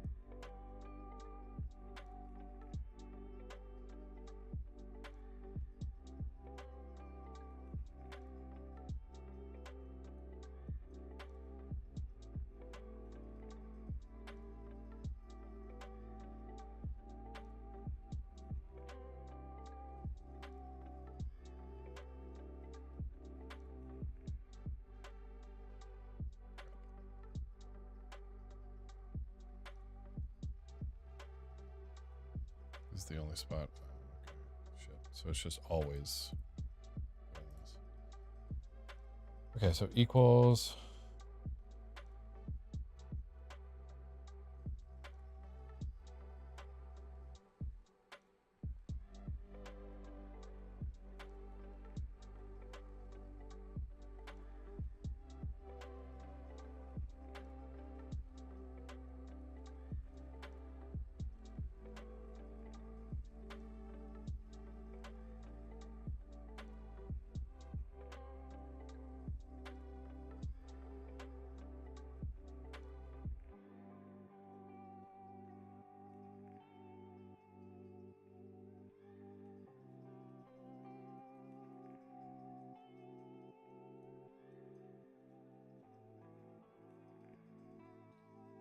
So I want to jump. So if they're equal.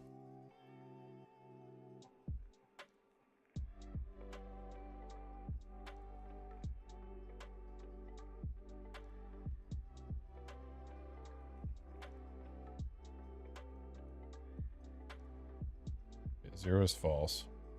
So if they're equal, it's going to return 1. And this will jump. And then is0 will also return 1.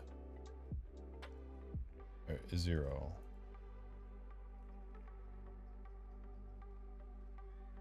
Is0 will also, is0 return 0.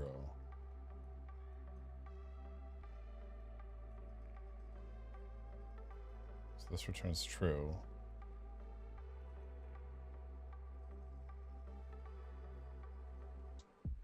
So if this returns true, it's 1. And then I need to say is0. I do need to say is0. So now, if they're equal, so if it's 1, is0 will return 0, and this won't hit.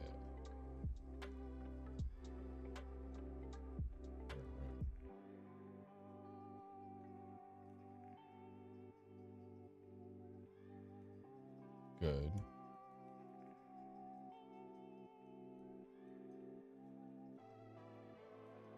But this shouldn't hit either. I'm getting a lengths don't match on this, and there's only one time this is fired, which is here. So we're gonna have to debug this.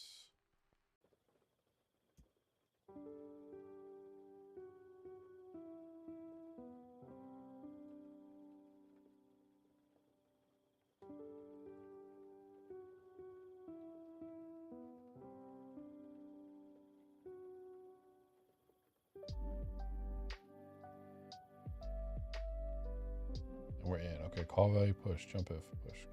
Okay. Call data load. Where are we?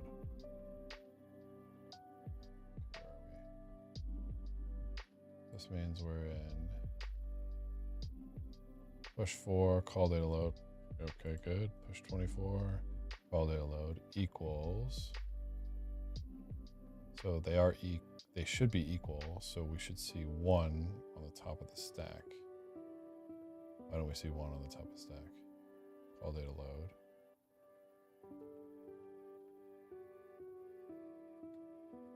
Oh, because they're different things. Okay, so push, call data load. Boom. We see that.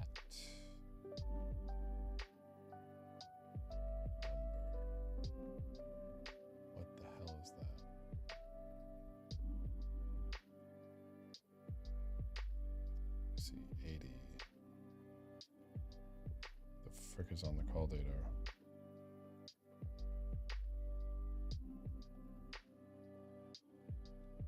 Okay, so of course it's hitting because I'm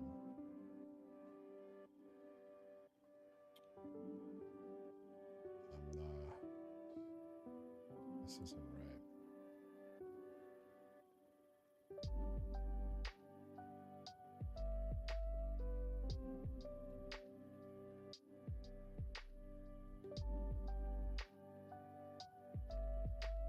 Cast call data encode.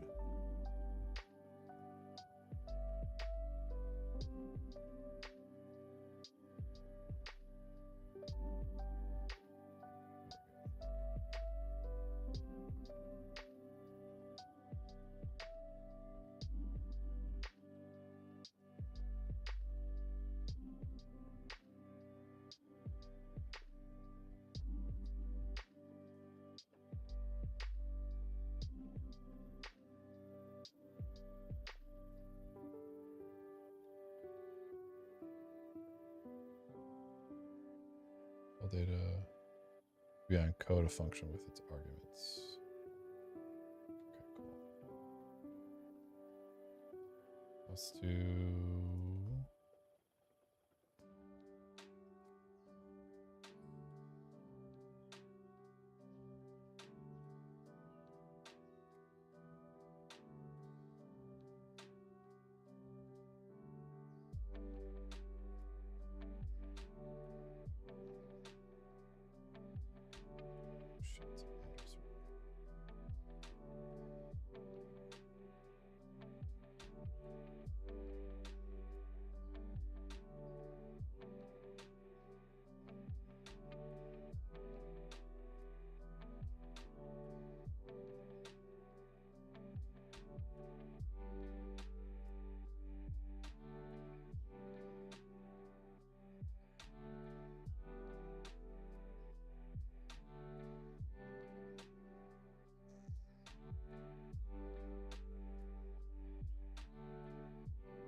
Thank you. Thank you, Joshua.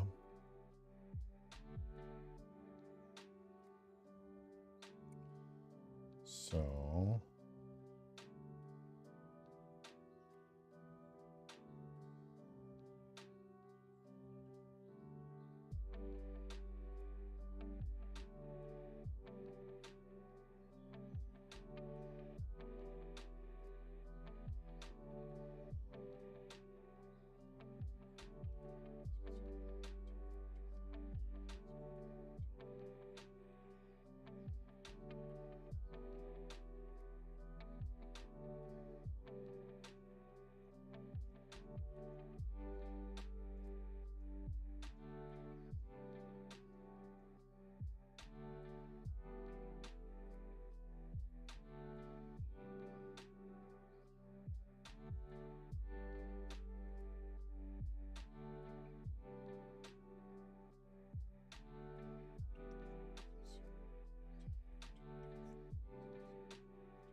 oh wait, shit, yeah, you're right.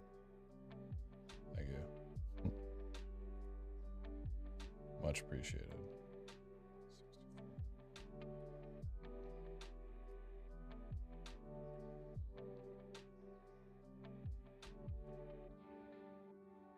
Yeah, that's way faster, isn't it?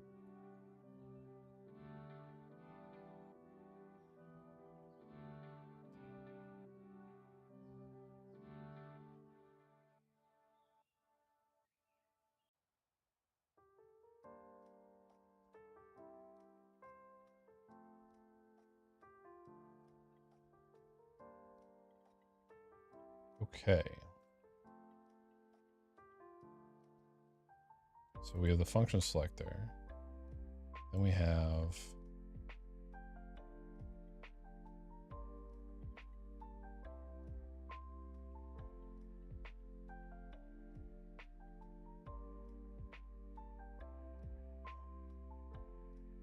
the first address. Oh, so I was doing it backwards. And then what's this?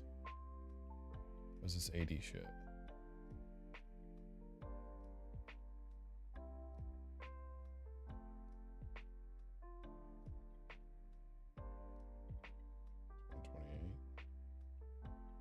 Why do we have this crap? The hell is this? 1 and 1.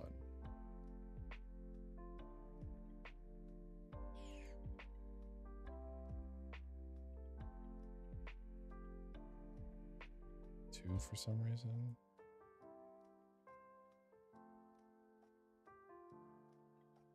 $77. So this is our address. Something. Oh, wait. This is our number of numbers, which is just 1.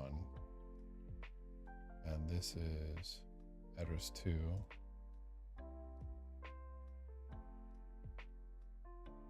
Number of addresses, and then this one's obviously our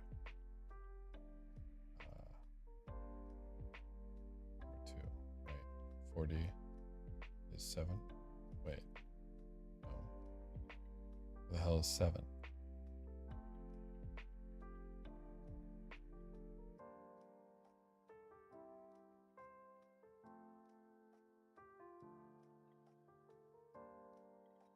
X 7.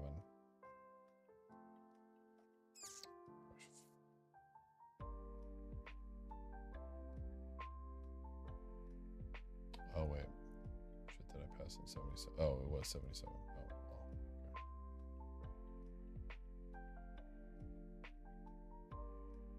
77. So What are these two?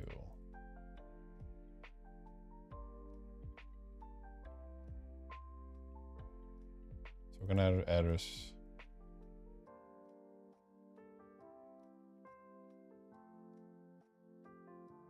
Call data in.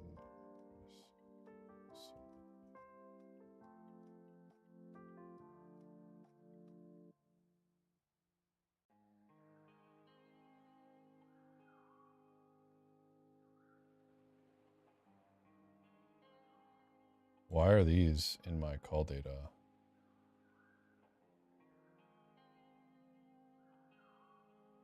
Single. Address, recipients, amount.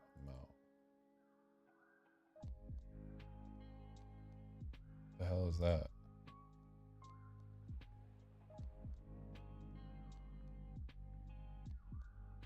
Did I copy paste this wrong? No, there's a random 8 in there and a random C0. Yeah, there's a random 8, there's a random C0.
What the hell are these?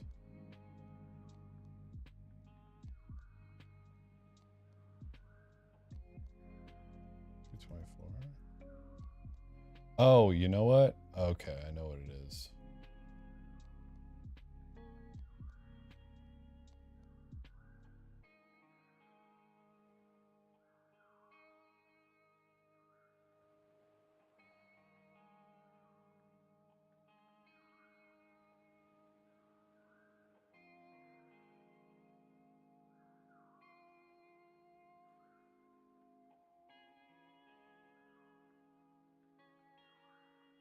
It's so bizarre. It's the other way around.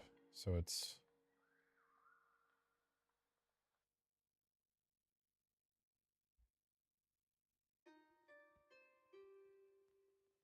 What's the address? Something, something, number of addresses, address, number of numbers. That's so bizarre.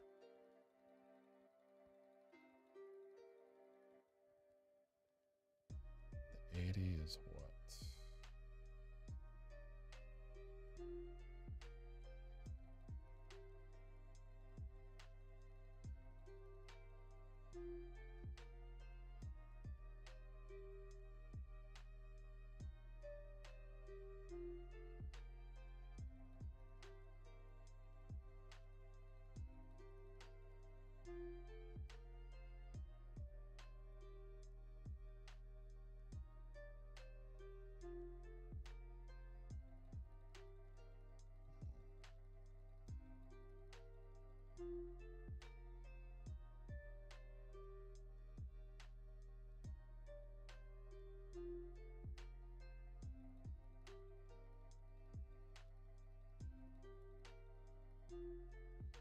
If I just do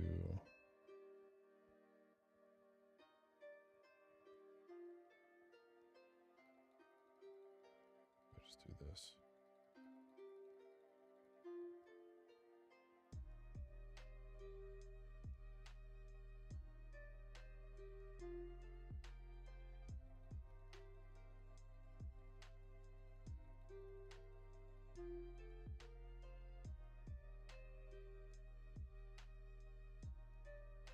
$22 and then the 2 addresses.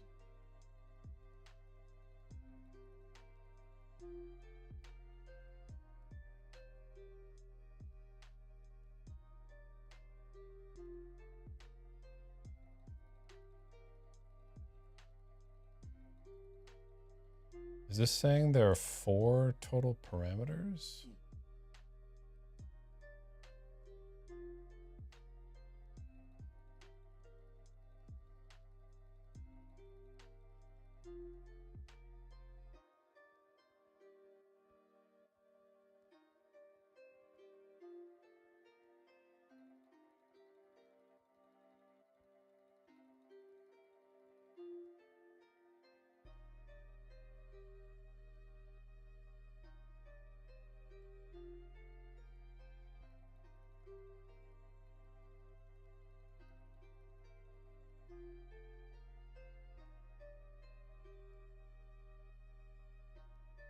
$28,192.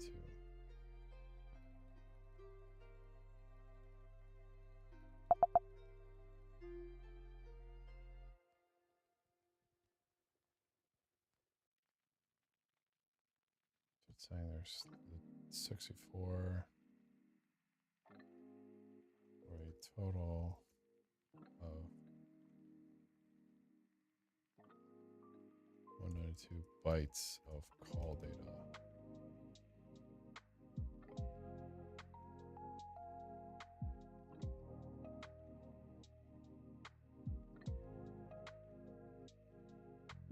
What if this is just like a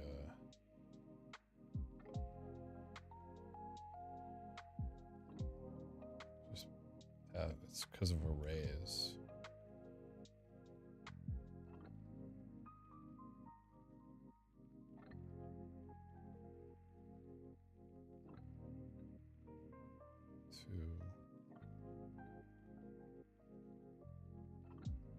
Most AI is kind of bad at a lot of this low level stuff. I don't trust it.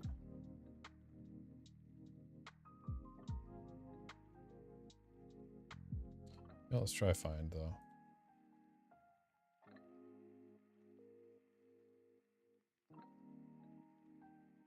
Why are there extra bytes in coding a 6?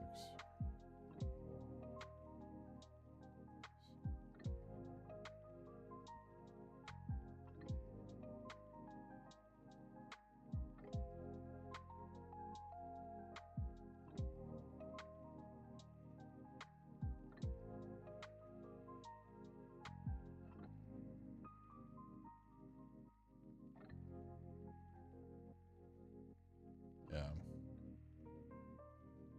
Didn't quite get what I wanted.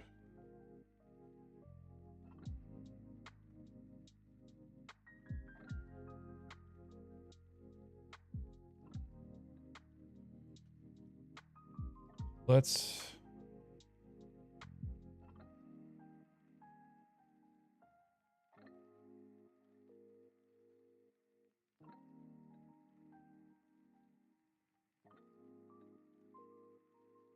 or one total.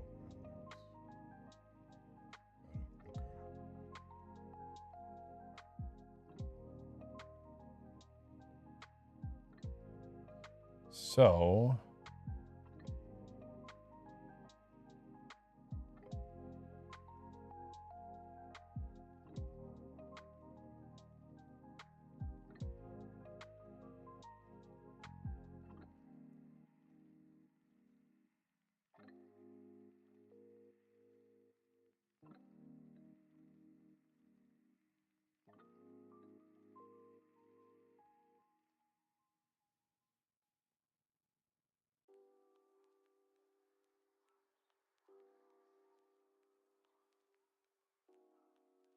address.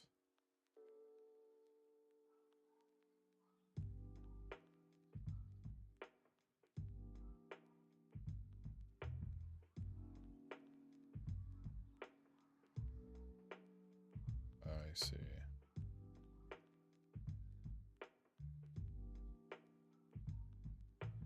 Okay.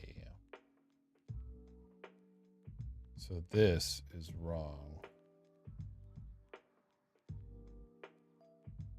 I see. 0x80 indicate the first parameter begins 120 bytes after the start of arguments block.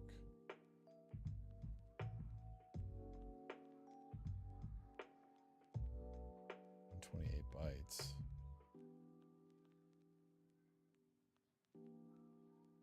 First parameter.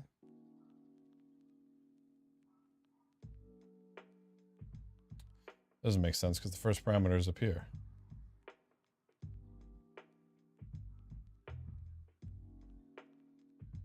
The address parameter is here. You're saying the first parameter of the dynamic typing starts. So 128.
Interesting.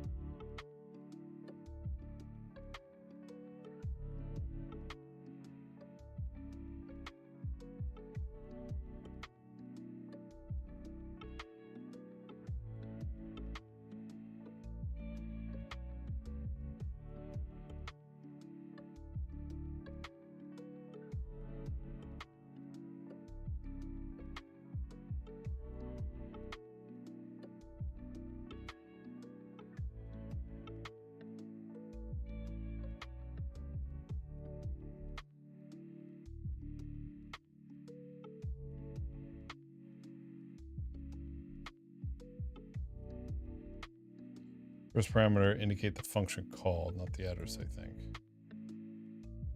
Well, this one obviously is the function selector. This is the first address in the argument set from here. It's interesting that they do this and then they stick this on here. It seems very bizarre that that's how it's encoded.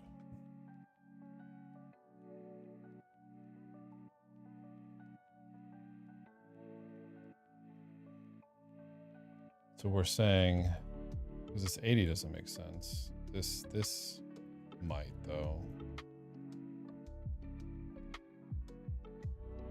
224.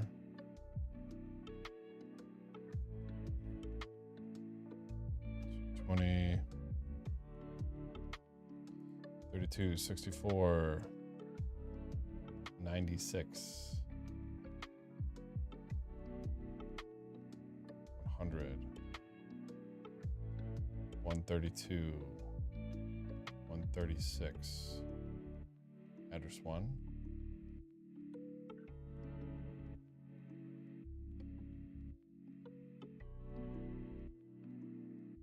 200.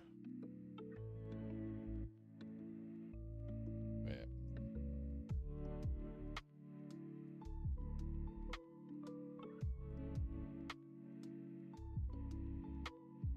7, 1, 2, 3,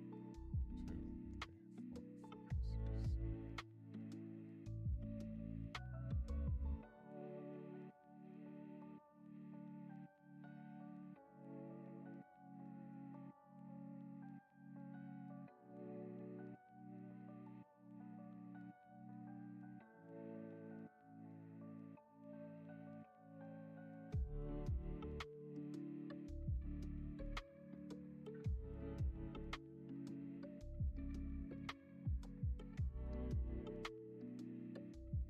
Bet you if I put another one on.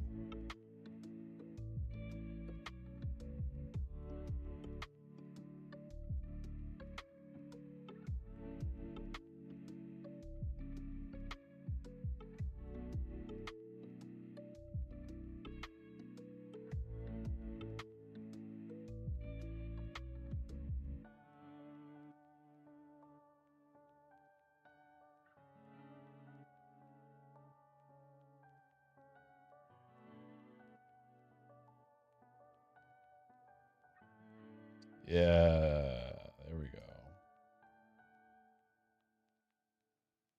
Oops. Okay, so definitely, look. So this is the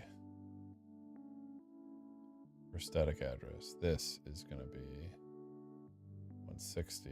This is now going to be 256. 100 is 5 bytes.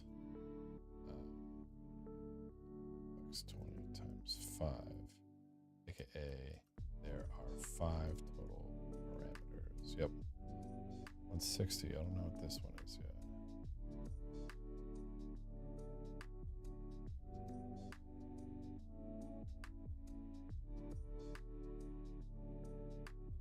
I was thinking there were 4 total parameters, but then this one went like this. Oh, wait a minute. Hold on. Nope, now I'm confused.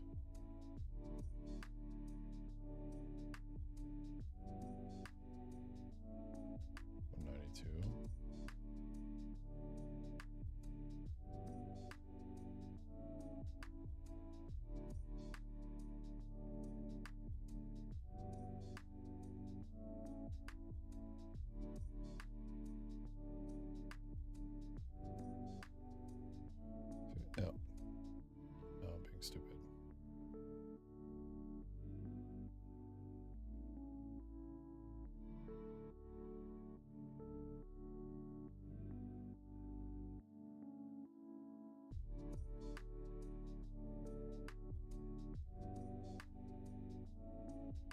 $160. 5, yes, 160. There are 5 total parameters. 180. There are 4 total parameters. Yes.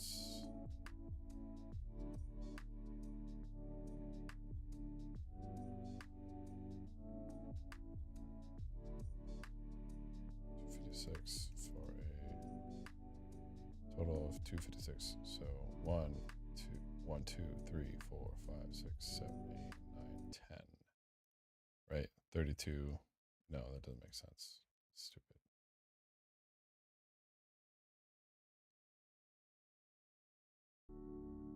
Eight. 1,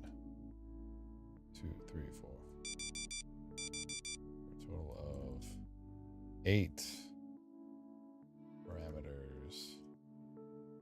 Yes, including stuff in the arrays. Got it.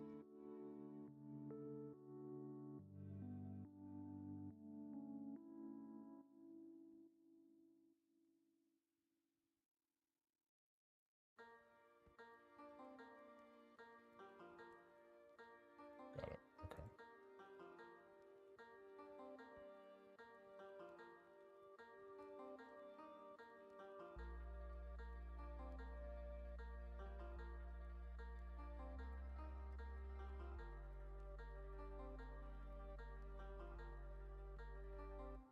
Got it. Okay, cool.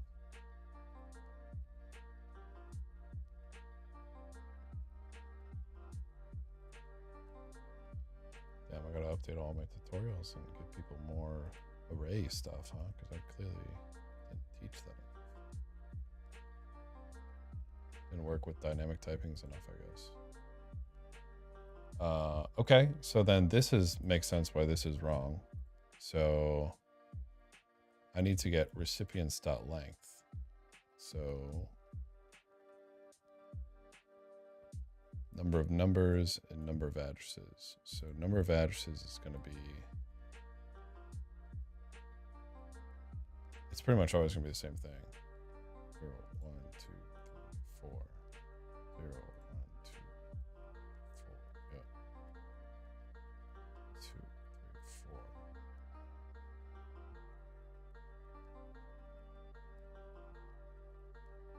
What's this? 4E.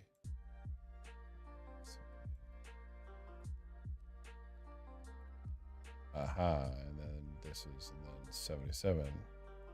Second, 2. And then it's the number of addresses. Okay.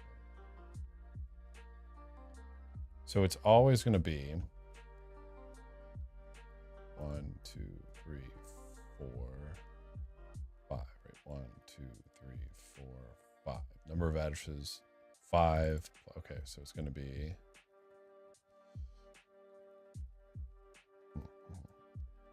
5 times 32 plus 4 bytes, 164.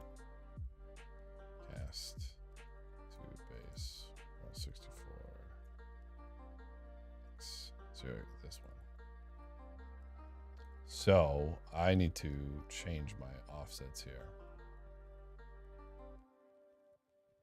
Define constant number of recipients offsets equals 0. This one. Okay. There we go. Boom.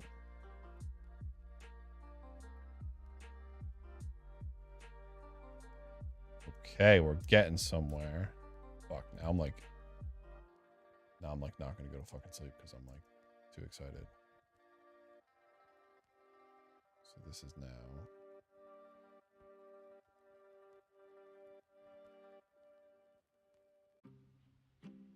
What up?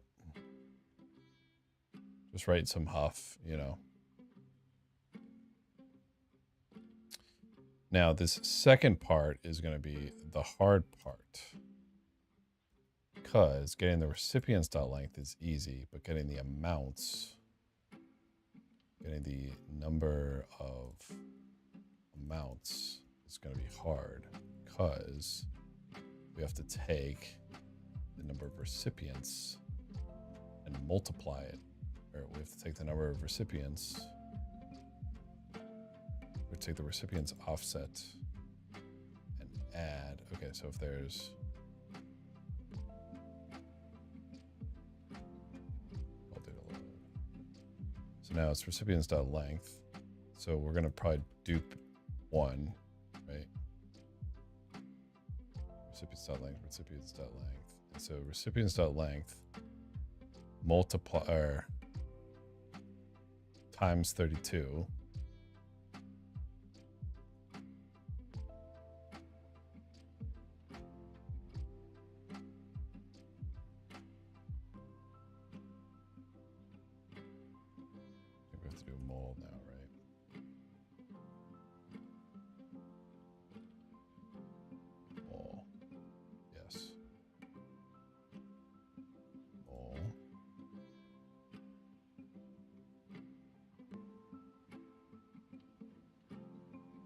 recipients.length.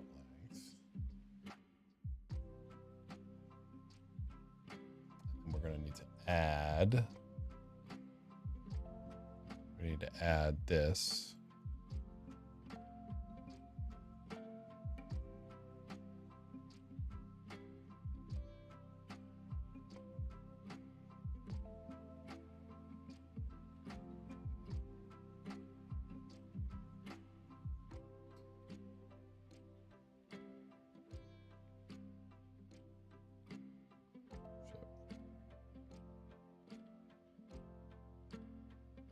This is what we start with. Then we do number of recipients, call data load.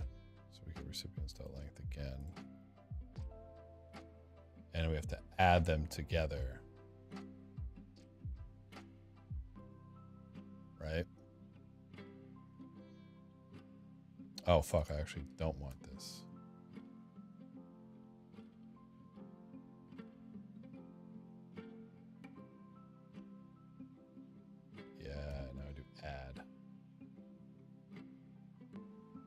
And this results in the number of amounts offset. Call data load.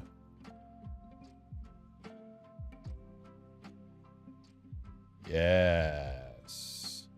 Yes. Now we have amounts length. Now, oh, fuck yeah. Oh, let's fucking go, dude.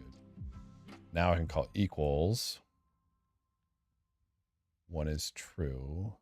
I want to check is 0. Okay. Let's do some testing. Let's test our revert first. Actually, no, let's just get rid of these. I'm not going to do any of this shit. Okay, somebody else can do that. Totals don't match when lengths. So this one should pass. Forge test dash dash empty paste dash dash MC Huff.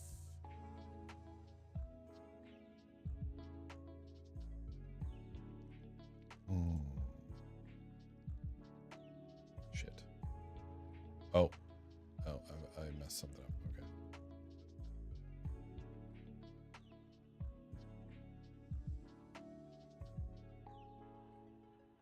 Missing constant definition. Oh shit.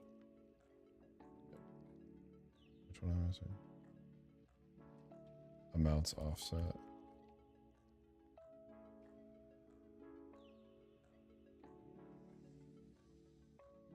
Right, because now everything I just did is shit. Okay. Okay, number of recipients offset. This is correct.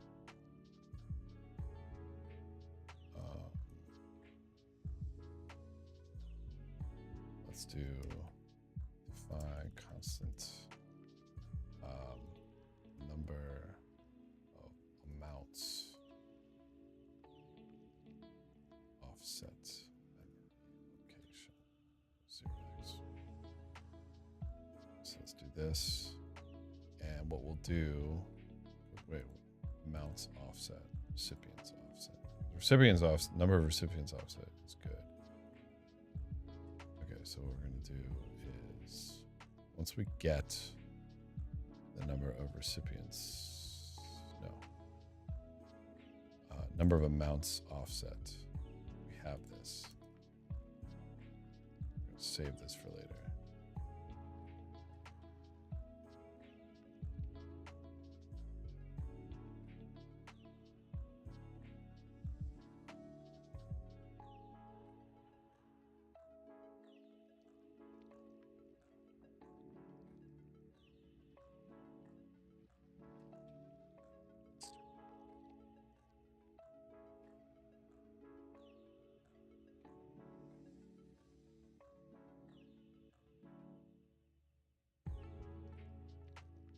One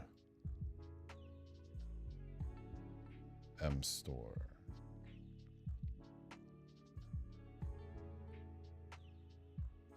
Yes.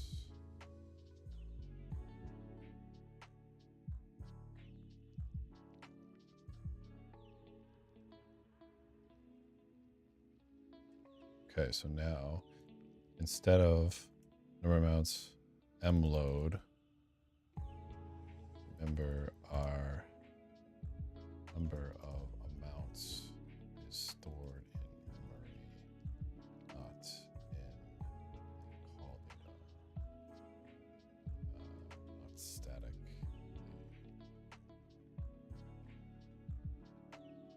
That seems shitty.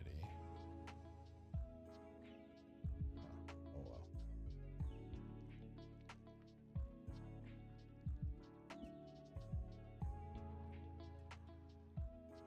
Recipients offset. Number of recipients offset.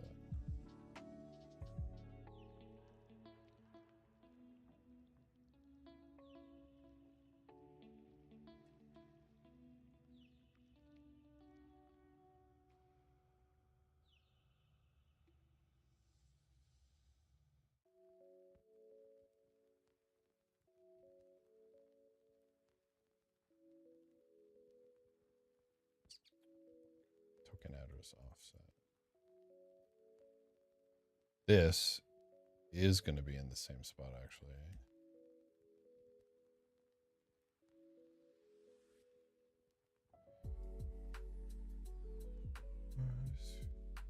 Token address. It's going to be just equals 0x04. Total amount offset.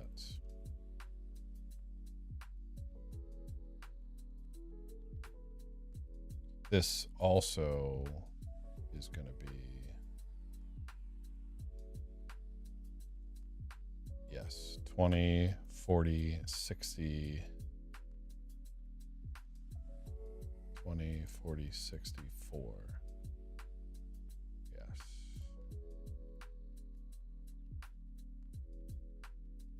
Oh, shit. What? I already knew.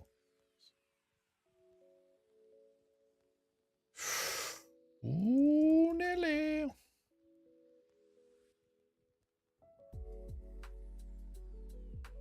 Oh, ho, ho, ho.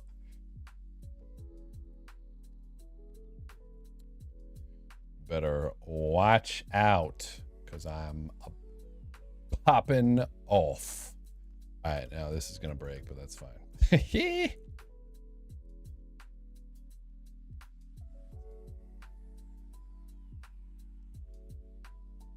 Okay.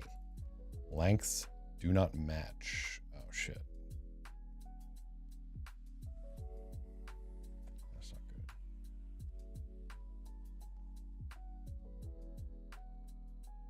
Why is that not good? Because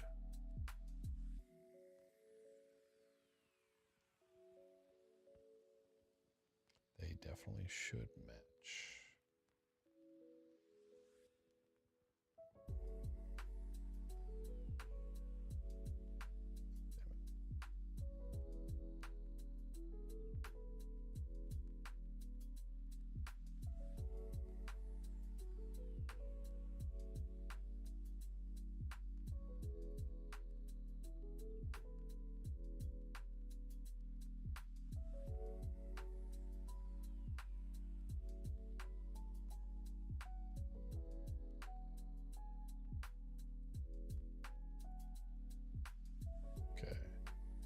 All day low, blah, blah, blah. Yep. Okay, jump test. 0x4a.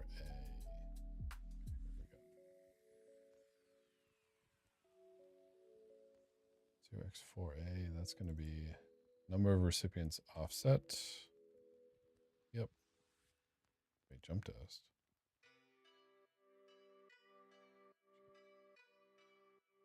Next up, okay. All data load, okay. All data load, yep.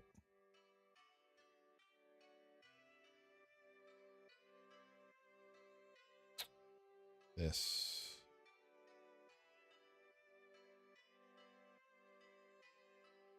is already wrong.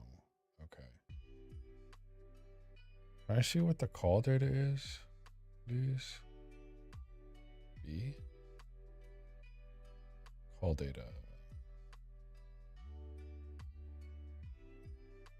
God, how big is the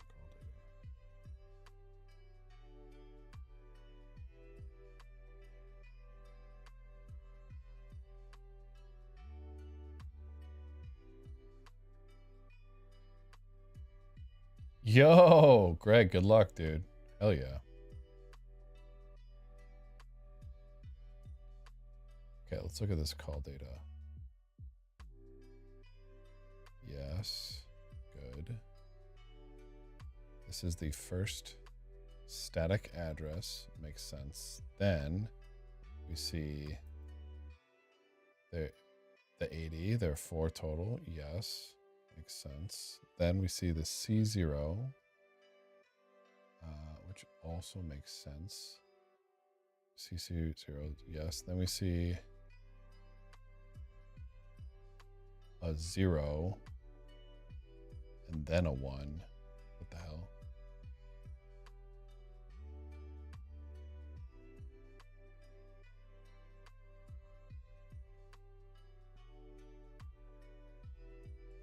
Recipients.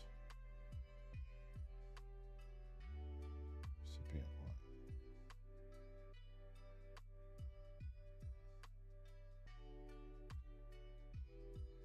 Sure, I could copy this. That's super annoying that I can't. 80C0, 0.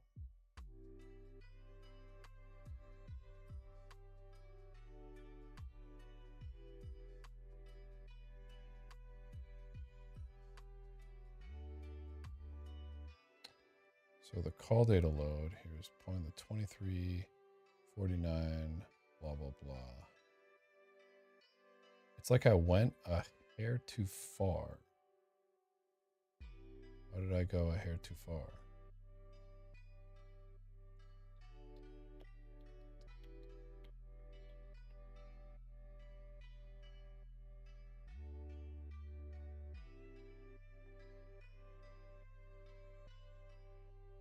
$164.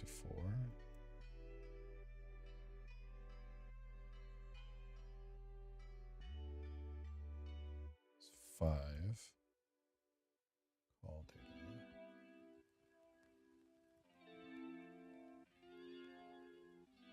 Oh, I did go a hair too far. It should be 4. Okay. Should be 132. Okay.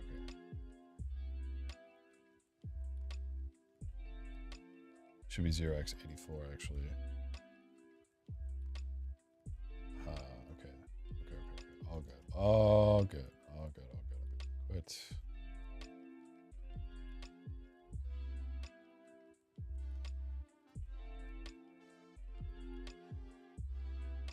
Should have fixed it. Fuck.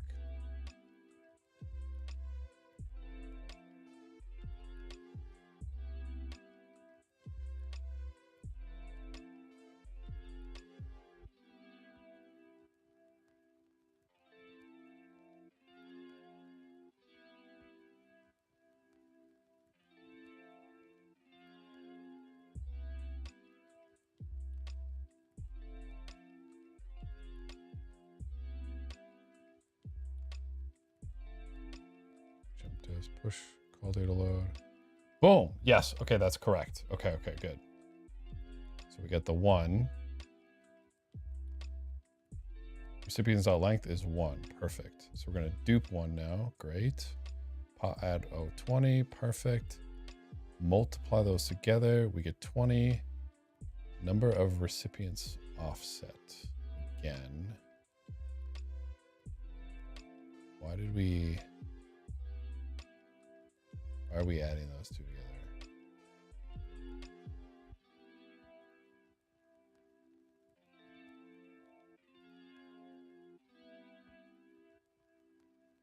Why the hell did we add those together? Excuse me. Dupe 1. Yep. Push 20. Yep. We're going to multiply 20 times the number of recipients.length. Yes. Now we do recipients.offset. We add.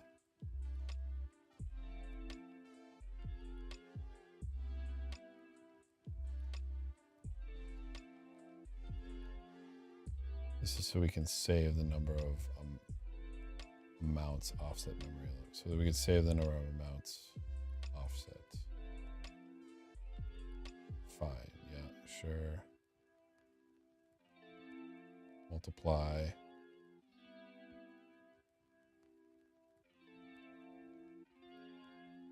This is to get the number of amounts. Okay. Add. Okay. Oop. Okay, so this is where we mess up. Shouldn't it be 4? Oh, wait, yes, it should be A4.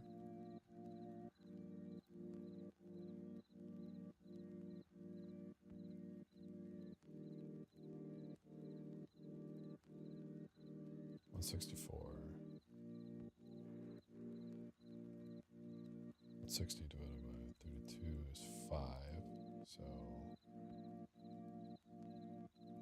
1, 2, 3, 4, 5. It should be 6. Why am I only getting 5?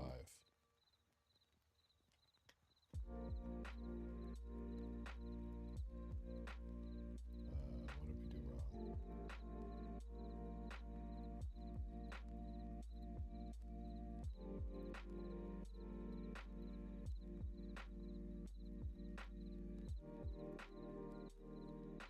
This is definitely right now. This was right. This was right. 20 multiplied by the recipient's dot length. This doesn't make sense because this is in bytes and we're multiplied by bytes. Son of a bitch. Okay. Right. So when we multiplied it, we got some crazy answer, didn't we? Okay, push 20. No, because it was 1 times 20. Mole. Whoa. How do you get 1?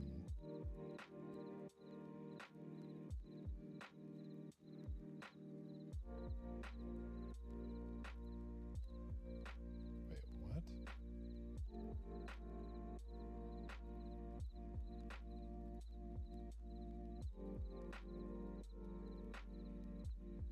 Okay, we're going to multiply 20 times 1. You get 20, obviously.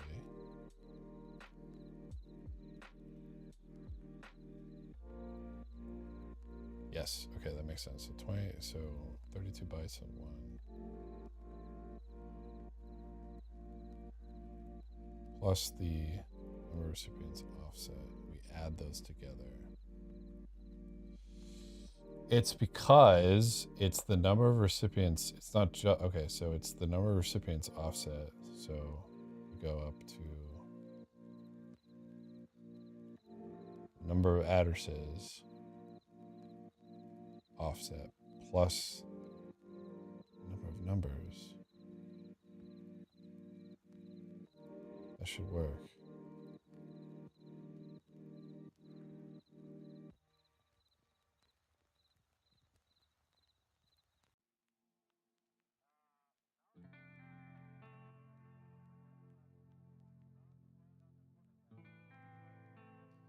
A4? We just did that. 160 divided by 32 is 5. So for this top line, 1, 2, 3, 4, 5. Why are we off by 32 bytes?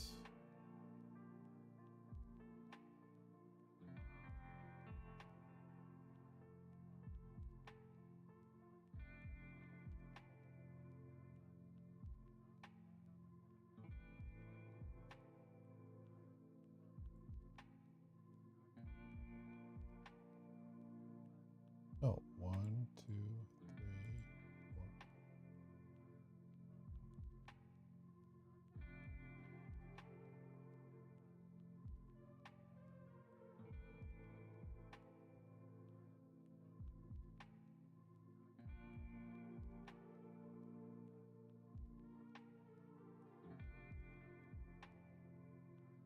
Four. 1, 2, 3.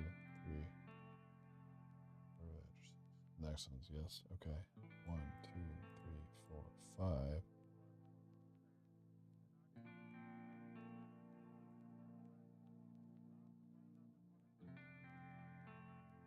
We have to just add an extra one, I think. Yeah. Number of addresses, because we have to go one more deeper. So it's like just +1, right? I think that makes sense. So we have to do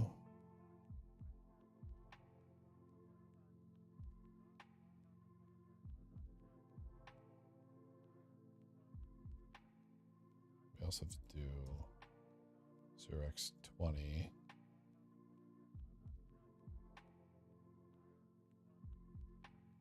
and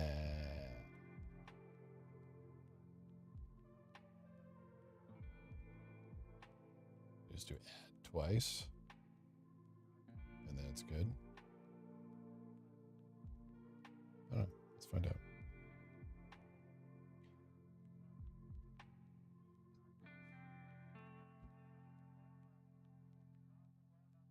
Okay.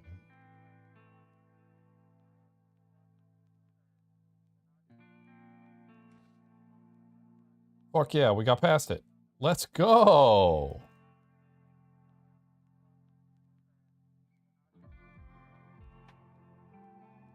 Hell yeah, dude.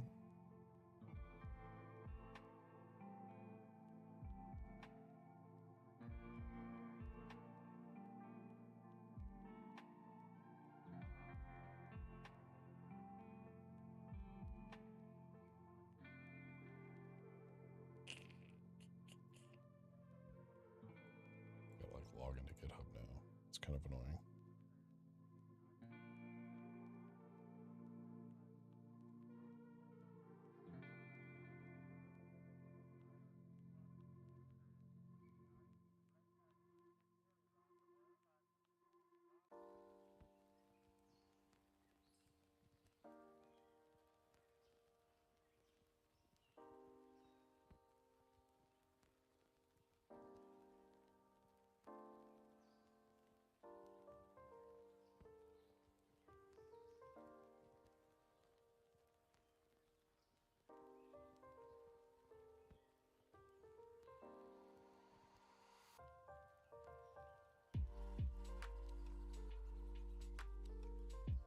To log in, I guess.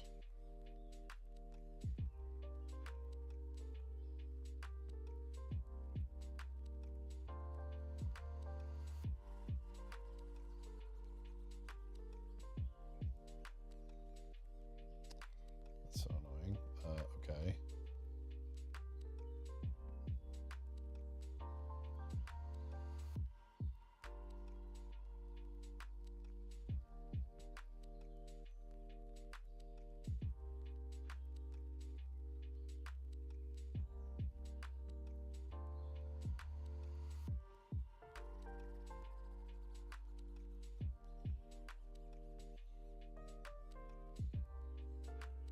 Oh, I just needed to do this.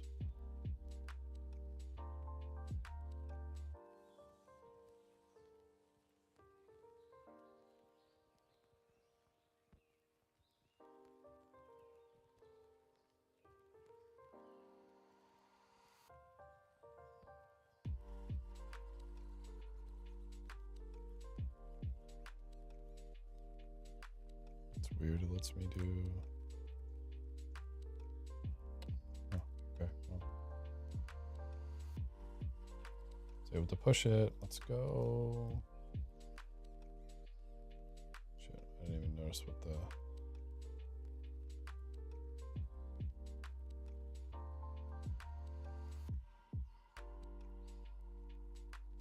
Was now.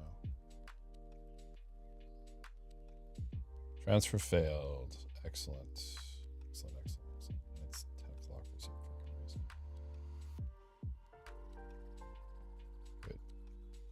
So we got past here. We're moving on to here. Good, good, good, good, good, good.